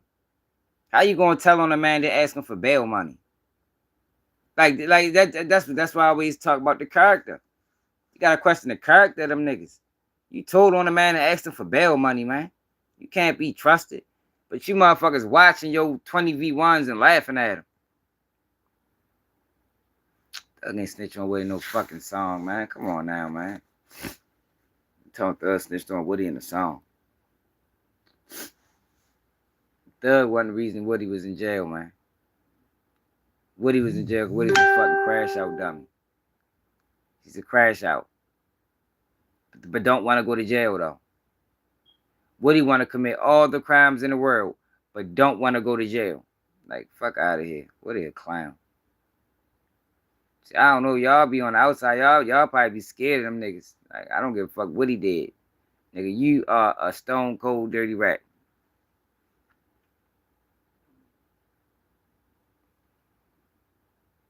Yeah, right. Who the fuck signed his ass? Somebody signing them rat motherfuckers. Man, what he tell on everybody? His mother, anybody. He will tell on anybody to get out of the situation. It don't matter who the fuck it is. If he got to get out of the situation, and it's me or you, it's gonna always be you. I promise you. Even if we in a situation because of me, it's gonna be you. Fuck you, made. Woody ain't going to jail. Telling ass nigga, y'all niggas is crazy. How you expect a man that's shooting the crowds? That man was shooting the crowds, man, hitting innocent people.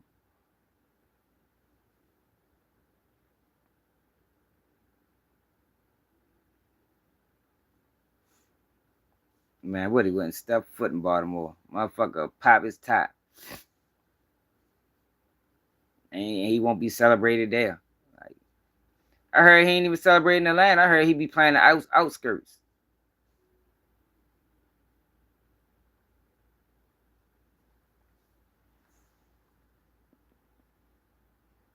It's sad though, y'all. Like I wish people understood the veracity of it. Like I really did. I really did wish people understood. Like, yo, this snitch shit that they trying to push on black people is not. You ain't gonna like it. I'm telling you.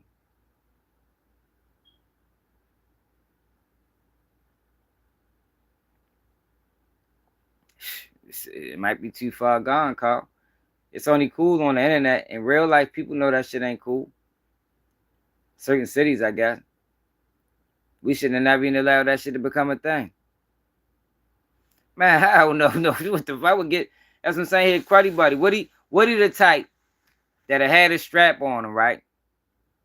And y'all get pulled over. Woody the type gonna tuck the strap under your seat? Woody. That's what Woody would do. Next thing you know, they didn't search your car. They done locked you up. They done locked both y'all up. Yeah, the gun under your seat. Yeah, that's Woody. A dirty rat.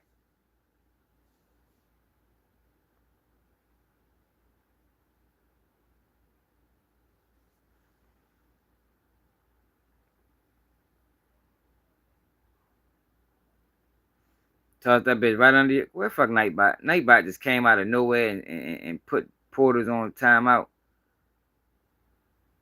Nightbot a dirty motherfucker, y'all. I be stopping his ass. He still come back.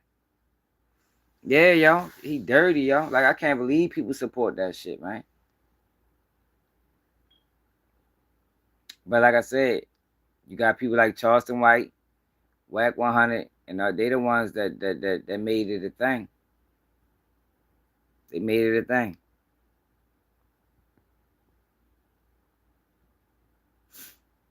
Yeah, that backdoor shit. That backdoor shit crazy. I seen somebody from Chicago talking about that shit recently. Like, yo, since when is backdooring your friends been cool or befriending a motherfucker just to backdoor 'em? Like, yo, we living in some wild times, man.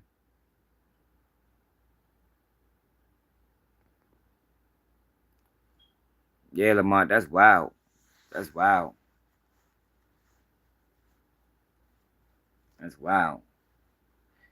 Snitching is not considered backdooring either. Snitching is just snitching. Like, yeah, I hope they not running with that narrative that snitching on motherfuckers backdooring them. I don't know. You just a rat. Like, don't try to lower the blow or try to make it seem like something that it ain't. No, you's a rat. Man, you don't gotta love it, Marwin. No, the fuck you don't.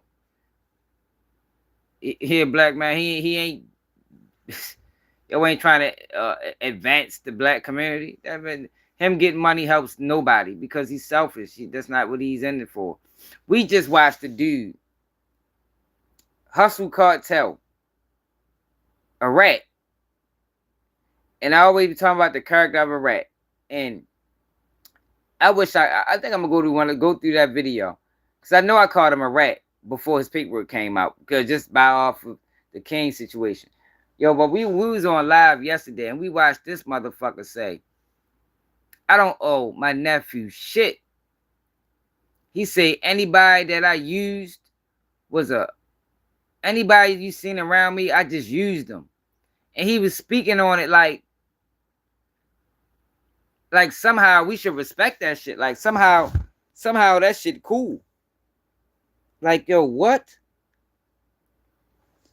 Like, oh, you said that out loud. Like, how you get money? How you get money from your sister and your mother passing and X out your nephew? X nephew out, your only nephew. Yeah, I swear, I told y'all if I was nephew, man, we'd have he'd have been dead and I'd have went to prison.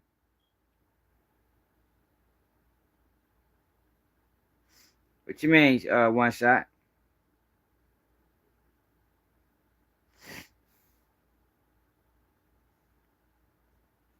What you mean if I'm innocent? Do I wait? So see, this how it's supposed to go, y'all. This how it's supposed to go, one shot. If you innocent, say you get tied up in some shit, you and your man, say it's a pistol in the car. These are the rules I go by.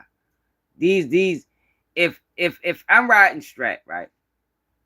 And I had this conversation with Wack 100.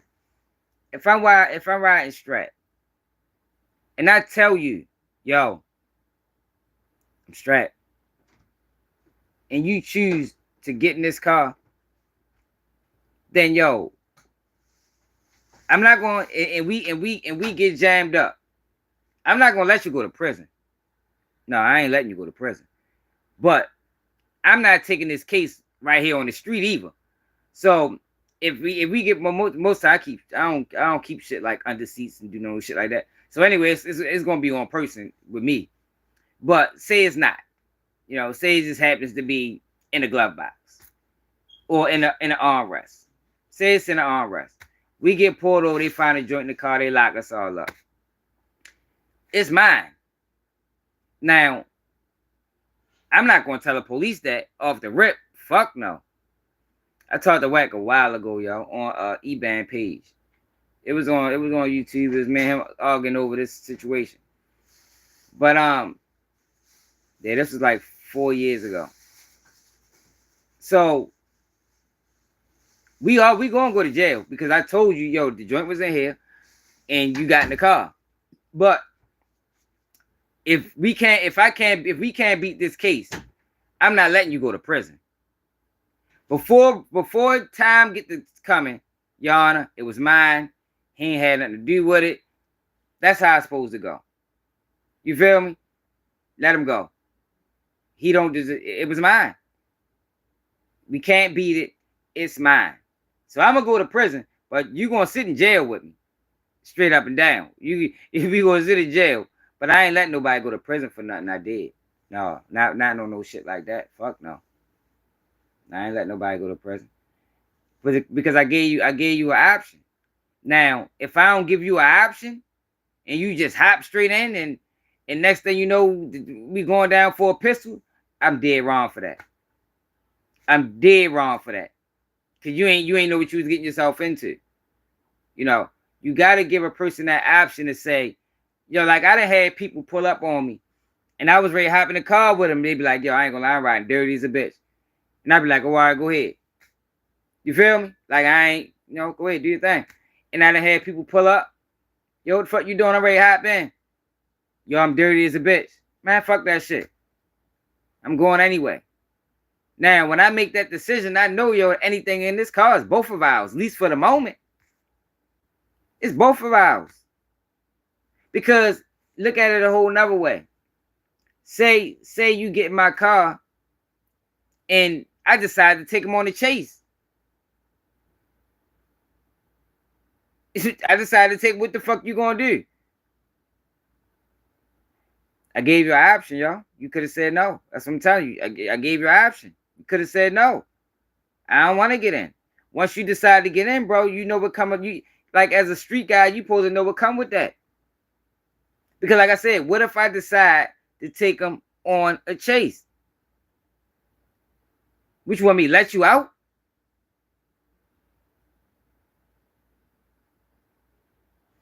I said it's mine, but I'm not going to take the charge on the street.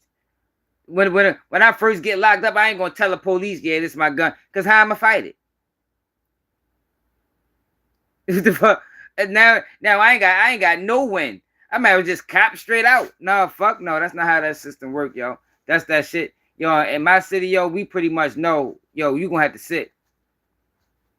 You like, well, that's what I'm saying. You don't get in. Don't get in. Ain't no let me out. I mean, if I can, if I can, if we can pull around, shit, we both might hop out. If we get a motherfucking good little lead, we both might hop out. But I'm just saying, you gotta give a person that option. You gotta give a person that option, yo. Because you had the option to say, I'm gonna get in. You had the option to say, no, I'm good. That's all I'm saying. You gotta give a person that out. Yeah. You gotta give a person that out, yo. What happens is motherfuckers don't be giving people that out. They be having them in the blind. They dead wrong for that. They dead wrong for that. Like, yo, if you get in my car, yo, I have to tell you what's in here. I have to. It's mandatory. Before you get in, not while we driving. Before you get in, I have to tell you, look, I'm dirty. I ain't gotta go into detail. Now you can ask, yo, dirty like what? Man, I got 100 pills of dope. I got strapped. It's like I'm dirty. I might not even go out. I might just say I'm dirty. You feel me? Now you ain't gotta ask no more questions. That can be the joint, drugs, paraphernalia. You feel me? Dirty is the whole 9 yards. Like I'm dirty, like filthy. Matter of fact, I don't even want you to get in here. Like I done told people that before. I done told people that. No, you don't want to get in here, bro. I ain't gonna lie. You don't want to get in here. Not right now. I got enough to get us both 30 apiece. You feel me? You do not want to get in this bitch. I might got 100 grams. I might got a strap, 100 grams of dope. You do not want to get in this car. right for real. You want to get this motherfucking car, shorty.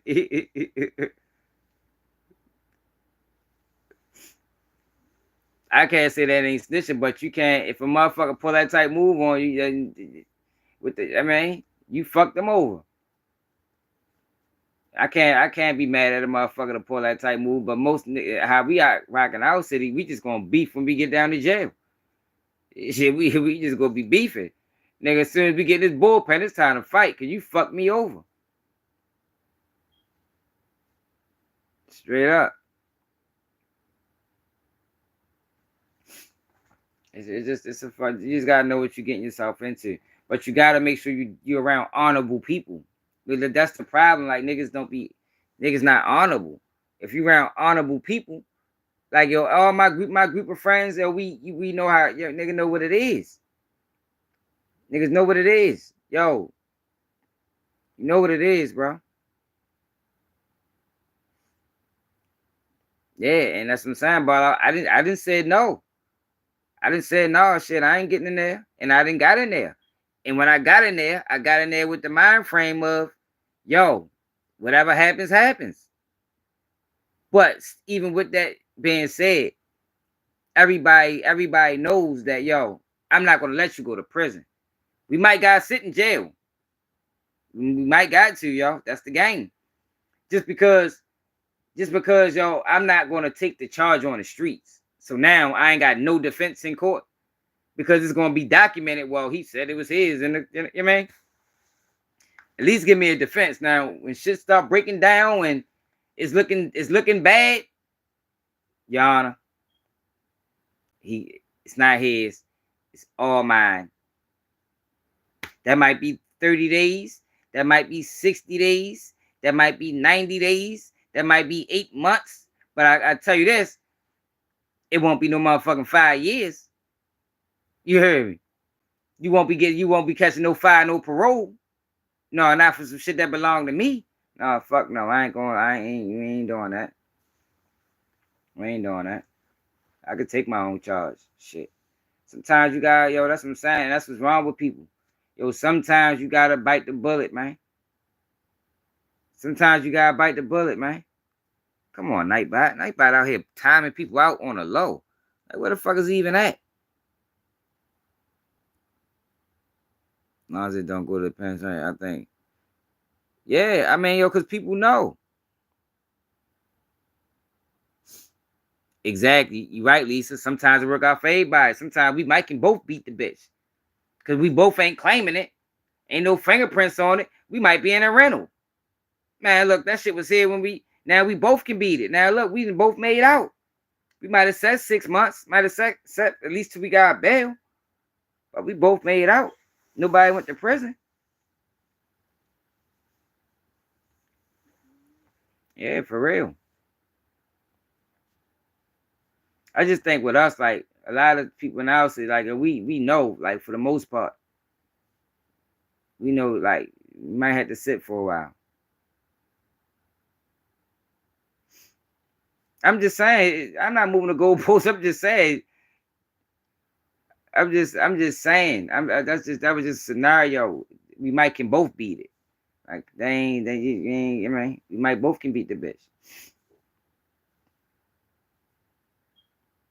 Might both can beat the bitch. But if it gets to a point where it's looking bad, and they out here, look, 5 years, no parole. They come to you, they talking about 5 years, no parole. Nah. We ain't doing that. It's mine, y'all. We ain't giving my man 5 years, no parole.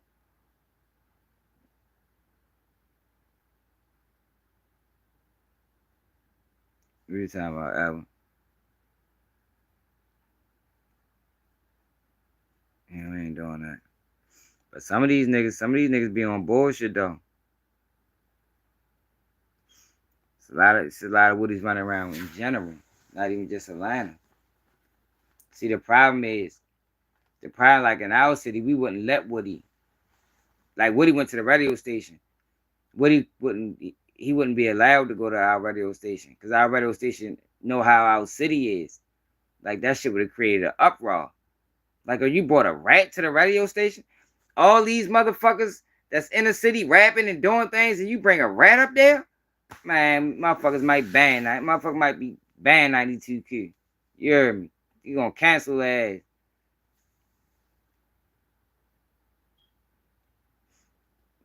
No, yo, rats can't change because that's what I'm saying, Carl. It's a character flaw. Like I said, it's bigger than just telling. It's the character flaws. It's the selfishness. It's the lying. It's the stealing. It's the It's a lot of them. A lot of them are showboats. You know, they're attention seekers. Like ratting is a motherfucking ratting is bigger than just some police shit. It's a character flaw. It probably is trenching need. It's a character flaw, man. And if it is Trish News, he know his character flaw is a bitch. That man said he held the motherfucker to get shot for him. Because he was getting chased. Like, come on, man. That's fucked up. You don't do that to people, man. This is the fuck.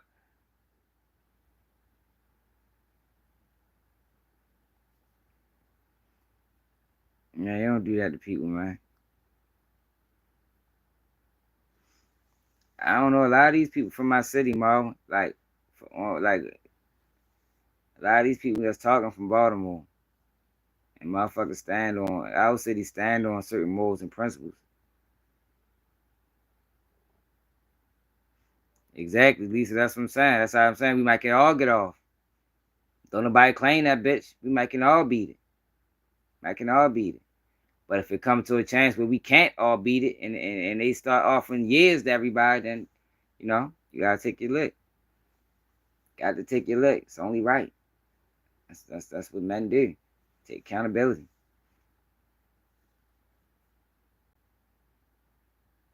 Yeah, straight up, Richard. That shit crazy, man. Mm-mm-mm.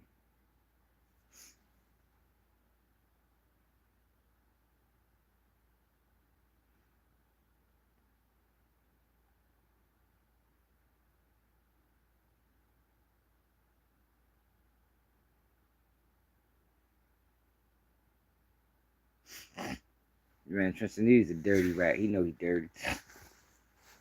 Implicated himself in them boys' case to promote his YouTube channel. That's what he did. Try to act like, oh no, I did it. No, I did it. I did it for Brick, man. You know, Kenny Mac should never called me, man. He sent me that text, man. First it was Kenny Mac sent him a text. Then it was cause Teasy no Brick and that was my motherfucking guys. Yeah, he did it because Teasy no Brick and that was his guys. Like, trust me, he's a funny motherfucker, boy. Boy, he tripped me out. You told because you wanted to implicate yourself in their case. Harriet Baltimore got rats. I'm talking about morally. Motherfuckers stand on a certain code. There's rats everywhere. I know hella Baltimore rats. But them niggas be moving around. It ain't a whole bunch of rats standing. Them niggas move around, trust me. They be on their block for a while until shit get hot. Motherfuckers shooting at them and shit. The nigga they told on come home. Now niggas got the real story, they got the real paperwork. Now them niggas be over east or down south Baltimore. Or, went out the county, moved to Pennsylvania. Motherfuckers be doing all type of shit. Niggas be moving around, man. Yeah, Tristan knew wild as shit. Man, Teasy knew Duck now was my brother. Yeah, I felt like he crossed me. Nigga said, yeah, they go to York, PA. Yeah, he lied. Teasy like, I felt like he crossed me, man. You know, Teasy, like, yeah, shut the fuck up, Tristan. That's not why you told all the boys. Kind of find out Teasy probably didn't even make the phone call. They said Lexi the Market. Yeah, he lied. Yeah, I'm Lexi the Market boys. They don't like that. They don't like that shit attached to their name no more, man. They say, yo, that shit different.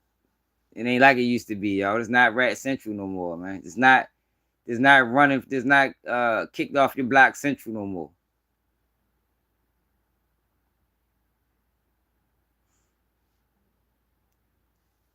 What you talking about? Motherfucking, yeah, but TZ probably ain't even dropped the low. Yo, when them cases start to get unraveled, that shit gonna shock the internet. And we the only ones that been saying that shit since the beginning. Well, not since the beginning, but since the information came out. The real information, not the shit that they was telling us. Yeah, yo, them niggas don't like that shit attached to their name no more. They say, yo, we ain't telling, we ain't the rats, man. We, it's a new regime. I just don't understand how you can hustle downtown, y'all. Like I never understood it. I just don't. I never understood it. Like, yo, how the fuck can you hustle downtown? Like, they ain't even no houses down that bitch. Like, niggas just what the fuck? Like, niggas just out that bitch 24/7 going from store to store. I mean, sleep to them niggas making some money. So I ain't doing that. I just, I just never could understand it. It's hella police activity. Like, I don't know. They say the what's the comms took over, Edward? Yeah, I seen that. They say the Wisconsin took over. Hey Cecil, did you just tapping in?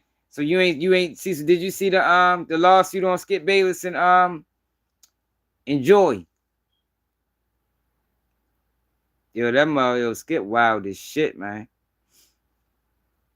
Joy then fucked her way to the top, Cecil. God damn it, Joy. Yeah, that shit funny as shit. Hey yo, but it's late though, y'all. I'm ready to lay back, yo. I appreciate everybody that tapped in. Make sure y'all subscribe to the channel. Highway Trap, you gotta go to the beginning of the video, yo. Go to the beginning. It's a lawsuit on Skip Bayless and Joy Taylor. Wild allegations, or both of them for real. Fuck, I was ready to say. I forgot what I was ready to say. Man, make sure y'all hit that like button, subscribe to the channel if you can. Hit the Cash App, Baltimore swag at the bottom. My man Edward posted it. What else? Yo, I did a video today on Eric Murray. I don't think nobody got the notification because YouTube be playing with my uploads for some reason. I don't know why they just won't let me be. God damn. Alrighty, Carl. Appreciate it. Hey, Marvin, make sure you subscribe to the channel, man. It's another day of KBG News.